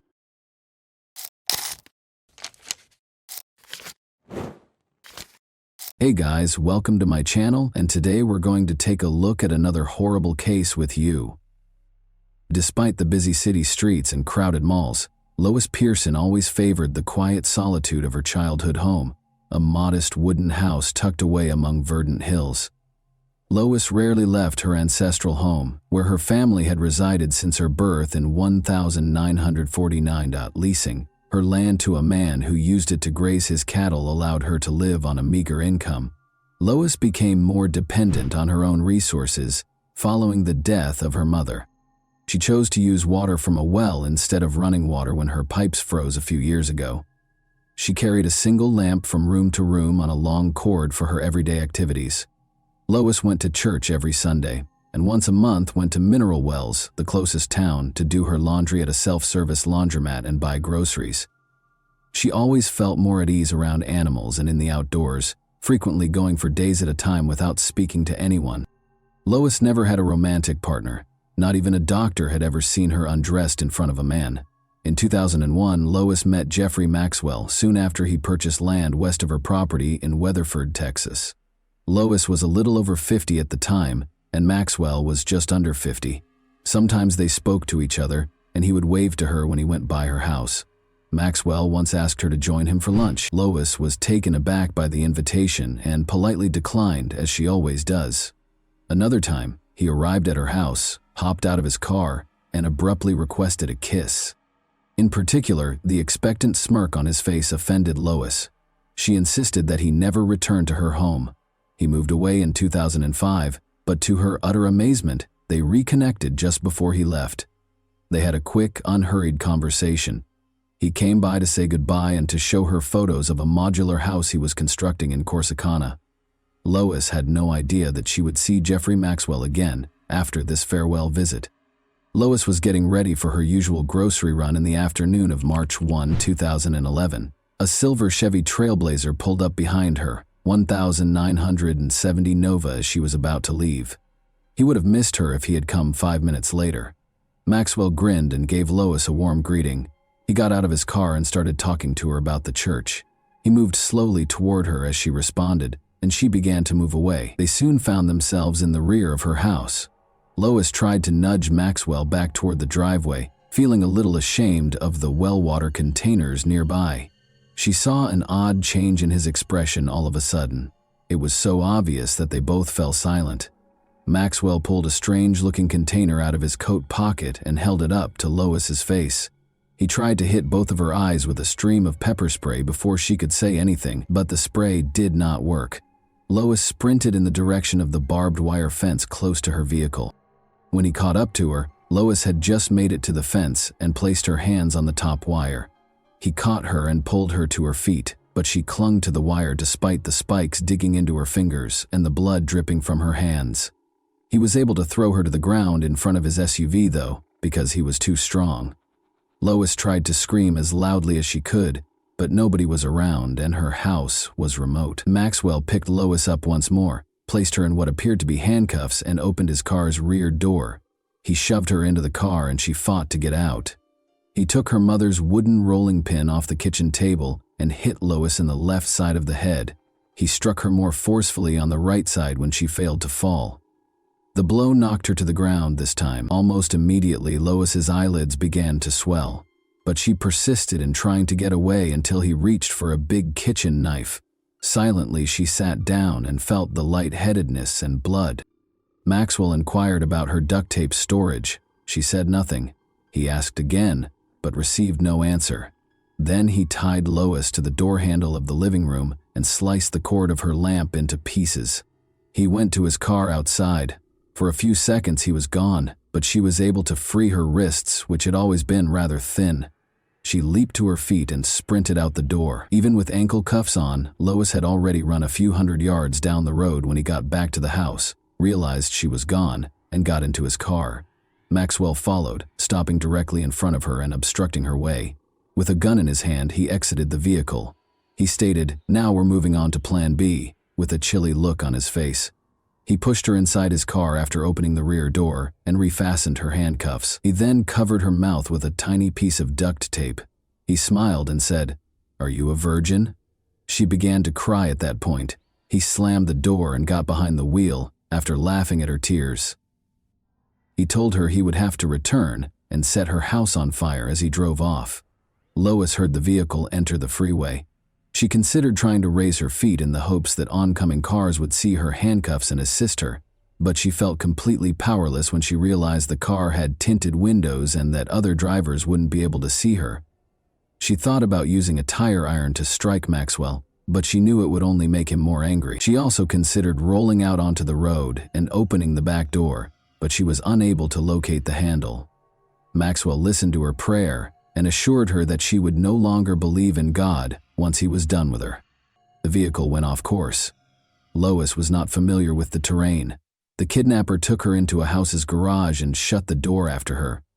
Cluttered with various objects, including patio furniture, a lawnmower, a lot of tools, a washing machine, and a dryer in the corner, she looked around the room. Maxwell took her handcuffs off. He started taking off all of Lois's clothing, cutting off her bra with a knife. Then he fastened her hands to the ends of a steel pole that was chained from the ceiling. She watched without understanding what was going on as he flipped a switch on the yellow control panel that was connected to the ceiling by a cable at the same location as the chains. She felt her shoulders suddenly rise, followed by her arms. As she climbed higher and higher, the ceiling motor hummed. Lois felt her bare legs hanging futilely in midair as Maxwell flipped the switch once more, causing the motor to go silent. Jeffrey Maxwell was renowned for his ability to get out of any predicament, be it shooting cattle to prevent them from being fed, burning down his own home to get insurance money, or something much darker. In the early 1980s, Maxwell corresponded with Martha Martinez, who was from Mexico. After many years of correspondence, Jeffrey finally went to Mexico and asked her to marry him. Because he deftly exploited her fears and lack of confidence, her family didn't like him at first. The 29-year-old woman felt that this was her opportunity to marry and have a child, despite her family's entreaties not to do so. She married Maxwell, had a son, and moved to Watauga, a Fort Worth, Texas suburb, with him. Maxwell had 3 children. When Rita, his girlfriend, became pregnant at the age of 18, he married her. However, they separated in 1,979 days following the birth of their second child. Martha managed to conceal her husband's actions from her family, but she was unable to conceal from her friends the bruises that appeared to be from shackles on her arms and legs. However, this paled in comparison to the horror Martha would later encounter.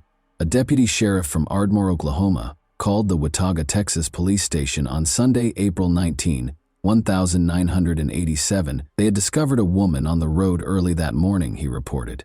A deep wound on her neck had caused her to lose a lot of blood after being severely beaten. Martha Maxwell was the woman. When the police arrived at the family's house, they asked Maxwell when he had last seen his wife. He said he hadn't seen her since the previous evening and was shocked to learn that Martha was hurt but still alive. Thankfully, medical professionals were able to save her life. When she regained consciousness, she described the argument she had with her husband. She dozed off on the couch after he beat her, only to awaken bound with duct tape. Following more mistreatment, Maxwell made her drink a substance that instantly put her to sleep. In the hospital, she awoke. Martha initially assisted the police, but she abruptly stopped speaking with investigators after her husband was arrested and charged with kidnapping. Since a search of the house and car turned up no evidence, the police were unable to charge Maxwell with anything without her testimony. Once more, Jeffrey Maxwell slipped through the gaps. Martha traveled to Mexico with her son. Her husband, however, was not going to let her go so readily. Playing on her Catholic background, he pounded her with letters, even accusing her of the incident. Martha was living with Jeffrey again a month after the charges against him were dropped, despite her family's entreaties for her to stay away. The family's life appeared to be returning to normal. They purchased a new home, and Martha started college. However, it was only the quiet before the storm. She, or allegedly from her, sent letters to 2 family members on May 10, 1992. In her letter, Martha stated that she would not be communicating with her son or husband for some time. Her relatives didn't think Martha was the sender of the letters. First of all, she typically just gave them a call. Second, she would have written a letter in Spanish rather than English if she had. Maxwell hung up the phone after Martha's brother informed him that Martha had left. In order to report his sister missing, he had to travel to Texas. Since she would never have left without money, documents, a car, and most importantly her cherished son, he was certain that she was dead and that her husband was to blame. But the hunt for Martha was unsuccessful. When police questioned him years later about whether he had done anything that could have caused his wife Martha's death, Maxwell said, "Not intentionally." Jeffrey filed for divorce a few years after she vanished. He remarried Rita, his first wife, as soon as the divorce was finalized, and she moved in with him along with her 3 daughters from her second marriage. The girls soon started griping about their stepfather's advances at school, and Rita's best friend disclosed that Maxwell had beaten her 2 days prior to their wedding. But Rita didn't take the kids, leave the state, change her name, and flee, until the police came to the family's house after her youngest daughter complained about her stepfather's actions. Maxwell started shouting at Lois as he lifted her into the air. The fact that she had ignored him in the car still infuriated him. After sensing his hands on her, the woman felt something sharp and hard, like a plastic bullet. It was really painful, and it felt like he was attempting to hurt her with this vibrating object. Maxwell began striking Lois with rods of various sizes, after declaring that they would be together for 2 weeks. He hit her all over, including the painful spot on her chest. All Lois could do was scream in pain. She was barely able to stand when he finally lowered her to the ground. After guiding her to the restroom, Maxwell gave her instructions to wash up. She first noticed that she was covered in bruises. Because she was afraid of losing her eye, her right eyelid was so swollen that she could hardly see. After a hasty shower, the kidnapper himself handed her his jeans. They smelled like Maxwell and were too big for Lois. It was awful, but she knew that if she didn't agitate him over insignificant things, she would live longer. He shut off the lights, laid down next to her, and chained her ankles to the bed that night. Maxwell barely slept, and Lois had trouble shutting her eyes. Even in the dark, she could see his round, owl-like eyes every time she turned to face him. It was the first night she had spent away from home in more than 40 years. On the morning of the second day, Maxwell informed Lois that he had to purchase additional padlocks from the store. He took her to the garage and showed her a wooden box that he had made himself. The wood smelled and looked brand new. He gave her a choice between the box and a torture device. She made up her mind right away that she would stop at nothing to avoid getting on that machine. As a gag, Maxwell put a metal ring in her mouth and fastened it with a strap. Then he put Lois in shackles and handcuffs and told her to lie in the box. She inquired as to whether she would have enough air through the gag. With the lid slightly open, Maxwell positioned a wrench on the box's edge and walked away. After hearing the sound of his car's engine, Lois waited for a few seconds before attempting to exit the box. However, despite her best efforts, she was only able to push the key away and lock herself in total darkness. She didn't realize Maxwell had moved the box beneath a heavy workbench until he came back. When they got home, the kidnapper took Lois to the bedroom and took off her clothes. Lois didn't know what he was doing, and she felt uneasy because her parents had never talked to her about private matters. He asked her if she wanted to go to the garage and hang upside down after she let out a painful scream. Then she made an effort to be silent. After he was done, he once more chained her legs to the bed. She was so tired that night that she was able to sleep. Maxwell had to pay a bill for his son's repair in Dallas early in the morning. As usual, he chained her and placed a gag in her mouth. In the distance, Lois could hear motorboats, motorcycles, and cars. The gag prevented anyone from hearing her screams or calls for assistance. Lois didn't realize Maxwell had broken her front teeth until he came back and took the metal ring out of her mouth. However, she lost something far more significant that day. Maxwell let her watch the news after they displayed a picture of her driver's license on the TV. Lois Pearson was listed as missing after learning that the home where she had grown up and shared many memories was gone. They were trying to find her. The days that followed were all the same. He met his needs with her in the mornings and then left her alone. He made sure she was chained to the bed for a few days, even when he hurried to the mailbox or take a shower. But the kidnapper grew less cautious over time. She discovered one day that he had left his cell phone in the restroom. She considered taking it and calling the police, but she was hesitant because she had never used a cell phone before and was worried about making a mistake. She was afraid that he would use that torture device once more, in addition to losing faith in her. Lois dropped that notion, but she continued to think about a way out, or at least a way to change the balance of power. And after being held captive for a week, she figured out how to resist his persistent advances.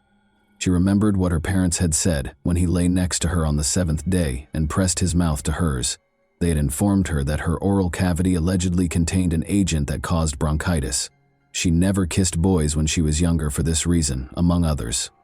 It's difficult to tell what actually happened at the time, but Maxwell woke up the following day with a fever and chills after she let him touch her lips, calling the move a battle of microbes. He could hardly move from his bed and was pale. He never tried to take advantage of her again. He insisted that she write him a check for $500 on the morning of the 8th day. He told her to date it February 2nd, which was more than a month earlier, and explained that groceries cost money. She had already prepared to go shopping in town with the $60 he had taken from her wallet, but she didn't protest, figuring the money would buy her a few more days.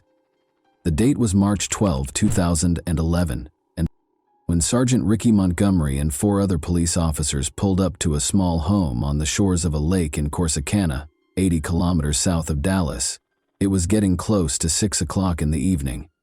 They were there to ask the homeowner some questions regarding the missing 62-year-old woman. Search teams started searching the area after her house burned down and her remains were not discovered. After several days, the police concluded that Lois Pearson would not be found alive, despite the use of helicopters equipped with thermal imaging for the search. They brought in pumps to empty 2 ponds and used search dogs trained to locate bodies, but the woman was nowhere to be seen. Then, $500 was taken out of her account 8 days after the fire. The check was dated a few weeks earlier and was made out to Jeffrey Maxwell. Officers traveled more than 160 kilometers to question Maxwell after learning that he also owned a blue SUV that matched the description of the car a neighbor had seen the day of the fire. A judge then issued a search warrant for the vehicle. On Sunday, March 12th, the 12th day of Lois's captivity under Maxwell, everything went according to plan. Maxwell watched television while Lois prayed on the floor. The abductor jumped up and hurriedly led Lois to a far-off room, telling her to keep quiet when they both heard a knock at the door. They heard another more insistent knock before he could put a gag on her or handcuff her. The man rushed toward the exit. Although Lois could hear voices outside, she was unable to understand what they were saying. After escaping the room, she noticed the word sheriff on a car parked by the road through the window. She was shocked when fear first paralyzed her whole body, but she quickly realized it was her opportunity and took off running. Jeffrey Maxwell stepped out of the house and shut the door firmly behind him. His house was in a terrible mess, he said with an apologetic tone while grinning at the policeman. According to Sergeant Ricky Montgomery, they were interrogating anyone who knew Ms. Lois Pearson or had recently visited the area around her home. In response, Maxwell said that although Lois was his neighbor, he hadn't seen her in a while. He also mentioned that Lois owed him money, which is why she sent him a check. When the door swung wide open, Montgomery was still asking Maxwell if he would be willing to come to the sheriff's office. An older woman's feeble voice reached them. With her face bruised and her hair disheveled and tangled, the woman looked weak and stooped. She moved quickly past Maxwell and went up to the cops. Montgomery didn't recognize the missing woman, but he did have a picture of her. He said, "Who are you?" "It's her, Lois Pearson," cried one of the officers behind Montgomery before she could respond, and everyone in the room was momentarily stunned. The police officers collected themselves and put Maxwell in handcuffs. The woman initially claimed to the officers that Maxwell had been her friend and had not harmed her. Her only memory of her rescue is the fear for her life, even though she later learned about the concept of Stockholm Syndrome. Lois told the officers that Maxwell had abducted her, beaten her, and done things to her that she didn't want when he was removed a few minutes later. When she mentioned the machine, the officers were initially perplexed, but as soon as they searched the house, they discovered the machine she had described, along with a yellow control device that was covered in blood. In addition, they discovered 4 different-sized adult toys, a lot of adhesive tape, whips, handcuffs, and weapons all over the house. Blood was found on several articles of clothing in the house, on the floor in front of the car, and on the bedding. Additionally, a large collection of adult films was found by the police. After being questioned for 3 days, Maxwell admitted to almost everything. February 14, 2012 marked the start of the trial. Maxwell shaved his beard and shed more than 60 pounds in the months between his arrest and the trial. He was a lanky, ghostly figure now, wearing a suit that didn't fit him well. Maxwell was found guilty on all 3 counts by the jury in less than an hour. The jurors heard from Rita's friend, whom Maxwell had beaten 2 days prior to their wedding, despite the judge's ban on discussing his wife Martha's disappearance during the trial. Additionally, Rita's daughters testified about how their stepfather's advances affected them. Lois gave a court testimony as well. Although she had always been reticent to speak in front of others, she now spoke forcefully about the ordeal she had gone through during those 12 days of imprisonment. She recalled the 3 cats that had died in the fire, Bluey, Blackie, and an unnamed kitten, and detailed the wounds that still plagued her a year later. Above all, she believed that she would be rewarded in heaven if she remained innocent all her life. Once more, the defendant was given 3 consecutive life sentences by the jury in less than an hour. Maxwell would be eligible for parole no earlier than 119 years following the verdict, as the judge decided that he would not serve the sentences concurrently. A deputy sheriff led Maxwell out of the courtroom while shackling his ankles and handcuffing his wrists in front of the audience. After the trial, Lois told reporters that she wanted her story to be known so that everyone could hear how her faith had carried her through difficult times. Even though victims of such crimes typically don't want their names mentioned in the media, she occasionally questions why he picked her. Maybe Maxwell knew she would be the ideal victim if she vanished from home for a few days and no one would notice. Someone might have gone looking for her if he hadn't messed up and put her to sleep. She might have been noticed missing by someone. Lois had memories of her previous life after spending 12 days with Jeffrey Maxwell. Her home and the car she cherished were not the only things he took away. He took her mother's sheet music and her piano. She doesn't have a picture of her father anymore, and she doesn't even know if there is one. To purchase a small trailer for her, her church raised more than $17,000. Although it's not the house she grew up in, the trailer is warm and comfortable, and the old house was always cold in the winter and full of pests. She now has a phone, and the church even gave her a new piano. Lois Pearson loves spending time with her new friends, but she still prefers the peace and quiet of nature. She admits, "Before this, I never knew how much I loved people." And that wraps up today's chilling story. If you enjoyed this video, don't forget to like and subscribe so you never miss a new upload. Also, let me know in the comments, what part of this story shocked you the most? Thank you for watching, and I'll see you in the next video.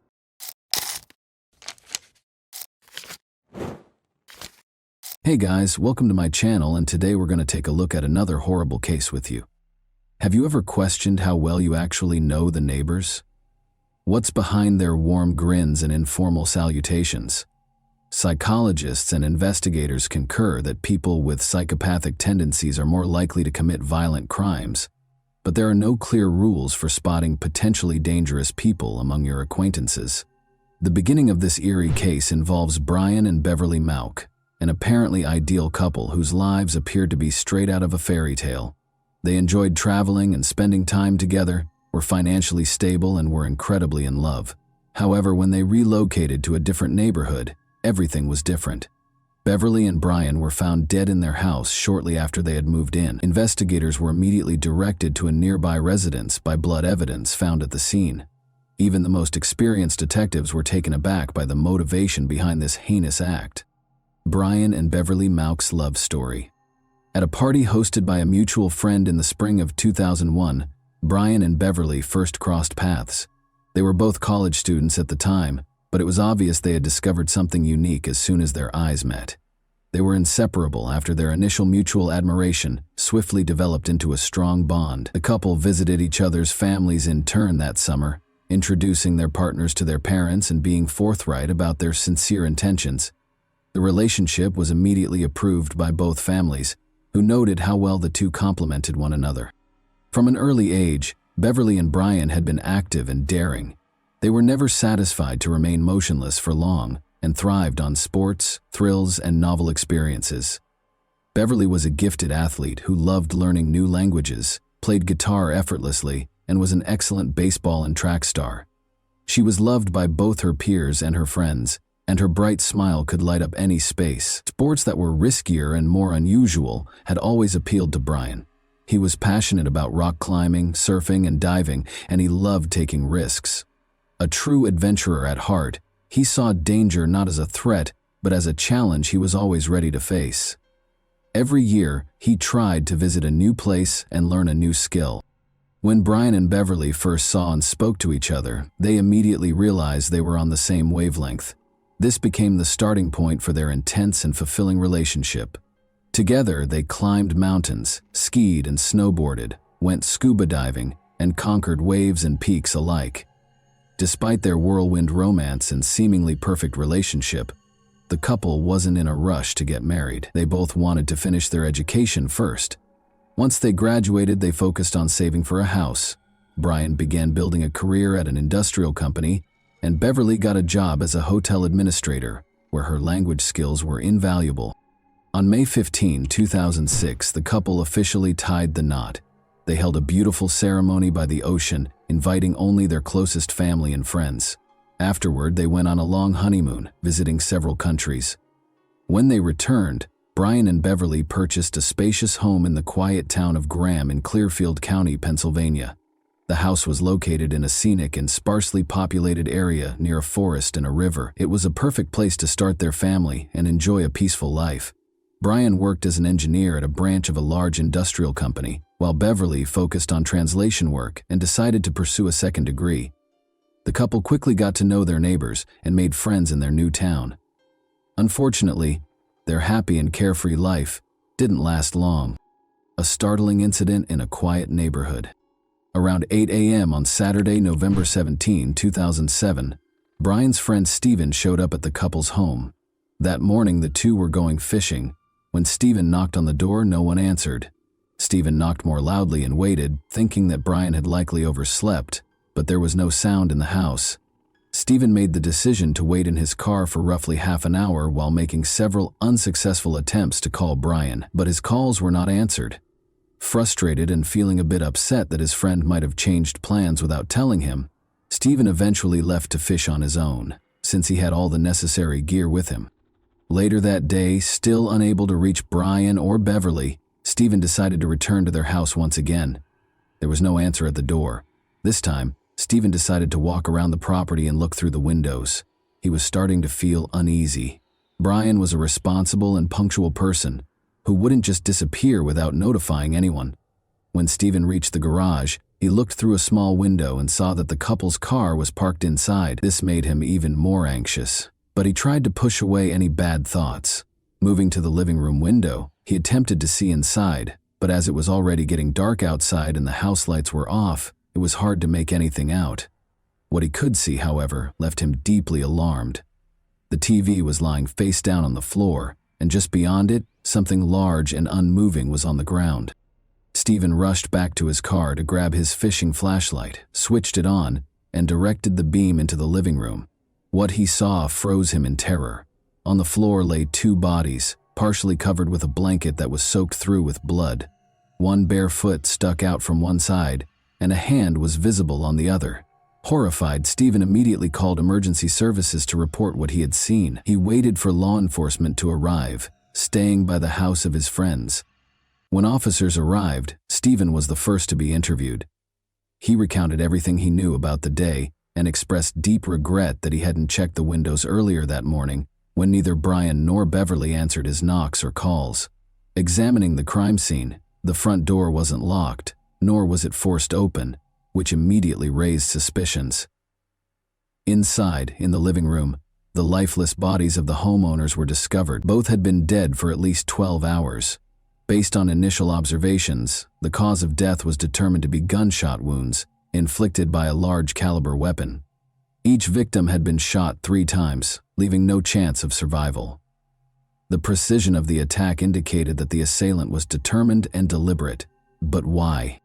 There were no signs of theft, personal belongings, cell phones, and even cash were untouched, ruling out robbery as a motive. There were no signs of struggle, and apart from the gunshot wounds, the bodies showed no evidence of other injuries or aggression. Investigators were left with the chilling impression that this was either a calculated execution or a deeply personal act of vengeance. However, according to witnesses, the couple had no known enemies or unresolved conflicts. The bodies had been moved after the crime, as evidenced by drag marks smeared with blood across the floor. The perpetrator had clumsily attempted to clean up, leaving smeared blood trails and splatters on the walls and furniture, indicating where the victims had been during the attack. 6 spent shell casings were found at the scene. Surprisingly, the assailant hadn't bothered to collect them. Later, forensics verified that a .22 caliber revolver was used to fire the shots. Investigators came to the conclusion that a single perpetrator most likely shot both victims using the same weapon. The lock remained intact, indicating that the couple had voluntarily allowed the guest inside. Investigators speculated that Brian may have answered the door, identified the guest, and granted them entry. He may have turned toward the living room after inviting the individual inside, but the moment he did, the attacker produced a gun and fired 3 close-range shots into Brian's back.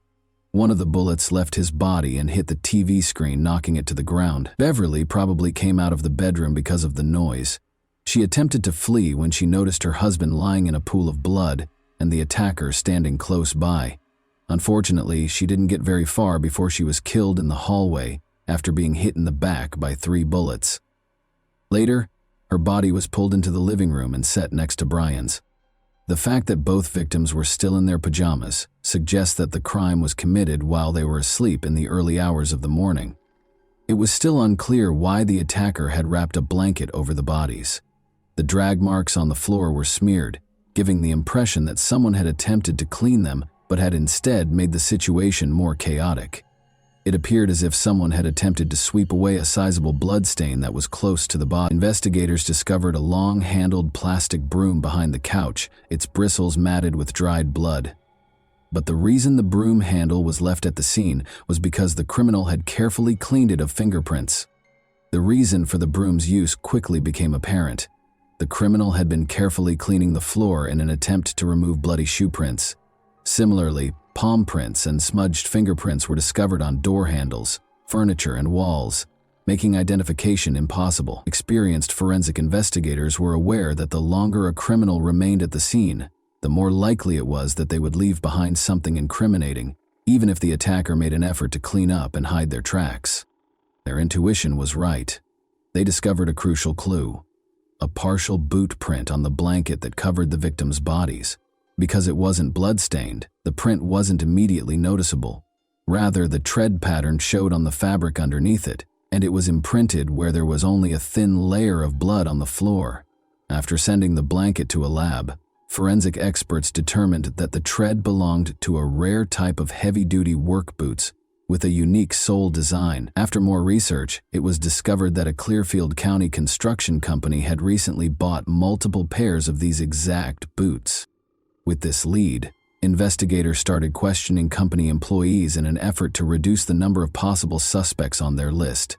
Detectives discovered a palm print on one of the surfaces of the house in addition to the shoe print. There was optimism that the case would be resolved in a matter of days, and it appeared to be a breakthrough.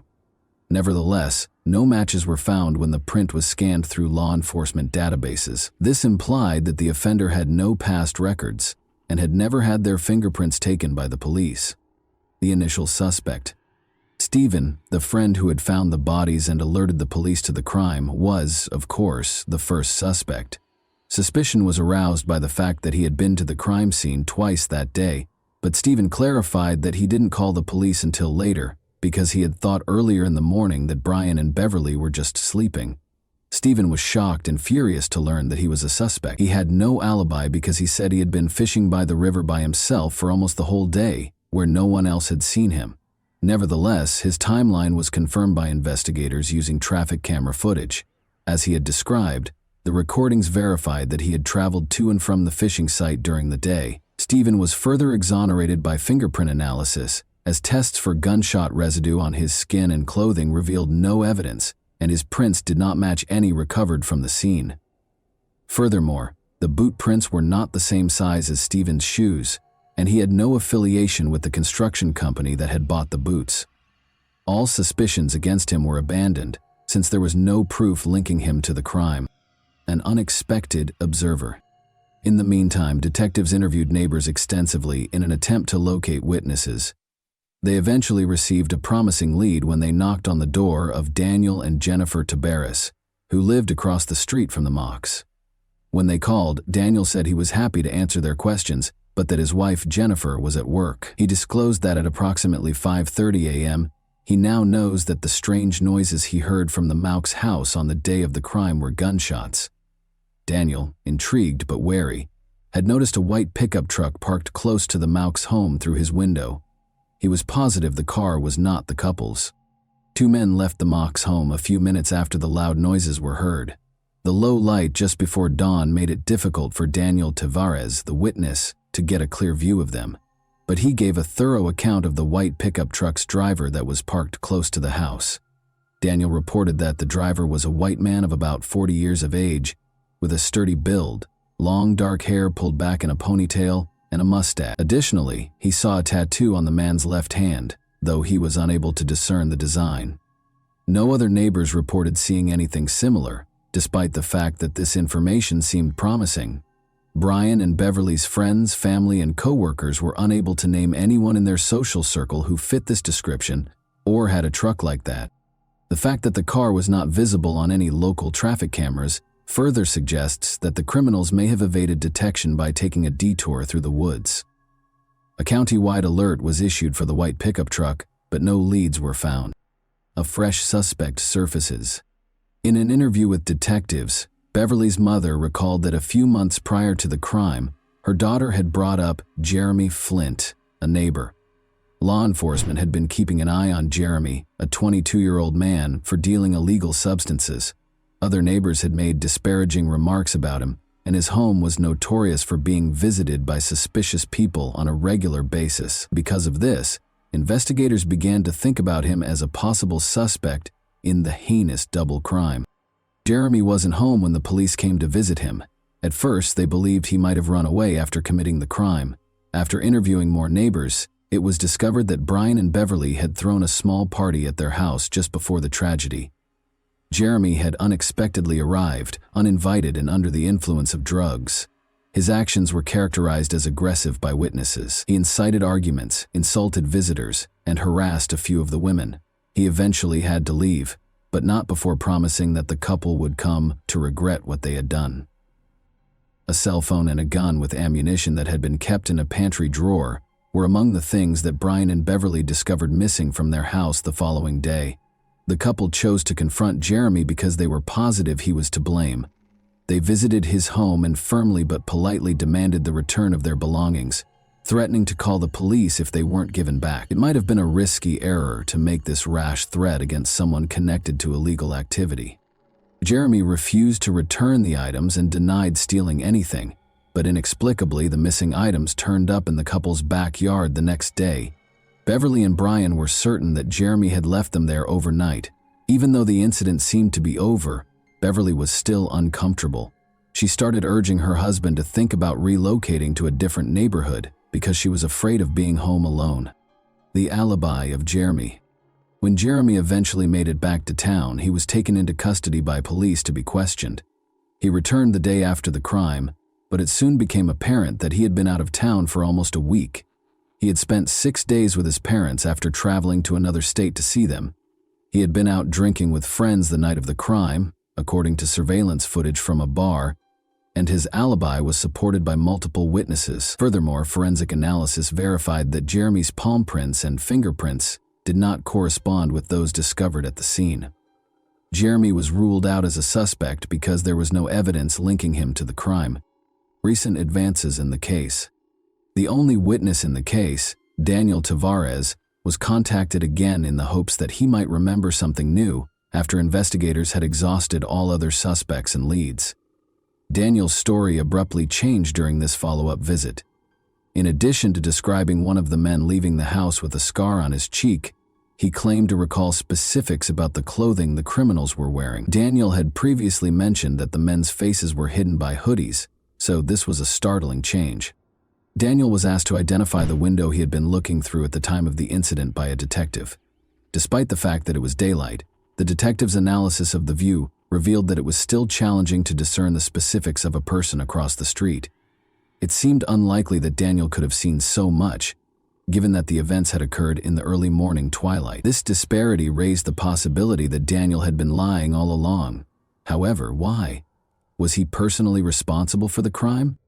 Daniel produced a number of pairs of dress shoes, boots, and sneakers when investigators asked to see his footwear, but none of them matched the footprint discovered at the scene. Detectives began to examine Daniel more closely, however, as his story changed and his actions became more suspicious.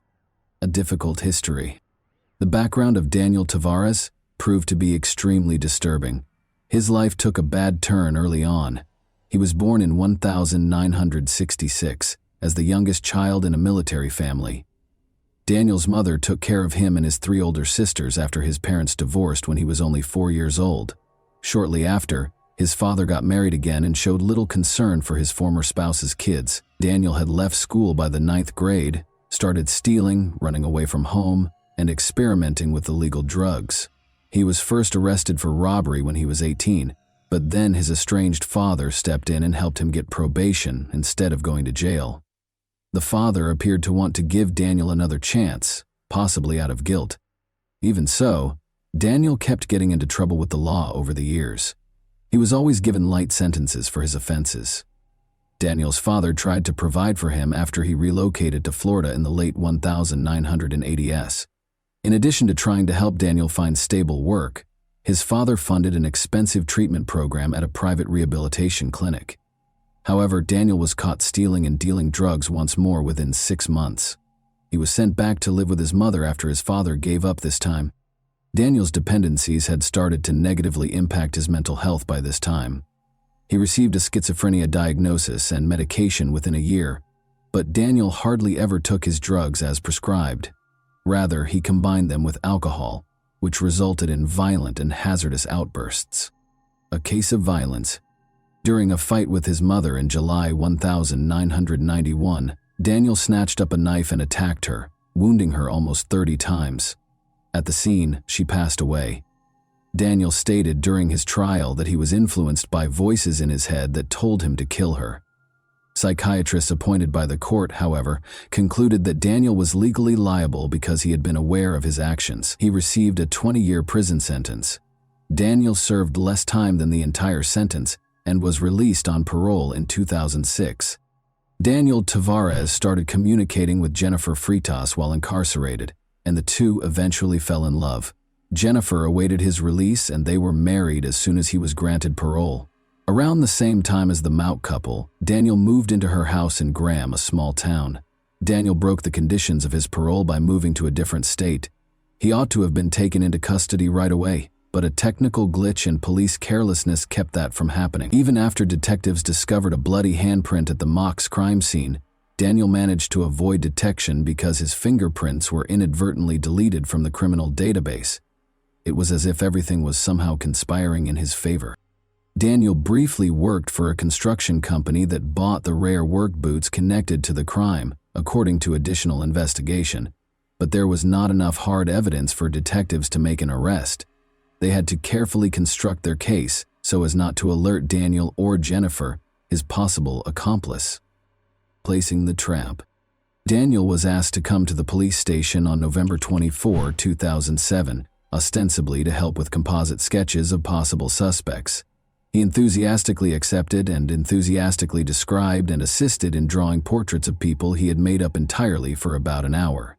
He was preoccupied when a second officer walked in and remarked nonchalantly that in order to rule Daniel out as a suspect, they needed to get his fingerprint. After some hesitation, Daniel finally consented, certain that there would be no evidence of his presence at the crime scene. The officer casually mentioned that investigators had discovered an unidentified bloody handprint at the Mauch's residence after fingerprinting. Daniel tensed visibly and started to explain that his prints might have been left at the Mauch's house because he had been friendly with them and frequently visited them. The officer calmly replied that there was no reason to be concerned because the handprint was bloody and obviously that of the criminal. The discussion then turned to Daniel's past by a second detective. Daniel confessed to killing his mother after he brought up the crime for which he had served time. Unexpectedly, Daniel started to describe the horrifying specifics of that crime with icy fervor. He gave off the air of a real psychopath, grinning as he explained what he had done. Forensic experts were comparing Daniel's prints to those recovered from the crime scene in the meantime. Detectives presented Daniel with the evidence after the results showed a perfect match. Anger immediately replaced his arrogant manner. However, officers handcuffed him and placed him under arrest before he could lash out. Daniel was forced to confess and assist investigators due to the overwhelming evidence against him. He clarified that he had spent hours drinking and using potent drugs at a bar the night before the crime. The bar staff threw him out and threatened to call the police when he ran out of money to pay his tab. Daniel Tavares was furious when he remembered that he had given his neighbor Brian Mauch a tattoo as a friendly gesture the month before. Daniel, however, arbitrarily demanded $50 for the service after deciding that he should be paid for his labor. At 5 in the morning, armed with his revolver, he arrived at the Mauch's home while they were still sleeping together when Brian opened the door. Irritated by the early visit, Daniel's demand for money was there. Perplexed and irritated, Brian declined, instructing Daniel to return once he had calmed down. However, Daniel insisted. Brian decided it would be simpler to pay in order to defuse the situation, so he went to another room to get the money. Daniel took offense at a comment he made as he was leaving. Daniel became indignant at this. In an instant, he pulled out his gun and shot Brian 3 times in the back. Beverly was awakened by gunfire and went outside to investigate. She saw Daniel standing with a gun over her husband, who was lying on the floor in a pool of blood. She attempted to flee back to the bedroom after realizing the danger, but she was shot 3 times in the back before she could do so. Upon acknowledging the seriousness of his actions, Daniel returned home and asked his wife Jennifer to assist in cleaning up the crime scene. Sadly, Jennifer didn't appear shocked by what he did. Together, they carried Beverly's body into the living room, set it next to Brian, and wrapped a blanket around them both. Jennifer proposed erasing the bloody footprints with a broom. Additionally, she carefully cleaned surfaces to get rid of fingerprints, but she overlooked one important one. After cleaning was completed, Daniel threw the murder weapon into a nearby river. The revolver was never found, despite investigators' best efforts. The fallout. Daniel Tavares received a life sentence without the chance of release. Jennifer, his wife, expressed profound regret, saying she had aided Daniel because she was afraid for her own safety. She only received a 1-year prison sentence for tampering with the evidence. A terrible discovery was made in 2015 by new homeowners remodeling the house where Daniel had previously resided with his mother. They discovered human remains when they were digging in the backyard. The remains were identified by forensic analysis as belonging to a young neighbor who vanished in 1990. Investigators found that Daniel had been attracted to the woman romantically, but had reacted violently and fatally when she turned him down. Her body was interred in his mother's backyard, where it was kept secret for many years. Daniel was given a second life sentence for this offense. And that wraps up today's chilling story. If you enjoyed this video, don't forget to like and subscribe so you never miss a new upload. Also, let me know in the comments what part of this story shocked you the most. Thank you for watching, and I'll see you in the next video.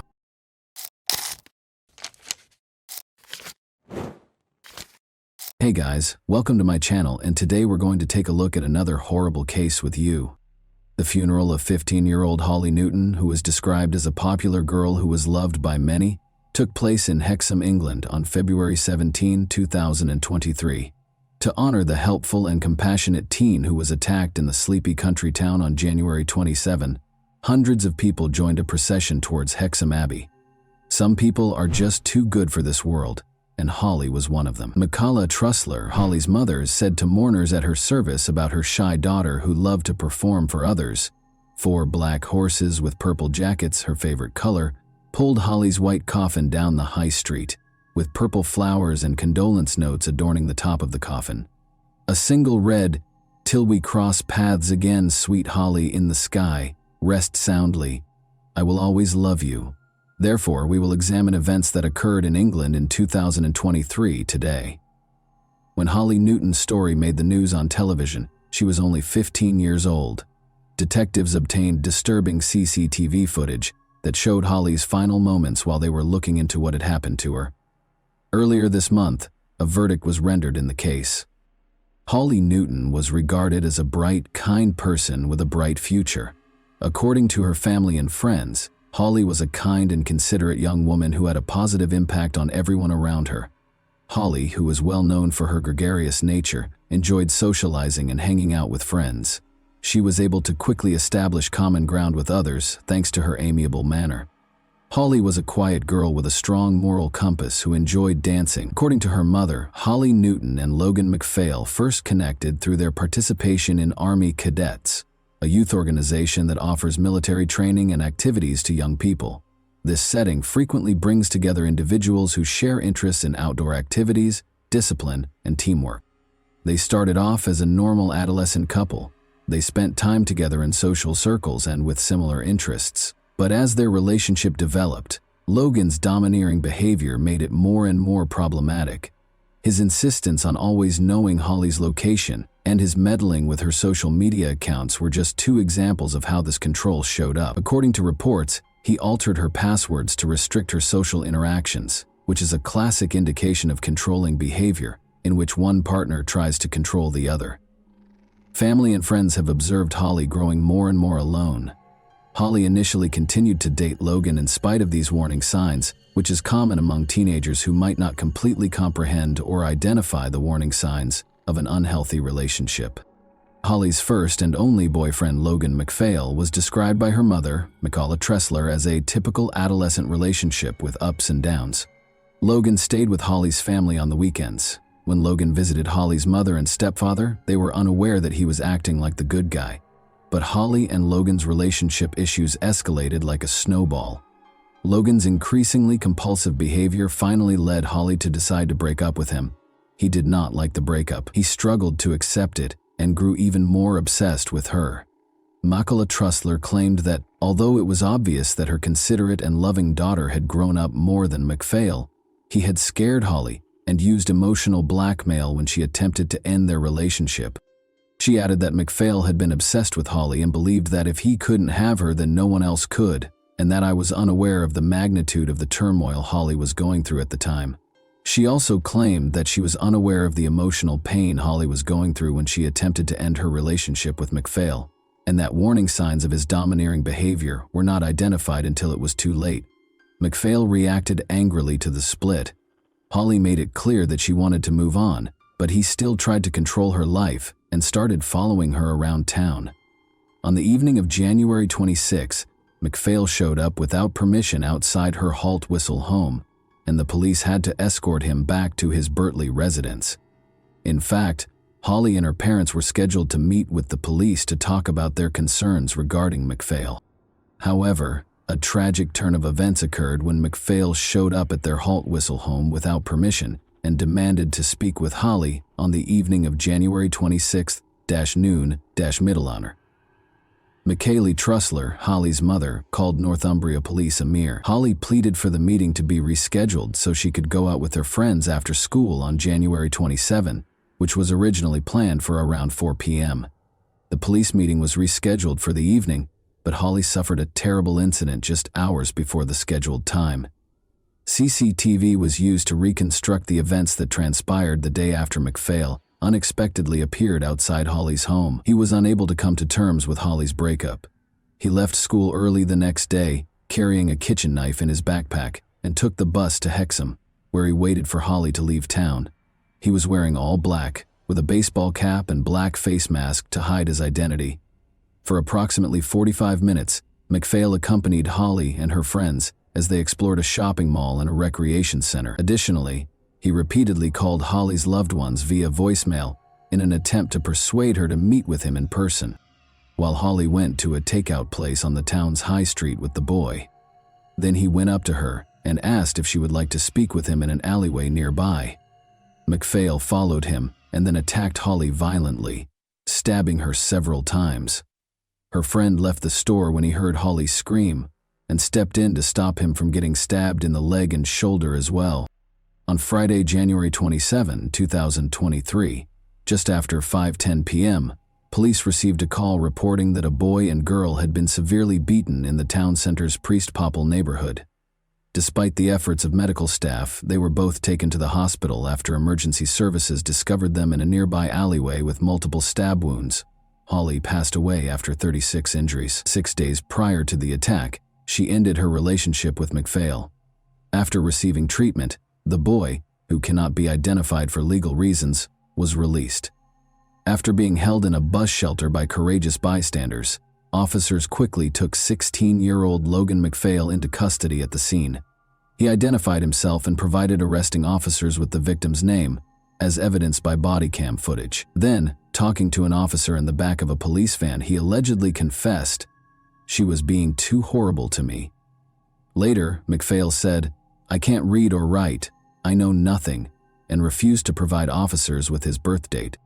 Following the assault, MacPhail was accused of killing Holly Newton and wounding another 16-year-old.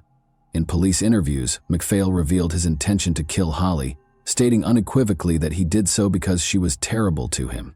He did this with a chilling lack of emotion. MacPhail's legal team claimed that his autism diagnosis and learning disabilities rendered him ineligible to enter a plea, which caused the case to take 18 months to reach court. This would have indicated that he was unable to fully understand the criminal proceedings, but the judge decided that he was able to follow the trial's progression after hearing testimony from a number of experts. Jurors disagreed with the defense team's assertion that he was unaware of the repercussions of his actions because of his numerous problems. To give yourself the best chance of attacking Holly without anyone noticing, you told MacPhail that you wanted to get her into the alleyway, which was out of sight. I'm glad you chose to attack Holly because you could tell by her responses at the bus stop that she was not amenable to the idea of getting back together. Despite your feelings of jealousy and resentment, you were still able to figure out where you could attack her most effectively, so you waited for the right moment. After convincing her to move a bit further into the alleyway, you waited until one of the onlookers had left before pulling the knife from your pocket and attacking her in a vicious and brutal manner. According to the judge, Holly suffered severe knife wounds to her jaw, skull, backbone, and shoulder during the murder. It was a horrible thing to do to stab her head in that manner, Justice Hilliard continued. Holly was in such terrible shape that her mother was prevented from seeing her in the ambulance and alley. You applied so much force that the knife broke and the blade became distorted. It was extremely uncommon to see a knife so damaged, according to the pathologist. You knew how final death was, so I'm sure you planned to kill her. According to the judge, MacPhail probably carried the knife that day in order to intimidate Holly by hurting himself, and made plans to attack her once it became apparent that their relationship would not be continued. Justice Hilliard added shortly before the murder that she had the right to end the relationship if she so desired, and spend time with anyone else she wanted. As he concludes his sentencing remarks, Mr. Justice Hilliard states that he considers how significant MacPhail's relationship with Holly was to him, given the circumstances of his chaotic home life.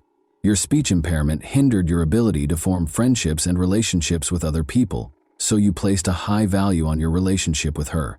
This made its ending all the more difficult for you to process and work through, the judge adds. He claims that although MacPhail has also apologized, he has attempted to place some sort of blame on Holly. The judge tells MacPhail that it was evident from your testimony to the jury that you had convinced yourself that Holly had mistreated you. She also notes that your initial response at the scene was to accuse her of being terrible to you. I believe that this belief lessens or moderates the amount of regret you felt prior to the verdict being announced. In a devastating statement, Holly's mother described the day she found out what had happened to her daughter. Despite having admitted manslaughter, MacPhail was found guilty of both murder and intentionally wounding the teenage boy. He claimed during his trial that he wanted to return some of Holly's belongings, including clothes, teddy bears, and slippers, but he had none of it with him when he was taken into custody. For willfully injuring a fellow young man who attempted to halt the assault, MacPhail received a life sentence with a minimum of 17 years and an additional 5 years. MacPhail was informed that he would only be released when it was safe to do so, even after serving the minimum sentence. Detective Darren Davies of Northumbria Police said following the sentencing that the case was truly devastating, and that MacPhail had cruelly taken away Holly's future. Naturally, nothing can undo the terrible things that happened that night. But I hope the outcome today will give her loved ones a sense of closure so they can try to move forward. Detective Davies added, "The choices he made that evening have permanently altered the lives of countless people, and he will now have plenty of time in his cell to reflect on that. Given the suffering this incident has caused so many people, we would implore everyone to reconsider carrying a weapon of any kind."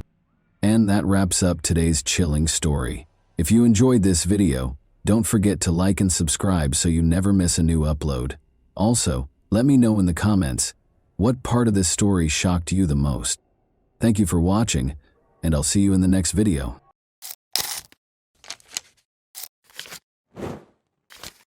Hey guys, welcome to my channel, and today we're going to take a look at another horrible case with you.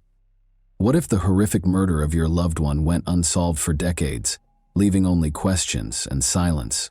Imagine the suffering, the annoyance, and the never-ending question: who killed them? What made them deserving of death? Will there ever be justice? A young life full of beauty and promise was tragically cut short 41 years ago, making this nightmare a reality for one family. The memories, the sorrow, and the desire for answers persisted even after the investigation was unsuccessful. A vibrant, aspirational, and hospitable beauty school student, Laura Kempton had her entire life ahead of her. However, her future was brutally stolen on that fateful day in 1981. Her family was left in ruins, looking for hints that seemed to disappear. Are you prepared to learn more about Laura's tragic tale? A family left with unresolved questions, a life cut short, and a decades-long quest for justice. Will she at last receive the justice she is due? Together, let's discover Laura's true fate.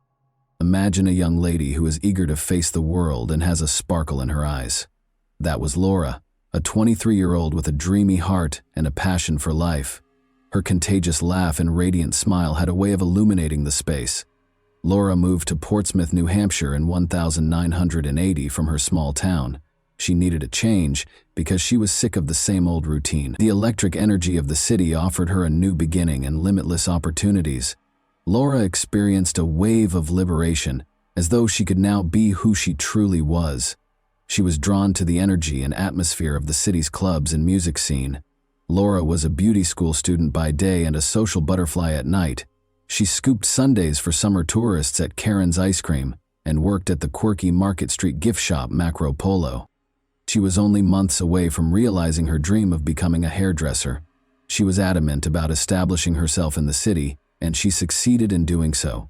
She developed her hairdressing skills during the day and used her passion for dancing to engage with the community at night. Despite the negative aspects of the city, Laura remained resilient. She had a purpose and a dream. Her passions and her work provided her with solace. Laura believed she was changing the world, fostering relationships, and improving the city with each Sunday she scooped and haircut she styled.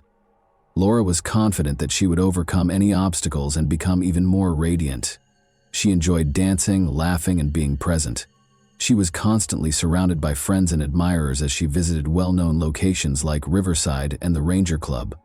She wouldn't have it any other way, and her social calendar was constantly full. Although Laura wasn't committed to a single partner, she was seeing a man named Charlie, who was a gifted saxophonist for a band that frequently played at Lucas, a well-liked restaurant in the neighborhood. As their relationship grew, Laura was eager to see where it would take them. Laura had a promising future with seemingly limitless opportunities. She was a young lady with an uncontrollable spirit and a hopeful heart. She had no idea, however, that her life was about to take a terrible turn that would destroy her community, friends, and family. It would turn out to be one of Portsmouth's most notorious crimes. It was a night Laura's friends would never forget. On September 28, 1981. Laura and her friends were dancing at the Riverside Club on a typical Saturday night. All around them, lights were flashing and music was pounding. Laura first saw JR there, a man whose smile could light up any space. Laura and JR were dancing together, grew closer to one another as each song was played. They returned to Laura's house at the end of the evening and continued to chat and laugh until the wee hours of the morning. JR gladly accepted Laura's invitation to stay over since she truly liked him. They stayed up late, telling each other stories and making each other laugh until they were unable to stay awake. Still grinning and making jokes, they stopped by Goldie's Deli for a quick breakfast the next day. However, Laura had to leave quickly for her job at Macro Polo, which she genuinely loved. She was buzzing with energy as she left the house that morning, and her friends noticed how excited she appeared. Laura was thinking about JR during her lunch break at Cafe Petronella. After work, she was eager to see him again. She couldn't help but smile when she thought about what they had.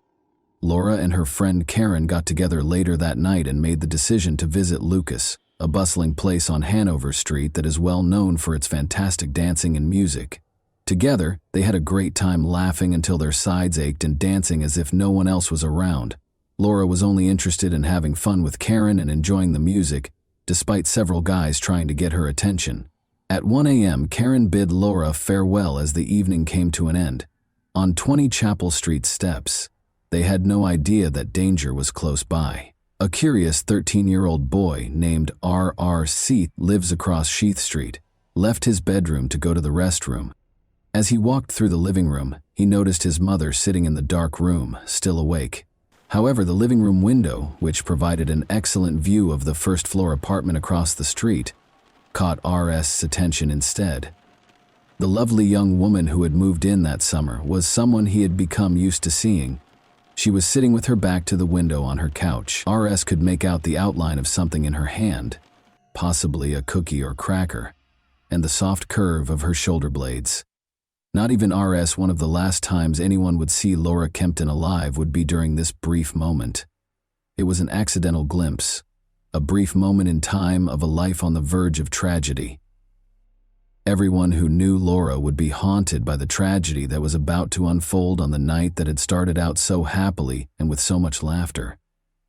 Hours later, on a clear Monday mid-morning, September 28, 1981, Officer Ron Grivois strolled through downtown Portsmouth. He was intimately familiar with these brick sidewalks. A young woman had failed to pay for her parking tickets at 20 Chapel Street, where he was headed. He saw that the front door was unlocked as he got closer to the structure. When he got to unit number 2, he discovered a door that was broken and had a missing panel. He peered in and saw a pair of legs bound at the ankles with a white cord and a jumbled heap of bedding. There was a terrible problem. With his thoughts racing, Grivois retreated. He looked around the stairwell and hallway, but he didn't see anything unusual. He radioed for backup after confirming that the scene was secure. Now, his ordinary call had become a sinister revelation. Despite being blocked by crime scene tape, a crowd had gathered outside 20 Chapel Street by 9:25 a.m. on the 29th. Officer Grivois' startling discovery was widely publicized. William Mortimer, the lead investigator and a seasoned detective with years of Portsmouth Police Department experience, was already on the scene. He absorbed the unsettling scene in front of him. Nearly all of Laura's body was concealed by a mattress, box springs, and a heap of bedding. From the knees down, only her legs were visible, restrained by a white cord from an electric blanket. Beneath her, a big blood stain had seeped into the rug. Mortimer saw evidence of a bloody struggle as he scanned the room. The walls were splattered with blood, Laura's possessions were all over the place, and drawers and closets were looted. Mortimer realized he had a difficult case ahead of him. After witnessing the chaotic and gory scene, Mortimer's team cautiously raised the mattress and blankets as he continued to look around, revealing a scene that chilled his blood. With a green pillowcase covering her face and a gray telephone cord suffocating her neck, Laura lay bare, her body bruised and battered. Mortimer gently took off the pillowcase and his heart fell. Laura's features were hardly distinguishable due to the tangle of purple bruises and swelling on her face. She had been brutally beaten, with blows so severe they almost crushed her skull, as the medical examiner would later confirm. However, that wasn't all. A bottle of wine was lying next to her dead body, its innocence seeming to mock Mortimer. Then, in sharp contrast to Laura's non-smoking habits, there was the cigarette butt haphazardly left on the floor. Mortimer appeared to be taunted with questions and clues by the killer's presence. Who was this individual? Why had they acted with such unimaginable violence? This was not the end of it. Many questions were hanging around the window. By whom was Laura killed? Who was present when she passed away? What afflicted her prior to her demise? Who was going to give Laura justice? Mortimer and his team found a vital piece of evidence in the hallway after Laura's body was moved to a gurney. A tiny black metal hook that had been ripped from the mailbox. The murderer had repurposed this commonplace item, which was used to hang keys, to obtain entry. Mortimer saw that the criminal had pried out the molding with the hook, which made it possible for them to reach inside and open the door. Investigators conducted a comprehensive search and gathered hundreds of possible pieces of evidence, such as 2 cords, a cigarette butt, a pillowcase that covered Laura's head and neck, and a glass wine bottle that was discovered on the floor next to her body. They painstakingly scanned the exterior and interior of the apartment for palm prints and fingerprints, and found multiple matches, particularly on the door and a phone within the apartment. These discoveries might contain important hints that help solve the mystery of Laura's untimely death. Laura's autopsy was performed later that afternoon by medical examiner Dr. Dennis Carlson. His findings, severe head trauma and evidence of sexual assault, confirmed the terrible severity of her injuries. Skin scrapings from Laura's upper left thigh, vaginal swabs, and swabs from the telephone cord around her neck were among the crucial pieces of evidence that Dr. Carlson gathered. Mortimer was determined to put the pieces together and determine who was responsible for her death, even though the investigation had only just begun. In order to question Laura's friends, family, co-workers, and classmates, basically anybody who might have had contact with her in the days leading up to her death, he assembled a team of detectives and police officers. These interviews painted a picture of Laura as a happy, gregarious young lady with a vibrant social life. It was hard to think anyone would want to hurt her. Speaking with JR was of special interest to the police, because of his recent relationship with Laura. Before leaving for breakfast on Sunday, September 27, he affirmed that they had sex early in the morning and again later that day. Even though he took a shower afterwards, JR admitted that samples taken from Laura's body may include his semen. He gave some interesting information about Laura's habits and mentioned that she had no visible cuts or bruises from their time together. First of all, Laura always made sure to lock the door of her apartment, even when they left for a quick snack at around 3 in the morning. The Sunday, she questioned JR to make sure the front door was locked. Secondly, JR noticed that as they got ready to leave in the morning, Laura put a wad of cash into a plain envelope on her kitchen table. Although she didn't say so, the money might have been for rent or a utility bill. Later, it was found that the envelope and its contents were missing, most likely taken by the criminal. Additional information about what happened after Karen left Laura early on Monday morning was given by her neighbors. RS, and at around 1:30 a.m. his mother, who lived across the street, noticed Laura in her living room.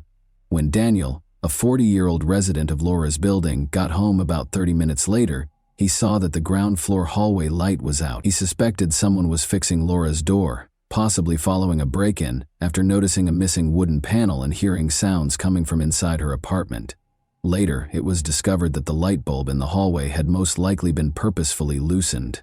If Daniel's timing was correct, Laura's killer was most likely the source of the sounds he heard. Vital samples were taken from Laura's body by Dr. Carlson, including skin scrapings from her upper thigh and vaginal swabs and smears. The New Hampshire State Forensic Lab received these for examination. The lab was able to identify blood types from the samples even though DNA testing was not yet available 4 years before its potential in criminal investigations was realized. According to the results, Laura's blood type A was found on the wine bottle, suggesting that it was probably used in the crime. Additionally, type A blood was discovered on the pillowcase and door molding. Sperm were found in the skin scrapings and vaginal smears, and there were traces of seminal fluid in the telephone cord. 42 years later, these discoveries would be essential to the case's resolution. In a terrifying coincidence, Tammy Little, a fellow Portsmouth Beauty School student, was discovered murdered in her apartment a few months later on October 19, 1982, with comparable injuries. Fears of a serial killer were sparked by the widespread suspicion that the two crimes were connected. Some similarities existed between the two cases. Both victims lived alone in ground-floor apartments, were in their early 20s, and were unmarried. About a mile separated the two addresses. A few months prior to their deaths, both women had just moved in. Both frequented the same local bars and belonged to the same social circles. Both were killed early in the morning following a night out with friends in the fall. They had both sustained severe head injuries. Both suffered deformities to their faces. They both went to Portsmouth Beauty School. Both had modeled for photographers in the area. Detective Mortimer was careful to avoid making hasty connections between the cases in the absence of strong evidence. Despite these connections, the murders of Tammy Little and Laura Kempton were still unsolved. As of September 25, 1985, investigators were unable to obtain sufficient evidence to make an arrest, despite suspicions about men who were acquaintances or had been spotted with the victims. Both cases are still being investigated, Portsmouth Police Captain George Crook assured the public. The frustration of having a top suspect, but not enough proof to establish guilt beyond a reasonable doubt, was acknowledged by Assistant Attorney General Brian Tucker. Tucker stressed that before moving forward, investigators need to have faith in their case. It's ironic that in 1985, Alec Jeffreys, a trailblazing scientist, solved a double murder in England using genetic fingerprinting, but it would be more than 10 years before this technology was taken into account in U.S. investigations. The development of cases like Kempton's and Little's was hampered by the fact that New Hampshire wouldn't set up its own DNA testing facility until 2002. Detectives sent 2 DNA samples from Laura's case to Cellmark Diagnostics in Maryland in 2000 for analysis. The telephone wire on her neck and the area of her thighs were the sites of the samples. They obtained a partial male DNA profile from the thigh sample, despite their inability to create a DNA profile from the wire. The Portsmouth police submitted more evidence to the Maine State Crime Lab for analysis in 2002, 2 years later. From the vaginal swab, forensic analyst Kathy McMillan created 2 DNA profiles, one for Laura and another for an unidentified man. A partial male profile that matched the vaginal swab was discovered on the cigarette butt that was discovered close to Laura's body. Interestingly, this profile also matched the partial profile from the previously acquired thigh scrapings. When J.R. Laura's last known sexual partner was tested and turned out to not match the DNA evidence, the investigation took an unexpected turn. In actuality, even though they had previously had sex, his DNA was completely absent from her body. As a result, over the course of the following 10 years, investigators eliminated hundreds of people of interest and continued to gather comparison DNA samples. An investigation into the use of genetic genealogy to solve cold cases, such as Laura Kempton's, was initiated in September 2021 by the Attorney General's Office, New Hampshire State Crime Lab, and Portsmouth Police. To reanalyze the vaginal swab samples, they contacted Identifinders International. The lead investigator learned that the DNA profile of the unidentified male had been successfully acquired and matched to a close relative in the GED match database in May 2022, 8 months later. The unidentified male was soon recognized by genetic genealogist Linda Doyle as the child of 2 particular people who had only one biological child. The lead detective took a blood card from the autopsy, but the child had died almost 20 years earlier, and sent it to the Maine State Crime Lab for comparison. Laura's vaginal swab and the DNA on the blood card matched exactly, proving that Ronnie James Lee was the murderer. Authorities finally had a name to link to the anonymous suspect after more than 42 years. On January 16, 1960, Ronnie James Lee was born in Fort Myers. Charlie James Lee and Janie Mae are listed as his parents in his obituary, but it's unclear if they were both his biological parents. Of Charlie and Janie Mae's 6 children, Ronnie was the third. When he was growing up, his parents got divorced. Although not much is known about Ronnie's early years, he joined the army as a teenager in the late 1970s and remained there until May 15, 1981. At that time, he and his mother resided on Rock Hill Avenue in Portsmouth's North End, only a short 8-minute drive or 40-minute walk from Laura Kempton's residence in Old Harbor. Although Ronnie was employed by MBI Security, he began working as a security guard for the Liberty Mutual building in Portsmouth in June 2001. Laura moved into her Chapel Street apartment at the same time. Ronnie killed Laura when he broke into her apartment in September 2001, but he escaped being apprehended by police. When Ronnie was arrested for attempted burglary in November 1982, his interactions with the Portsmouth Police Department took on a significant role. He went on a burglary rampage the next summer, breaking into 4 residences and 1 city business. Similar to his break-in at Laura's apartment, one of these burglaries involved smashing a window pane and opening it from the inside. Ronnie was found guilty of sexual assault and burglary in Keene, New Hampshire, in 1987-3. Around 30:30 a.m., a young woman who was at home during the robbery woke up to discover someone caressing her. Ronnie was standing over her when she opened her eyes. Her roommate was awakened by her scream, and Ronnie ran away with jewelry and cash that had been stolen. After his arrest, he received a 3-year prison sentence that ran from 1987 to 1990. In 2005, Ronnie passed away at the age of 45 from a cocaine overdose. He left behind a son, multiple step-siblings, and a criminal legacy that was kept under wraps for almost 20 years after his passing. The murder of Laura Kempton in 1981 has finally been solved after decades of investigation. To make the announcement, law enforcement officials convened at the State Police Communications Center in Concord on a bright afternoon in late July. Ronnie James Lee was identified as Laura's murderer by New Hampshire Attorney General John Formella. Lee, who would have been 63 today, would have been charged with robbery, battery, aggravated sexual assault, and first-degree murder. Unfortunately, Lee had already died, so justice was served too late. The investigation continued despite the case going cold thanks to detectives' hard work and advances in forensic science. Before his death in 2019, Police Commissioner William Mortimer, the case's first lead detective, had stated that he was confident the case could be solved. At last, his trust in forensic science and his team has been validated. The family of Laura Kempton expressed gratitude to the police for their diligent efforts in resolving the case. They valued the investigators' commitment and perseverance in ensuring Laura and her family members received justice. Laura's family and loved ones could now finally rest easy, knowing that Ronnie James Lee was found guilty of her murder. Justice was served, but it took a while. This case demonstrated the importance of perseverance in pursuing justice and the truth, no matter how long it takes.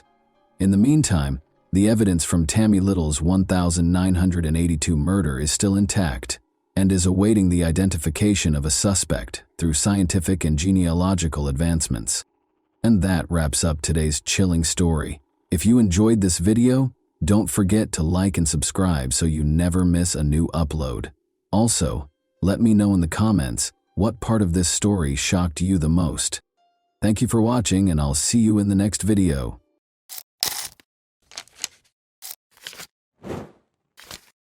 Hey guys, welcome to my channel, and today we're going to take a look at another horrible case with you. A terrifying discovery broke the quiet of a comfortable Goshen home on the evening of February 6, 2015. Respected policeman Daniel Green was discovered dead in his own restroom. 1 bullet to the forehead, 4 shots. The shots went unheard. Nobody noticed anything unusual, and there were no hints that would identify the offender. This was no coincidence. It all appeared to have been done with cold, deliberate precision. An officer had devoted his entire career to serving the community. Who could have killed him? Nobody close to him could have predicted how complicated and sinister the answers would be. In the tiny town of Goshen, encircled by orchards, the silence of the deserted house was suddenly broken. A dead man lay flat on his back on the bathroom floor. On February 6, 2015, at precisely noon, Daniel Green, a well-respected police officer, was discovered. His coworkers went to Daniel's house because they were worried that he hadn't arrived for work. They were completely shocked by what they discovered there. The 31-year-old officer was killed by 4 bullets, one of which hit his forehead. Nothing had been heard by any of the neighbors. No one had contacted the police, and there was not a single clue that identified the offender. No weapon or DNA evidence was found. The criminal left behind nothing but emptiness, as if they knew exactly what they were doing. Daniel Green had spent his whole life in Goshen. The people of the town held him in high regard during his 11 years of service with the California Police Department. He always sought to make a positive impact on the community and loved his work. His life ended so suddenly and brutally in this place, which was like a fortress in a quiet corner where everyone knew and trusted one another. As soon as the police started their investigation, they turned their attention to Daniel's private life. Following his divorce from 27-year-old Erica Sandoval, he had been living alone. It was not an easy relationship with her. Daniel's friends and co-workers were aware that Erica had not let him go and was still meddling in his affairs, even after they had split up. Despite their formal separation, she frequently attempted to manipulate him. Almost instantly after receiving a message from a friend, Erica showed up at the scene on February 6, 2015. In front of the officers, she sobbed uncontrollably as she entered the house, claiming she had nothing to do with what had happened and that she hadn't seen Daniel that day. But the investigators were suspicious of her actions. There were too many unresolved questions, she reacted too emotionally, and she got to the scene too soon. The Tulare County Sheriff's Department was rocked by Officer Green's death. His co-workers started to question whether his untimely death had anything to do with his work or if it was a personal matter. One thing was certain, despite the growing number of questions, these mysteries needed to be resolved as quickly as possible. Motives, relationships, personal disputes. Investigators put in endless effort, step by step, to find the truth, looking everywhere. Daniel's twin brother and sister, Matthew and Misty, were devastated by his passing. The twin brothers had grown up together in Porterville, a small Californian town, where they had known early on that they wanted to work in law enforcement. Matthew chose to pursue a career in law after starting out in the police force. In contrast, Daniel remained in the force, becoming an officer and taking pride in his career choice. Their sister was proud of her brothers and was always there for them. Daniel Green was well known for his love of motorcycles, in addition to his work as a police officer. He enjoyed the feeling of speed and freedom while he was a member of a motorcycle club. Daniel had a special bond with James Bonds Downey, one of his closest friends. Both of them loved riding their bikes through the countryside, relishing the freedom they felt on the road. Daniel had a busy personal life. He was rarely by himself and loved going on dates. For a while, he would bring a new girlfriend to family get-togethers every month. This went on until he met 22-year-old nurse Erica Sandoval in late 2009. Everything changed for him when he met Erica. He made the decision to settle down after falling deeply in love. He was still single at that point, but his sister and brother were already married. But things were different with Erica. She captured Daniel's heart. According to Erica's close friend Angelica Ramirez, Erica was incredibly infatuated with Daniel at the start of their relationship. They appeared to be the ideal couple at first glance, and their passion was strong. But as Daniel's sister remembered, even though Erica was friendly, she could lose her temper easily if something didn't go her way. Tension in their relationship increased over time, leading to frequent disputes and arguments. Born into a middle-class family in Southern California, Erica Sandoval grew up there. David Sandoval, her brother, recalled how Erica always felt special as the only daughter. Her parents tried to give her the best of everything and spoiled her. She grew up expecting her wishes to be granted without question and never faced hardship or mistreatment. Due to her parents' and brother's unwavering support and attention, Erica developed a sense of entitlement and the conviction that she should be given preferential treatment. Everyone close to Daniel Green and Erica Sandoval was caught off guard when they learned of their covert Las Vegas wedding. When they made the decision to get married without telling anyone beforehand, Daniel was 26 and Erica was 23. When Daniel's brother and sister got a late-night message with a picture of the marriage certificate, they were astounded. A few weeks later, Daniel wore a black suit and Erica wore a white dress, and the newlyweds threw a small wedding celebration for their loved ones. But even though they seemed content, Daniel and Erica's relationship was anything but ideal.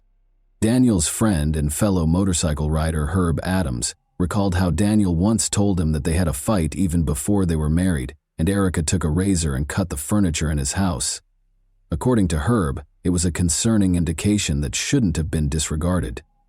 Daniel's brother Matthew saw the damage firsthand and expressed concern, but Daniel maintained that it was only an emotional outburst. Within the family, the disputes persisted. One of these incidents occurred during a dispute between Matthew and Daniel's sister. Erica shouted at Daniel as she grabbed him. Daniel's brother and sister heard him sob in the adjacent room. It was one of the most agonizing times in Matthew's life, he recalled. Hearing his brother weep broke his heart. However, it was challenging to get involved in Daniel and Erica's relationship. The Green family had a difficult upbringing. Daniel's mother, brother, and sister recalled the harsh treatment they received from their stepfather. He frequently drank excessively, used illegal substances, and had a criminal history. Being older than their sister, Matthew and Daniel frequently took the brunt of the abuse in order to keep her safe. Their stepfather died shortly after their mother finally obtained a restraining order. They were all affected by these incidents. There were concerning similarities between Daniel's relationship with Erica and his early years. Family members observed that Erica verbally denigrated her husband, kept him away from friends and family, and controlled him. Even though Daniel works as a police officer and regularly deals with victims of domestic abuse, he was unable to acknowledge that he had experienced a similar circumstance. He was aware that he was turning into a victim, but there was nothing he could do about it. He was hampered by his fear, shame, and unwillingness to admit his vulnerability. For the same reasons that women do, men frequently fail to report domestic violence. In February 2011, Daniel and Erica's marital problems peaked. Daniel's neighbor overheard the couple getting into a heated argument. In an attempt to push her husband over the edge, Erica was shouting and making fun of him. Knowing that losing control could cost him his career, Daniel made an effort to maintain his composure. He once requested that the neighbor contact emergency services in order to put an end to the situation. Despite the gravity of the incident, Daniel declined to file charges against Erica, so she was quickly freed after the police took her into custody. Daniel concluded that their relationship was over after this incident became irreparable. Only a year after their formal marriage, they got divorced and separated in January 2012. Erica revealed to her friends that she was expecting Daniel's child a few months after the divorce. Daniel was informed promptly, and in spite of everything they had experienced, he made the decision to try to start over for the benefit of the unborn child. They moved back in together and resumed their relationship. The family of Daniel hoped that this time would be different and that their arguments would no longer be a problem. Daniel eagerly awaited the baby's birth and did everything he could to keep the peace at home. Nevertheless, the issues persisted. Erica frequently bemoaned Daniel's severe demeanor to her friend Angelica Ramirez. She said she was unhappy in the relationship with Daniel and that he could be cold and uncaring. Angelica remembered that Erica used to claim that Daniel had tried to strangle her by grabbing her by the neck. One day, she feared it might end tragically. Although she was aware of her limited influence, Angelica made an effort to assist Erica. Daniel's friends and family discussed Erica's violent behavior at the same time. She demonstrated uncontrollable behavior by damaging Daniel's property by slashing couches and mattresses. Month after month, the disputes intensified, but neither side asked for assistance. Tension only increased and their relationship remained precarious. Despite their best efforts to keep the family together, Daniel and Erica were always at odds. Friends and family saw that their relationship was becoming more and more like a vicious cycle, where both parties suffered but neither dared to break free. Their story turned into a string of accusations and suffering because neither of them wanted to ask for help. Erica gave birth to a son on January 5, 2013, and they named him Aiden. Their relationship appeared to be finally getting better at that point. Daniel felt his life had a new purpose and was overjoyed to become a father. He made the decision to sell his motorcycle for the benefit of his family, realizing that their security and welfare came first. Though it was difficult for him, he made this choice for Aiden's sake and their family's stability. Daniel shared images of himself and his son on social media. These were the happy times in his life. But after only 6 months, tensions began to rise once more. Arguments and ongoing disputes increased in frequency. Erica accepted Daniel's suggestion to move out, but she took Aiden with her and severed all communication with her ex-husband.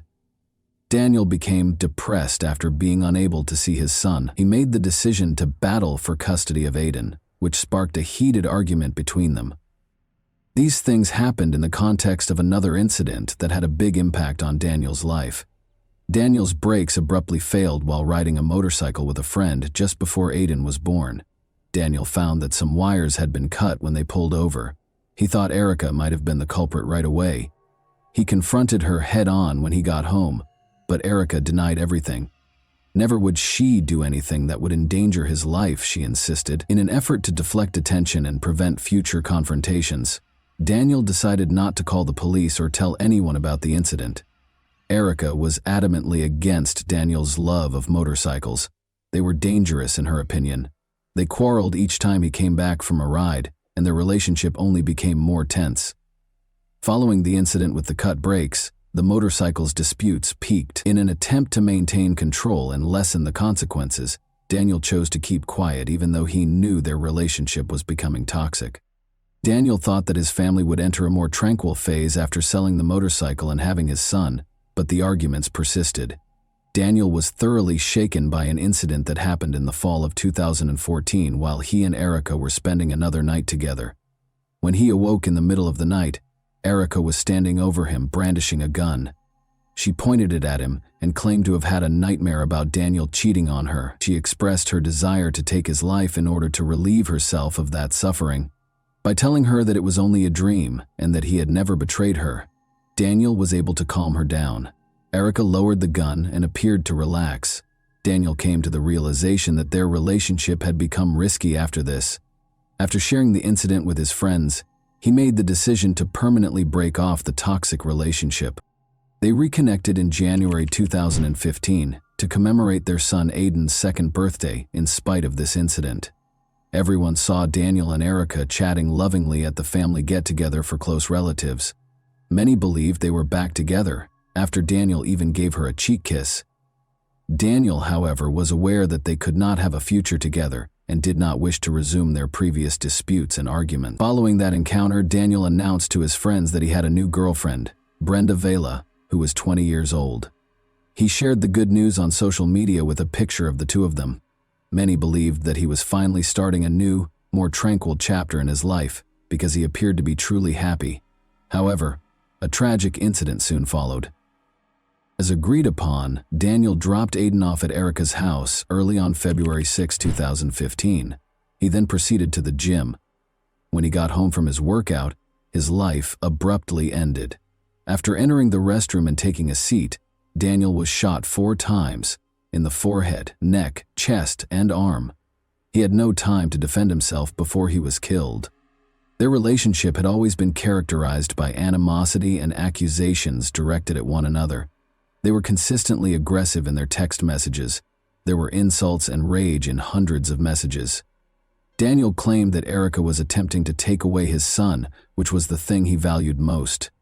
In response, Erica accused him of being a bad father and selfish.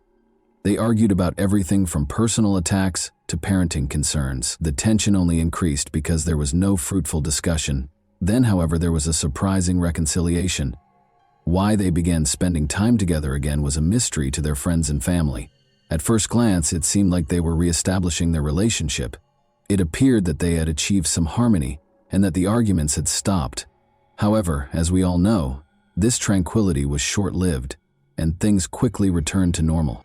The day following Daniel's passing, Erica was taken in for interrogation. She said she had nothing to do with what had happened and hadn't visited his house in weeks. She was told by investigators that they had video from a nearby home security camera that showed her entering the house on the day of the crime.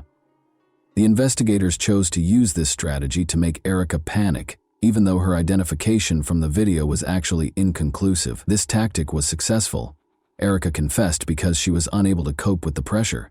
She even indicated the location where she had thrown away the gun that was used in the crime. The prosecutor contended that jealousy, and the sense of being supplanted by a different woman were the driving forces behind the crime. A note containing Brenda's name and birth year was discovered in Erica's purse when she was taken into custody, suggesting that she had been following Daniel's new girlfriend. Despite the strong evidence against her, the trial didn't begin until October 1, 2019, which was 5 years after the terrible incident. In an attempt to get back in touch with Daniel, Erica called him roughly 170 times in the days before the crime. She had heard that Brenda was spending time with their son Aiden, whom Daniel had introduced to her. She had been pushed over the edge by this. The prosecutor added that Erica erased a number of Daniel's phone messages following the crime. She tried to persuade Daniel that she would improve and change in these messages. Daniel, however, had replied that he planned to move on and didn't want to interact with her anymore. Erica's lawyer maintained throughout the trial that Daniel had been an abusive husband who routinely attacked her. They played audio recordings of heated arguments during which Daniel was heard threatening and insulting Erica. These recordings, which showed cruelty and aggression in their relationship, were an essential component of her defense. Speaking in court, Erica detailed the various abuse incidents she had experienced over the years. She said Daniel had threatened her, grabbed her by the neck, and physically abused her. According to Erica, she lived in continual fear and decided not to call the police because she believed it would be pointless. She claimed that because Daniel was a police officer, he had the ability to sway any investigation and was too strong for her to demand justice. Since Daniel was a respected member of the community, Erica thought no one would believe her. Erica said she had a phone conversation with Daniel on February 5, 2015, the day before the crime. She claimed that she had hope of rekindling their relationship because they were flirting with one another. She made the decision to visit his home the following day to see if they could get back in touch. She was instantly uneasy when she walked inside and saw 2 guns on the table. Erica made the decision to take a closer look around the house and discovered a partially open safe in one of the rooms. She discovered 2 private images of what she believed to be minors inside. She was taken aback by this and began to worry that Daniel might endanger their son. According to Erica, looking at those pictures altered her opinion of Daniel. She realized that his interests might be far more sinister than she had initially believed when she recalled how he had forced her to wear school uniforms. Erica put the papers back and then heard a car arrive. Daniel was the one. Unsure of what to do, she snatched up both loaded guns in a panic and fled into one of the rooms. Daniel went through the rooms when he first arrived at the house. Erica heard him take the guns in her hands and go to the bathroom. She was so terrified that she followed him. Daniel was seated on the toilet when she walked into the bathroom. When he saw her, he yelled in a threatening tone. She claims that's when she started shooting. She continued shooting until she thought the threat had passed, though she couldn't recall how many shots she had fired. She then threw the weapons away, ran out of the house, and attempted to escape. In addition, Erica acknowledged that she kept having sex with Daniel in spite of all the abuse because she was afraid of how he would respond to her rejection. She asserted that he would turn hostile if she didn't appease him. She stayed with him in part because of this. She was afraid of what might happen if she tried to resist his demands or refused to comply. She believed that obeying his wishes was directly related to her safety. During the trial, Erica first brought up the pictures she had discovered in Daniel's safe. She claimed that because she didn't trust the authorities and thought they would support her ex-husband, she had purposefully kept quiet about it during the investigation. Daniel's family members were appalled by these allegations and flatly denied their veracity. Erica maintained that she was afraid her words would be misunderstood or disregarded.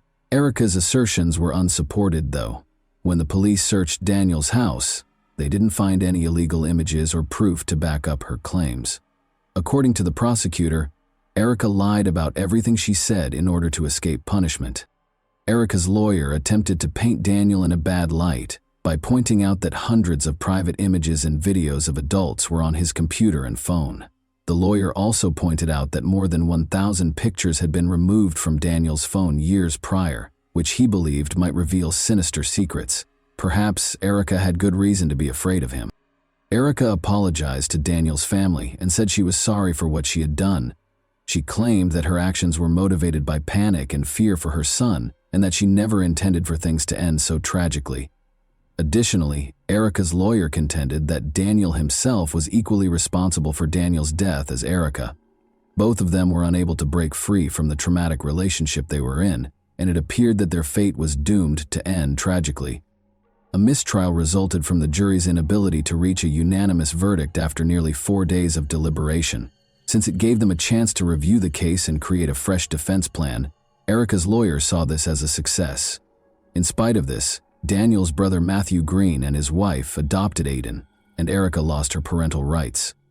A new trial was planned for 2020, but the pandemic caused it to be repeatedly postponed. Although a final decision has not yet been made, the most recent hearing was held in December 2022.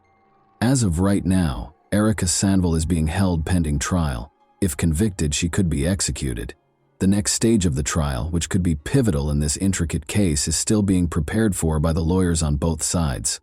Many people learned from this tragedy, which served as a reminder of the extent to which personal demons and jealousy can lead if assistance is not sought, and toxic relationships are not ended promptly. Too many lives were lost, too much suffering was endured, and too many words remained unsaid. Nevertheless, despite this gloom, some people persisted in fighting for a better future and made every effort to ensure little Aiden's happiness. Even though the story is over, its reverberations will last for a very long time, serving as a constant reminder of what can occasionally be concealed behind the closed doors of homes that appear to be ideal. And that wraps up today's chilling story. If you enjoyed this video, don't forget to like and subscribe so you never miss a new upload. Also, let me know in the comments what part of this story shocked you the most. Thank you for watching, and I'll see you in the next video.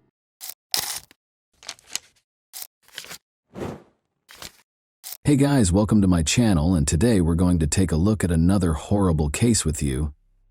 The seemingly stable world of the Craig family from Colorado took an unexpected and devastating turn in March 2023, amid the everyday routines of family life. Once seen as the epitome of stability, their marriage and careers started to fall apart as long-kept secrets and a lack of trust came to light.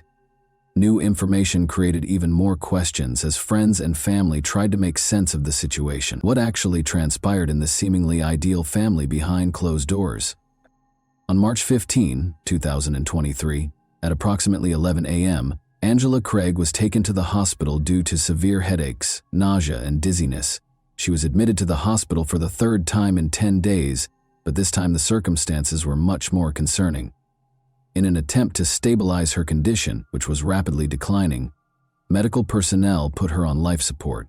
Her family, including her husband James, was in disbelief at how quickly and abruptly her health had deteriorated. Angela was born in Dodge City on April 15, 1975. And from a young age, she had played a significant role in her family and community. Despite having allergies, she grew up in a big family with 10 siblings and fell in love with animals. Her hobbies included woodworking and reading, and both friends and acquaintances were won over by her easygoing demeanor and charisma. Angela was a successful interior designer who was well known for her cozy and welcoming designs.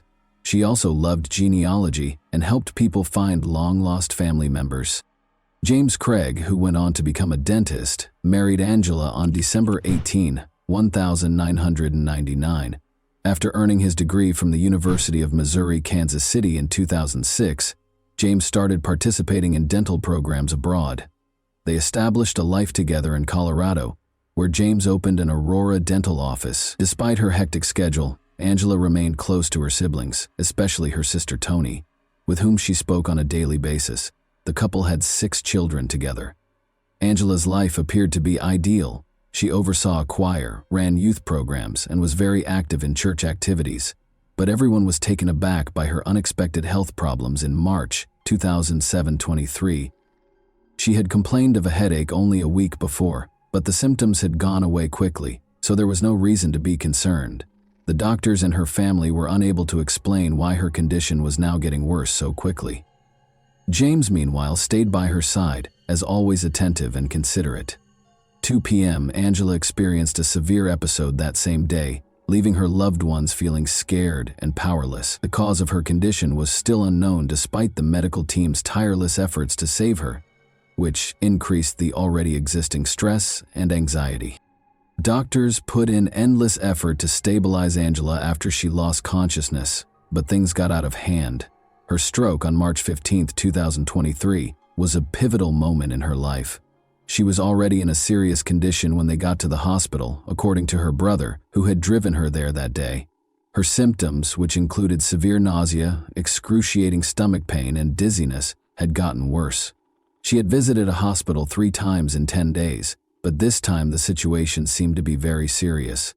Just 1 day after returning from a trip to see her sister Tony in Utah, Angela was admitted to the hospital for the first time on March 6. Her symptoms were considered minor by the doctors at the time, and following an evaluation, she was released. But on March 9, she went to the doctor once more.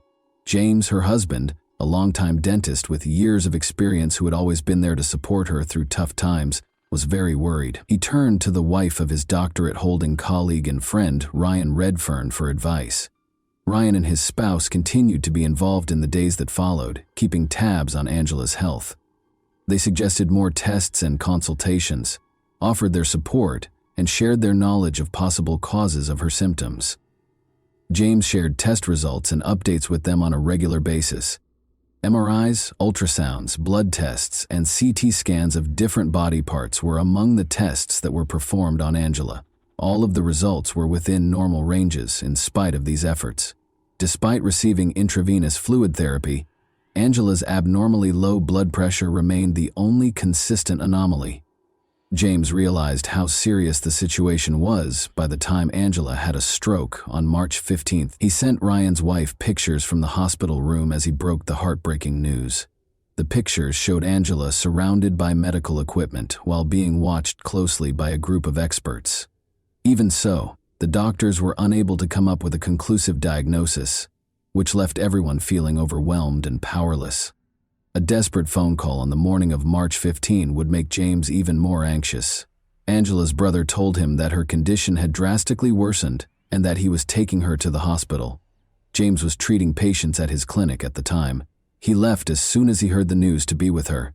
Desperate for answers, James decided to speak with Ryan's wife once more, after realizing that the traditional diagnostic techniques were not working. The events leading up to March 15, 2023, were tense and unnerving because Angela's health was continuing to deteriorate at an alarming rate.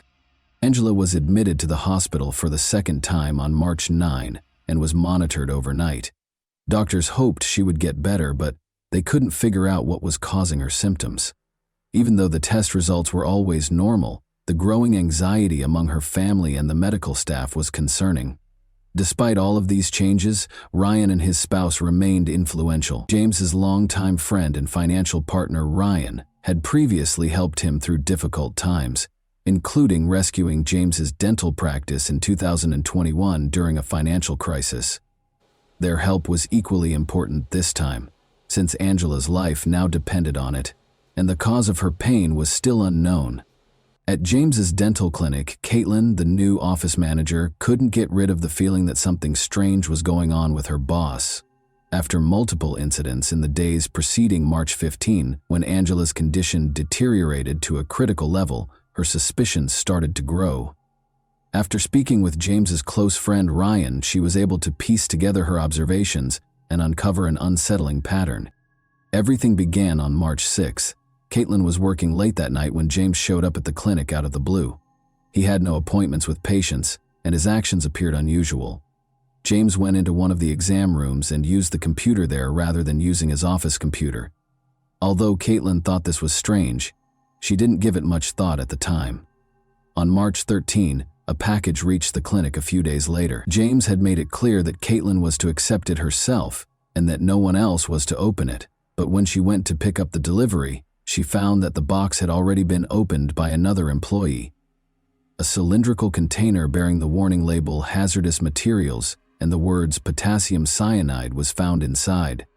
Startled, but aware of James's instructions regarding confidentiality, Caitlin promptly resealed the package and gave it to him without question.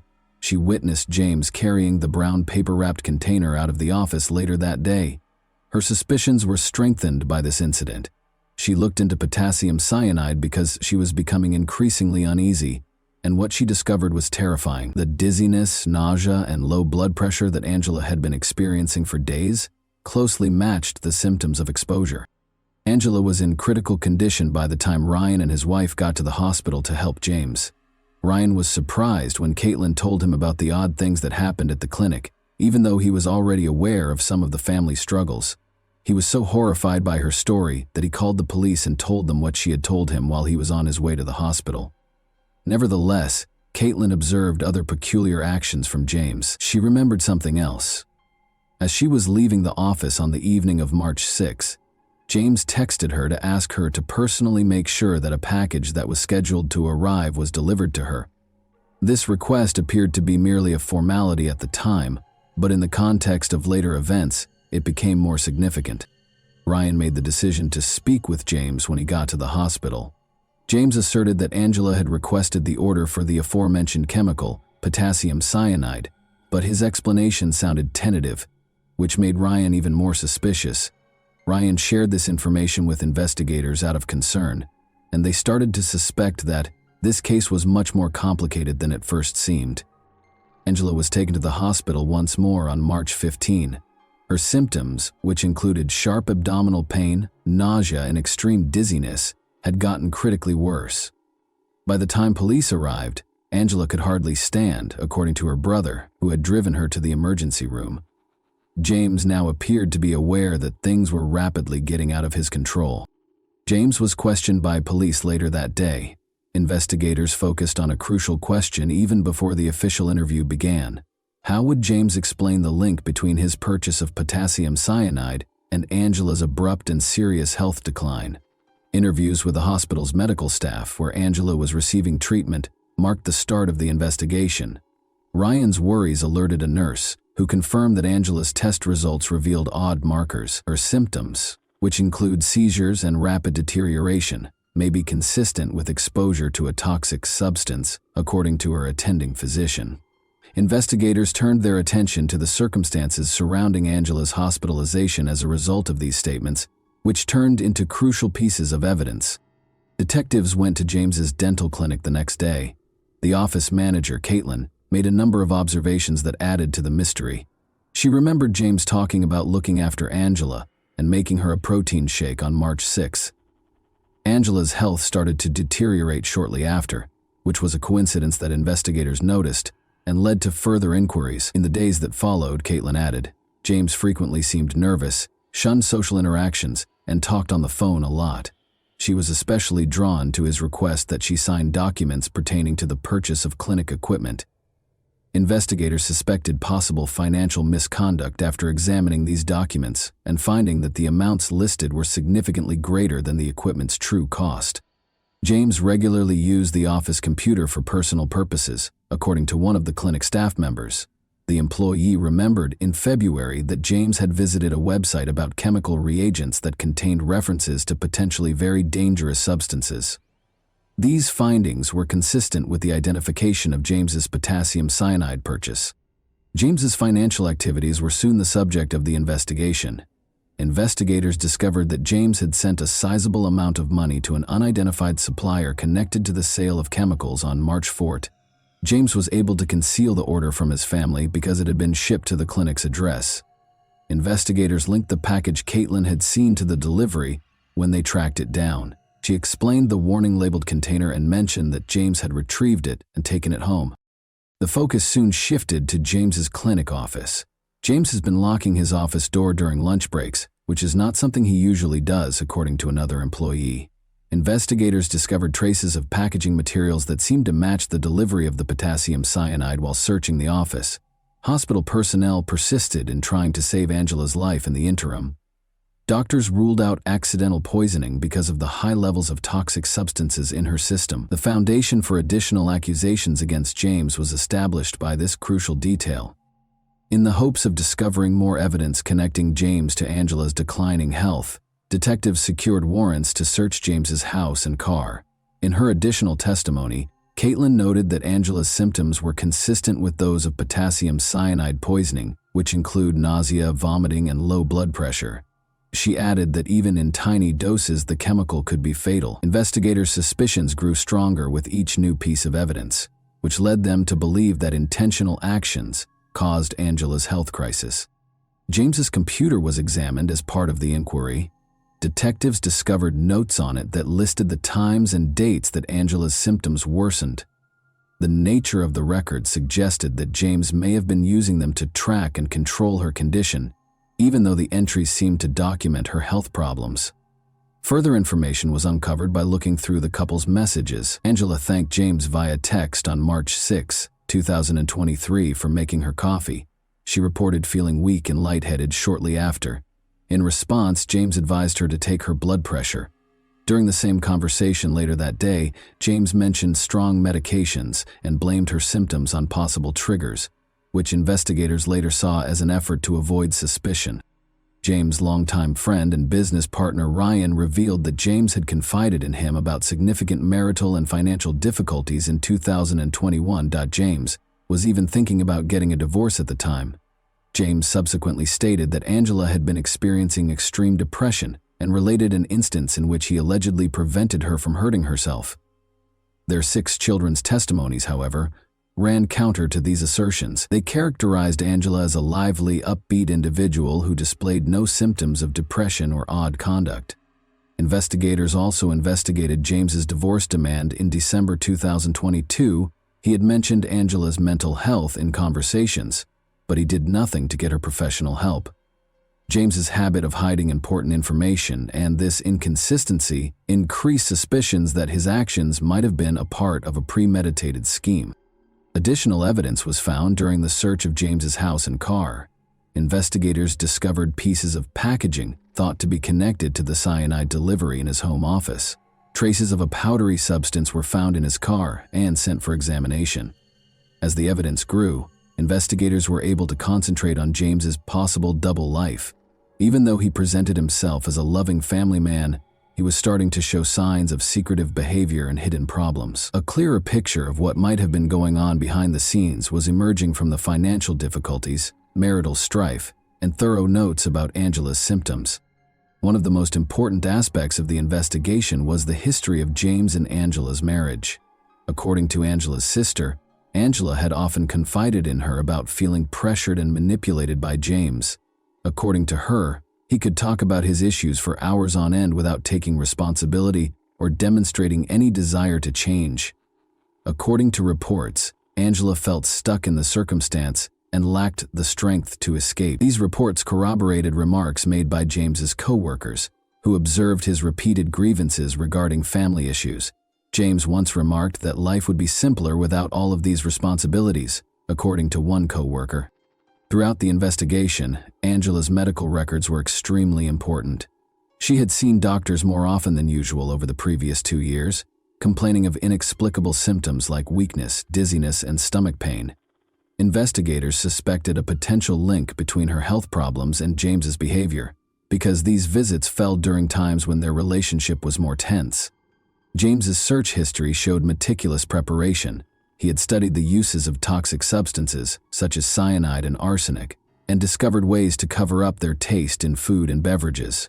Articles about avoiding suspicion in poisoning cases also piqued his interest. This digital trail demonstrated a high degree of intentionality and preparation. The situation was further clarified by financial records. Investigators discovered that James had been paying for a mailbox he rented in a far-off location, which he used to accept some deliveries. According to delivery service staff, James regularly picked up packages, usually in the evening. His cyanide purchase, which was already being investigated, coincided with one of these deliveries. Additional leads were obtained through interviews with Angela's friends. According to one friend, Angela had complained of odd symptoms weeks prior to being admitted to the hospital, and she had expressed concern that they might have been caused by something she had eaten or consumed. Nevertheless, she ruled out James's involvement, blaming her illness on fatigue or other medical conditions. Investigators sought the opinion of toxicologists, who tested Angela's hair in order to shed light on the matter. Traces of arsenic and other harmful substances were found during the analysis, suggesting that the person had been exposed to poisons for a long time. These results clearly indicated that Angela's declining health was not a coincidence. A coherent story started to emerge from the gathered evidence, which included witness accounts, financial transactions, and the outcomes of medical tests. Long before Angela was admitted to the hospital, James had not only carefully planned his course of action, but had also started carrying it out.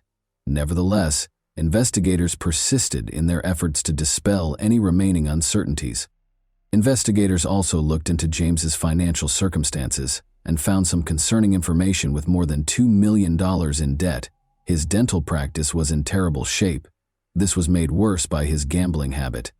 James's financial situation was already unstable because he had lost a significant sum of money in Las Vegas. These disclosures provided a fresh viewpoint on James and Angela's marital problems, which, in the words of Angela's sister, had been anything but ideal for years. According to Angela's sister, James had consistently persuaded her to stay in the marriage, despite her attempts to leave it for 16 years. Those close to her claimed that despite feeling emotionally spent and stuck, Angela lacked the willpower to break up with him. Investigators suspected James of employing manipulation techniques to keep control of the situation. As a result of these accounts, another aspect of James's life was illuminated by emails discovered during the investigation. An intimate relationship that started in 2022, when Karen, a Texas orthodontist, filed for divorce, was disclosed in correspondence with her. Investigators were drawn to one specific detail. James had purchased airline tickets for Karen on the same day he was issued an arsenic order. Karen apologized for not being with James in an email on March 16 and said she hoped to see him soon.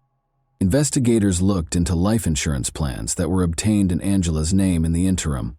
They found 3 policies that paid out a significant sum of money. This discovery heightened concerns that James might have included money in his purported scheme. At 4:29 p.m. on March 18, medical professionals pronounced Angela clinically dead. James was charged with first-degree intentional homicide a few hours later. Investigators claim that on March 6, 2023, James, who regularly made protein shakes for his wife, tried to put arsenic in her beverage. After that failed, he told the supplier that he needed potassium cyanide for a medical procedure and ordered an expedited shipment. James was arrested the next day. He was charged with several offenses, including tampering with evidence, at his first court appearance. The judge imposed a $10 million bail amount. Prosecutors charged James Craig with solicitation of murder and solicitation of perjury shortly after. An Aurora police detective was the alleged victim, according to Aurora police spokesperson Joe Moylan, even though the indictment didn't say who James was supposed to hurt. The trial of James Craig has been postponed indefinitely. Craig is scheduled to appear in court with a new lawyer after entering a not guilty plea. Craig was also accused of surreptitiously delivering a jail letter to a fellow prisoner who was freed on bond with the help of an adult daughter. The letter, according to the prosecution, included a request to produce a fictitious video that allegedly showed Angela Craig requesting that James get her some toxic substances. Angela's family made the decision to donate her organs after she passed away on March 18. Knowing that her life could save others gave her loved ones some small comfort in this choice. Her family wrote her obituary, which omitted the terrible circumstances of her death and instead highlighted her generosity, love for her family, and commitment to helping those around her. Angela's 6 children were thrown into the middle of these terrible circumstances in the meantime.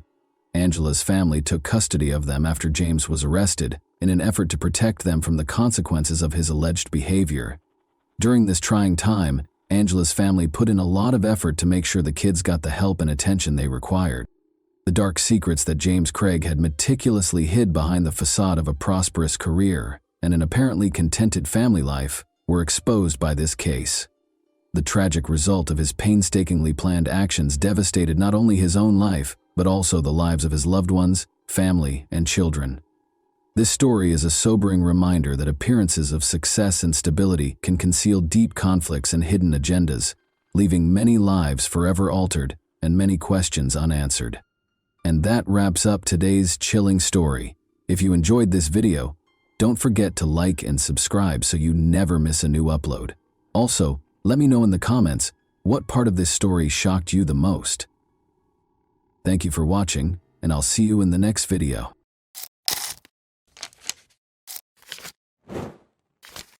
Hey guys, welcome to my channel, and today we're going to take a look at another horrible case with you. When a distressed man called the Las Vegas, Nevada Rescue Service on Saturday, April 5, 1997, to report his wife missing, the dispatcher took the call. The man, who was identified as Mark Hollinger, clarified that Ginger Rios was the name of his wife. They had recently moved into a new home the day before and had only been married for 5 months. When Ginger walked into a store and appeared to disappear, they were shopping for a new house. The police started looking into it. Even in a city with its share of sins, detectives had never heard of a disappearance so enigmatic. The unusualness of this case, where you believe you know exactly what happened, but you are wrong and have to start over, was beyond their wildest expectations. Ginger Rios was a 20-year-old Las Vegas resident and worker. Ginger and her younger sister Daniela were beloved daughters of her parents, George and Denise. The girls were surrounded by care and attention as they grew up. Ginger had always wanted to be a performer, and she was lucky to be born in Las Vegas because, by the time she was 20, she was a part of a popular group that played in casinos and hotels. Additionally, she met Mark Hollinger, a man who was 14 years her senior. Mark was very kind to Ginger. The young couple quickly made the decision to legalize their relationship after he helped her in every way. They were married in November 1996, when Ginger was just 20 and Mark was 34. Because Mark was a quiet introvert and Ginger was a happy extrovert, some people thought their union was unusual. However, they were already planning how to construct their family nest and were a perfect match. Ginger discovered a fantastic house with a buyout option that was for rent in the spring of 1997. Ginger could already picture converting the house's large basement into a dance studio. She dreamed of eventually buying the house because she liked it so much, but she and Mark needed a good credit history in order to make this dream a reality. Ginger wanted to purchase books that offered pertinent advice because they needed a clear plan for how they would handle their money. In the city, a store that carried the exact books Ginger was looking for was becoming well known. Spy Shop was an odd moniker for it. It resembled an adult candy store. Its bookshelves were stocked with lockpicks, police badges, concealed surveillance cameras, automobile alarms, image transmitting glasses, and even tools for removing store security tags from clothing. It was ideally situated in the heart of the city. The young couple went shopping, including buying books, on Friday, April 4th, which was literally the day after they had moved into their new house. Mark parked right in front of the entrance at about 4 in the afternoon. Ginger took her wallet, which contained some cash and her identification, and went inside after telling her husband to wait in the car. Mark thought she would emerge quickly, but he was able to finish his cigarette and she hadn't shown up yet. He waited a bit longer, thinking she might be in line, and then made the decision to see how his wife was doing. The store was small enough for him to notice Ginger's absence right away. He inquired if the man and woman behind the counter had seen Ginger and gave them a description of her. Naturally, they responded that she had simply entered, purchased 2 books, and departed. She couldn't have gone very far, they added. Despite his surprise, Mark chose to browse other stores in case she needed to buy something else. He entered each one and inquired if anyone had spotted the slim brunette, but nobody had. There were no limits to his awe. She couldn't have just slipped past the car, which was parked directly in front of the entrance. In the middle of the day, Ginger had just vanished. Mark went to his wife's parents because he had run out of options. George, Ginger's father, thought right away that the spy shop would undoubtedly have security cameras if any store had them. After she left the store, they might be able to see at least which way she went. In addition to being notable for its distinctive merchandise, this store closed earlier than other establishments in Vegas. So Mark and George rushed back, praying the storekeeper hadn't already left. Mark was able to identify the man and woman getting into a van with a baby, even though the store was closed. They came over and gave an explanation. The man identified himself as John Flowers and asserted that he was the shop's owner. He clarified that in order to avoid traffic, he and his spouse had already closed the doors and set the alarm because they intended to depart before the weekend. He would be pleased to show them any video on Monday, but they had to move quickly. Despite their extreme frustration, Mark and George didn't want to clog up traffic for a family with a small child. The men went home and decided to call the police in the morning if the young woman wasn't there by nightfall or evening. Mark dialed 911 as soon as the sun came up. After being assigned to the case, Detective Jeff Rosen naturally started his investigation by attempting to find out more about the girl's life prior to her disappearance. She seemed to have a very happy life. She was truly loved by her sister and parents.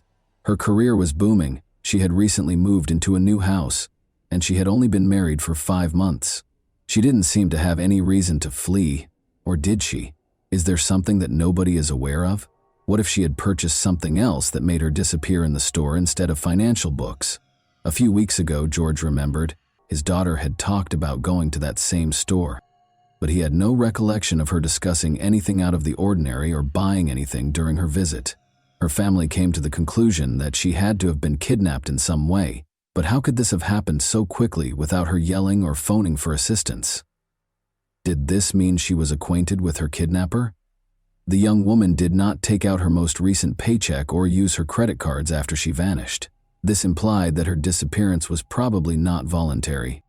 The detective also talked to the girl's friends and co-workers, who had a very different perspective on Ginger's life. Initially, the girl was not as ecstatic about her career advancement as it may have appeared. She felt that she ought to have pursued a solo career by now, instead of serving as a backup vocalist. Second, some strangers who saw her on stage made persistent advances and even harassed her, which she didn't like. Thirdly, she experienced severe mood swings as a result of having to take weight loss pills. Lastly, she had been living in a hotel for a while in order to avoid going home because her marriage was not going well. Detective Rosen believed Mark was concealing something because he had heard enough, but Mark's tale had remained unchanged. Ginger's parents maintained that it was a waste of time and money to suspect Mark because he had no apparent reason to hurt his wife. However, there were no other leads in the investigation. Only Mark's story had been told. The girl's purchases were verified by the shop owner, of course, but could anyone be certain that Ginger didn't go back to the car before Mark did something to her? Mark fervently hoped his wife had just escaped. At least she was safe, even though it wounded his pride. He even made an effort to carry out his own investigation, interviewing people and looking for Ginger or any leads in the city with George. Mark was Ginger's husband, so on the one hand he loved her and undoubtedly spent every moment he had free looking for her. Detective Rosen, however, interpreted this as an effort to deflect attention away from himself. In fact, Mark's leads were insignificant compared to the police's subsequent lead, which was aimed directly at Mark. Patrol officers discovered what turned out to be Mark's burning car in the parking lot of a nearby shopping center. What did he say about this? He was unaware. He just left the car in the parking lot and took a cab home after work when the engine began to make odd noises. To put it another way, the police had to assume it was a coincidence because the probable crime scene, assuming Mark had actually done anything to Ginger, was on fire. Despite the fact that it would take some time, forensic specialists took the vehicle for examination. The detectives decided to restart the investigation from the location where she was last seen by someone other than her husband because they had spent too much time concentrating on Mark. Although John Flowers, the proprietor of Spy Shop, was not there at the time, one of his staff members gave the police permission to search the area. They went through every room, but they didn't perform a thorough search. When Detective Jeff Rosen entered the storeroom, the overpowering smell of bleach nearly knocked him off his feet, but he didn't find anything odd in the store itself. He saw a small reddish-brown stain on the wall that might have been blood. Just in case, they made the decision to take it for analysis. John Flowers was notified by Rosen that the police had come to his store. Although John was shocked that they hadn't located the girl yet, he was happy to answer all of the questions. He clarified that the reason for the bleach odor in the storeroom was that he had to clean up after his dog using it as a toilet on a regular basis. A small drop of blood might have gotten there that way. He would have to visit the store to locate the security camera footage and the book purchase receipts, then turn them over to the police. When Rosen inquired about the books Ginger had purchased, the surprise was revealed. One book focused on contract killers and the other on establishing a new identity.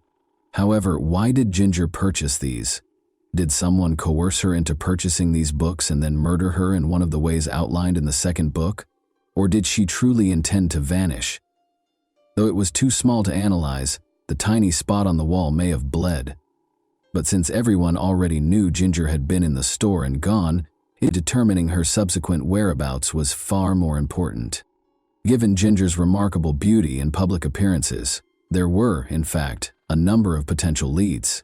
She could have been seen by a large number of people, including those with malicious intent. In addition, her father was a dealer at one of Vegas's most well-known casinos. Things can get messy when it comes to money. Weeks passed, and there was less and less chance that the girl would be found alive. When the response about Mark's car arrived, guess what? They discovered nothing at all, including no blood or indications of struggle. It was then that Rosine remembered John Flowers. He thought about watching the security camera footage to see if Ginger had been approached at the store's exit, but it was too late for him. "Where have you been all this time, guys?" John exclaimed, explaining that he had watched the video and witnessed Ginger walk into the store, select the books, pay with cash, and walk out. The video had been replaced with fresh footage from the security camera because no one had arrived to watch it. John was also unable to locate the book's receipt, even though he was positive it was somewhere. John appeared reluctant to continue working with the detective after this, in part because of the negative impact that the police, the media, and interested bystanders had on his business following Ginger's disappearance. Although it made sense, selling lockpicks and phony police badges in a store already stocked with law enforcement gear severely strained his small business. Rosin was aware of this, and John had nothing to encourage him to speak with them. The police had no fresh leads, and the case was put on hold. The truth was there, in fact, but it would take several more months for the detectives investigating Ginger's case to realize it. A team of hunters discovered a shallow grave in the Mojave Desert on May 5, almost 400 miles from Las Vegas. The body in the grave was identified by the medical examiner as that of a young, dark-haired girl between the ages of 15 and 18. The murderer had not taken her very distinctive jewelry, which included a pink ring with 3 different colored stones and another ring that resembled wire loops intertwined to form the letter Mem or W. Could the M represent Mark? Or was it a family heirloom because Ginger's mother's maiden name was Waterworth? However, she had no identification on her person. The local police released pictures of the jewelry in the hopes of garnering public support, but they would not find out for a very long time. Meanwhile, the detectives needed a body or a lead to solve the case. On August 16, 1997, Jeff Rosin was suddenly contacted by phone. The caller claimed to have a lead on the Ginger case and identified himself as an Arizona federal agent. Rosin was curious. What was the connection between Ginger and John Flowers' alleged sale of unlawful eavesdropping devices? The agent clarified. The agent went on. John had fled because he didn't want to be taken into custody, but Cheryl Subzone, his wife, had been taken into custody to be questioned. She abruptly began discussing Ginger Rios, who had vanished in Vegas a few months prior. While they were curious about the whereabouts of her husband, the agent went out of the room to call Rosin. Only now did Rosin realize that he had never asked the proprietor of the spy shop where Ginger was last seen a formal question. Nevertheless, Ginger's spouse had mentioned that a man and a woman were behind the counter. Rosin rushed to Arizona after requesting that the agents keep an eye on Cheryl. Rosin had no idea what would come out of Cheryl's interrogation. John Flowers turned to Cheryl and asked her to go buy film when Ginger came in to look at the books. When they worked together at the store, she frequently ran errands, so this wasn't out of the ordinary. After 10 minutes or so, Cheryl came back, and Mark entered. John informed Mark that his wife couldn't have gone very far because she had just left. After thanking them, Mark walked away. Cheryl's husband appeared to be a completely different person. His face was filled with fear. The man said, "I did something terrible. Whatever you do, don't go into the storage room." Cheryl didn't know what he meant, and she never thought her husband had hurt anyone. She asked him what was going on. She was disturbed by his actions, though, and after a little while she made the decision to look in the storage room. She discovered a young girl's lifeless body inside, with a pool of blood encircling her head, and there was blood on the carpet. The girl had suffered severe physical abuse. Before John sent Cheryl to get film, the same girl had come into the store. When Cheryl realized that John was right behind her, her disgust quickly gave way to fear. He took her by the neck before she had even turned around, warning her that if she talked about what had happened there, something bad would happen to both her and their child. Although Cheryl complied with his orders, she made the decision to speak the truth now that John was fugitive. John's explanation of the situation to Cheryl was of interest to the detective. John informed her that Ginger was in possession of a note from two of his former workers requesting payment. John was allegedly so enraged by Ginger's impudence and the contents of the note that he struck her so forcefully in the face that she fell back, struck her head, and passed away. But Cheryl had never seen the note and was certain that this was a lie. She was certain that John had spent hours in the storage room, wrapping the girl's body in plastic bags and dousing her in bleach after stealing garbage bags. He had informed the staff member that the dog had urinated in the room. After placing the body in his van, he instructed Cheryl that they must depart for Arizona right away. At that point, Ginger's husband and father came up to them and begged them to play the security camera footage. Ginger was lying inches from John and Cheryl, but they looked them in the eyes and lied. That's not all, though. Cheryl was also aware of the location of her husband's burial. You see, John and Cheryl had visited the Mojave Desert on multiple occasions. John once drove off with their baby and the body of the girl, leaving Cheryl in the middle of nowhere. He obviously drove home after burying her and coming back for Cheryl. For him, though, this was insufficient. In order for John to cover the shallow grave with a layer of concrete, they returned there multiple times. Cheryl was pretty sure the police had already found Ginger's body because it was the last time John had run back, screaming in panic, "They found her! They found her!" At any rate, she consented to show the detectives the place in return for not being charged. Since they didn't think Cheryl had anything to do with the murder, they accepted her offer. They followed her to the location. Upon their arrival in the desert, the local officers began to make connections between Cheryl's revelation and the body discovered by hunters in May. After asking them to stop, Cheryl took them to the location where her husband had been. Instead of discovering an empty grave, the police arrived at what appeared to be an undisturbed concrete slab. They found the body wrapped in plastic bags there. They were initially identified as Ginger because of a tattoo on her lower back, but they chose to hold off on telling her family until DNA testing was completed. Several questions were left unanswered by this. Were there two victims? Did John murder them both? Why, if so? Who was the other girl? They were now able to obtain a search warrant for the store in Vegas, where they discovered evidence of Ginger's blood. Later, the DNA analysis verified that she was also the owner of the body found in the desert. Mark was devastated because he had hoped that his wife had just moved on and started a new life. He held himself responsible, believing that he ought to accompany her to the store. But how could he have thought that his wife, a mother and his devoted wife, would be attacked by a total stranger, the proprietor of a well-known and often visited store? After a brief period of hiding, John was taken into custody at a Los Angeles hotel. The detectives found that John Flowers, the proprietor of the spy shop chain, was not present when the extradition procedure started. Rather, a 26-year-old man named Craig Jacobson was wanted for offenses in Florida.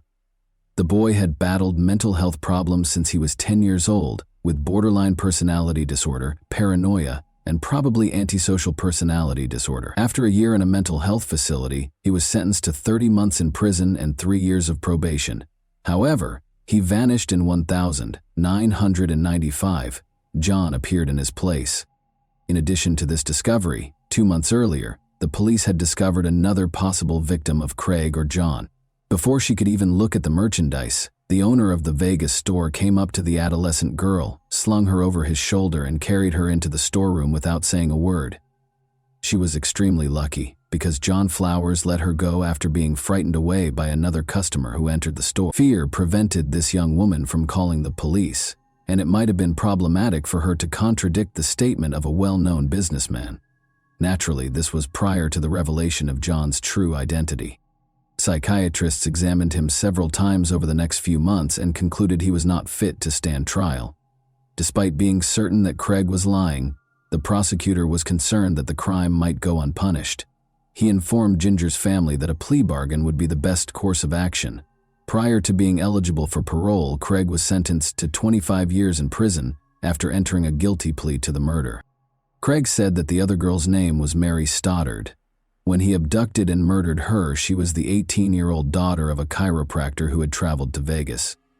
In order to at least receive a life sentence or perhaps even the death penalty, Ginger Rios's family hoped that he would be charged with Mary's murder. The catch is that Mary Stoddard, who Craig described as the daughter of a chiropractor, was still alive and well. They had already taken a DNA sample and made a 3D model of the unidentified girl's possible appearance, but her body had already been exhumed. As it turned out, the documents containing information about her place of burial were lost, and no one knew which grave she was in, so this was all the police had. To put it another way, they had lost the body. The police, however, persisted in their efforts to identify her. There were 300 people on their list of missing persons. After 13 years, they were finally able to identify the girl on June 30, 2010. She was, more specifically, a 15-year-old girl from Phoenix, Arizona named Christina Mary Martinez. The girl lived in a group home, but she was mistreated there, so she frequently fled. She was taking a load of laundry to a self-service laundromat when she vanished on May 3, 1997. She passed Phoenix's spy shop on her way. Even though Christina had a rough upbringing, she had a lot of loved ones who were always looking for her, including her friend Valerie. To raise awareness of Christina's disappearance, Valerie set up a number of social media accounts.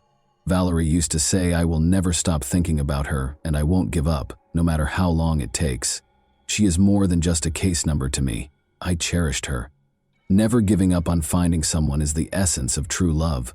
Valerie had no idea that Christina, who was 16 years old when she vanished in the desert, had been found a week later. Regarding the girl's ring's mystery, the letter M on it stands for Martinez. It's interesting that Craig dated Mary Stoddard when they were both younger, according to the real Mary Stoddard's sister.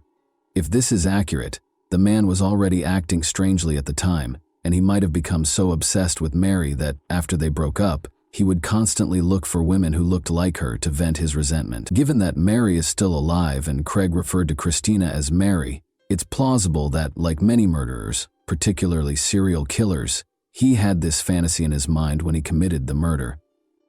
Like the teenage girl from Vegas who survived because another customer scared the killer away, Craig most likely didn't plan his crimes, but instead gave in to impulsive behavior. Given that we know Ginger had visited the store prior to her disappearance, it's also possible that he specifically targeted victims. Craig never gave an explanation for his actions, but because Ginger's underwear was discovered around her ankles, investigators think the killings were motivated by violence against women. In any event, he will now be imprisoned for the remainder of his life after being charged with a second murder. Craig's ability to fool so many people with such ease is astounding.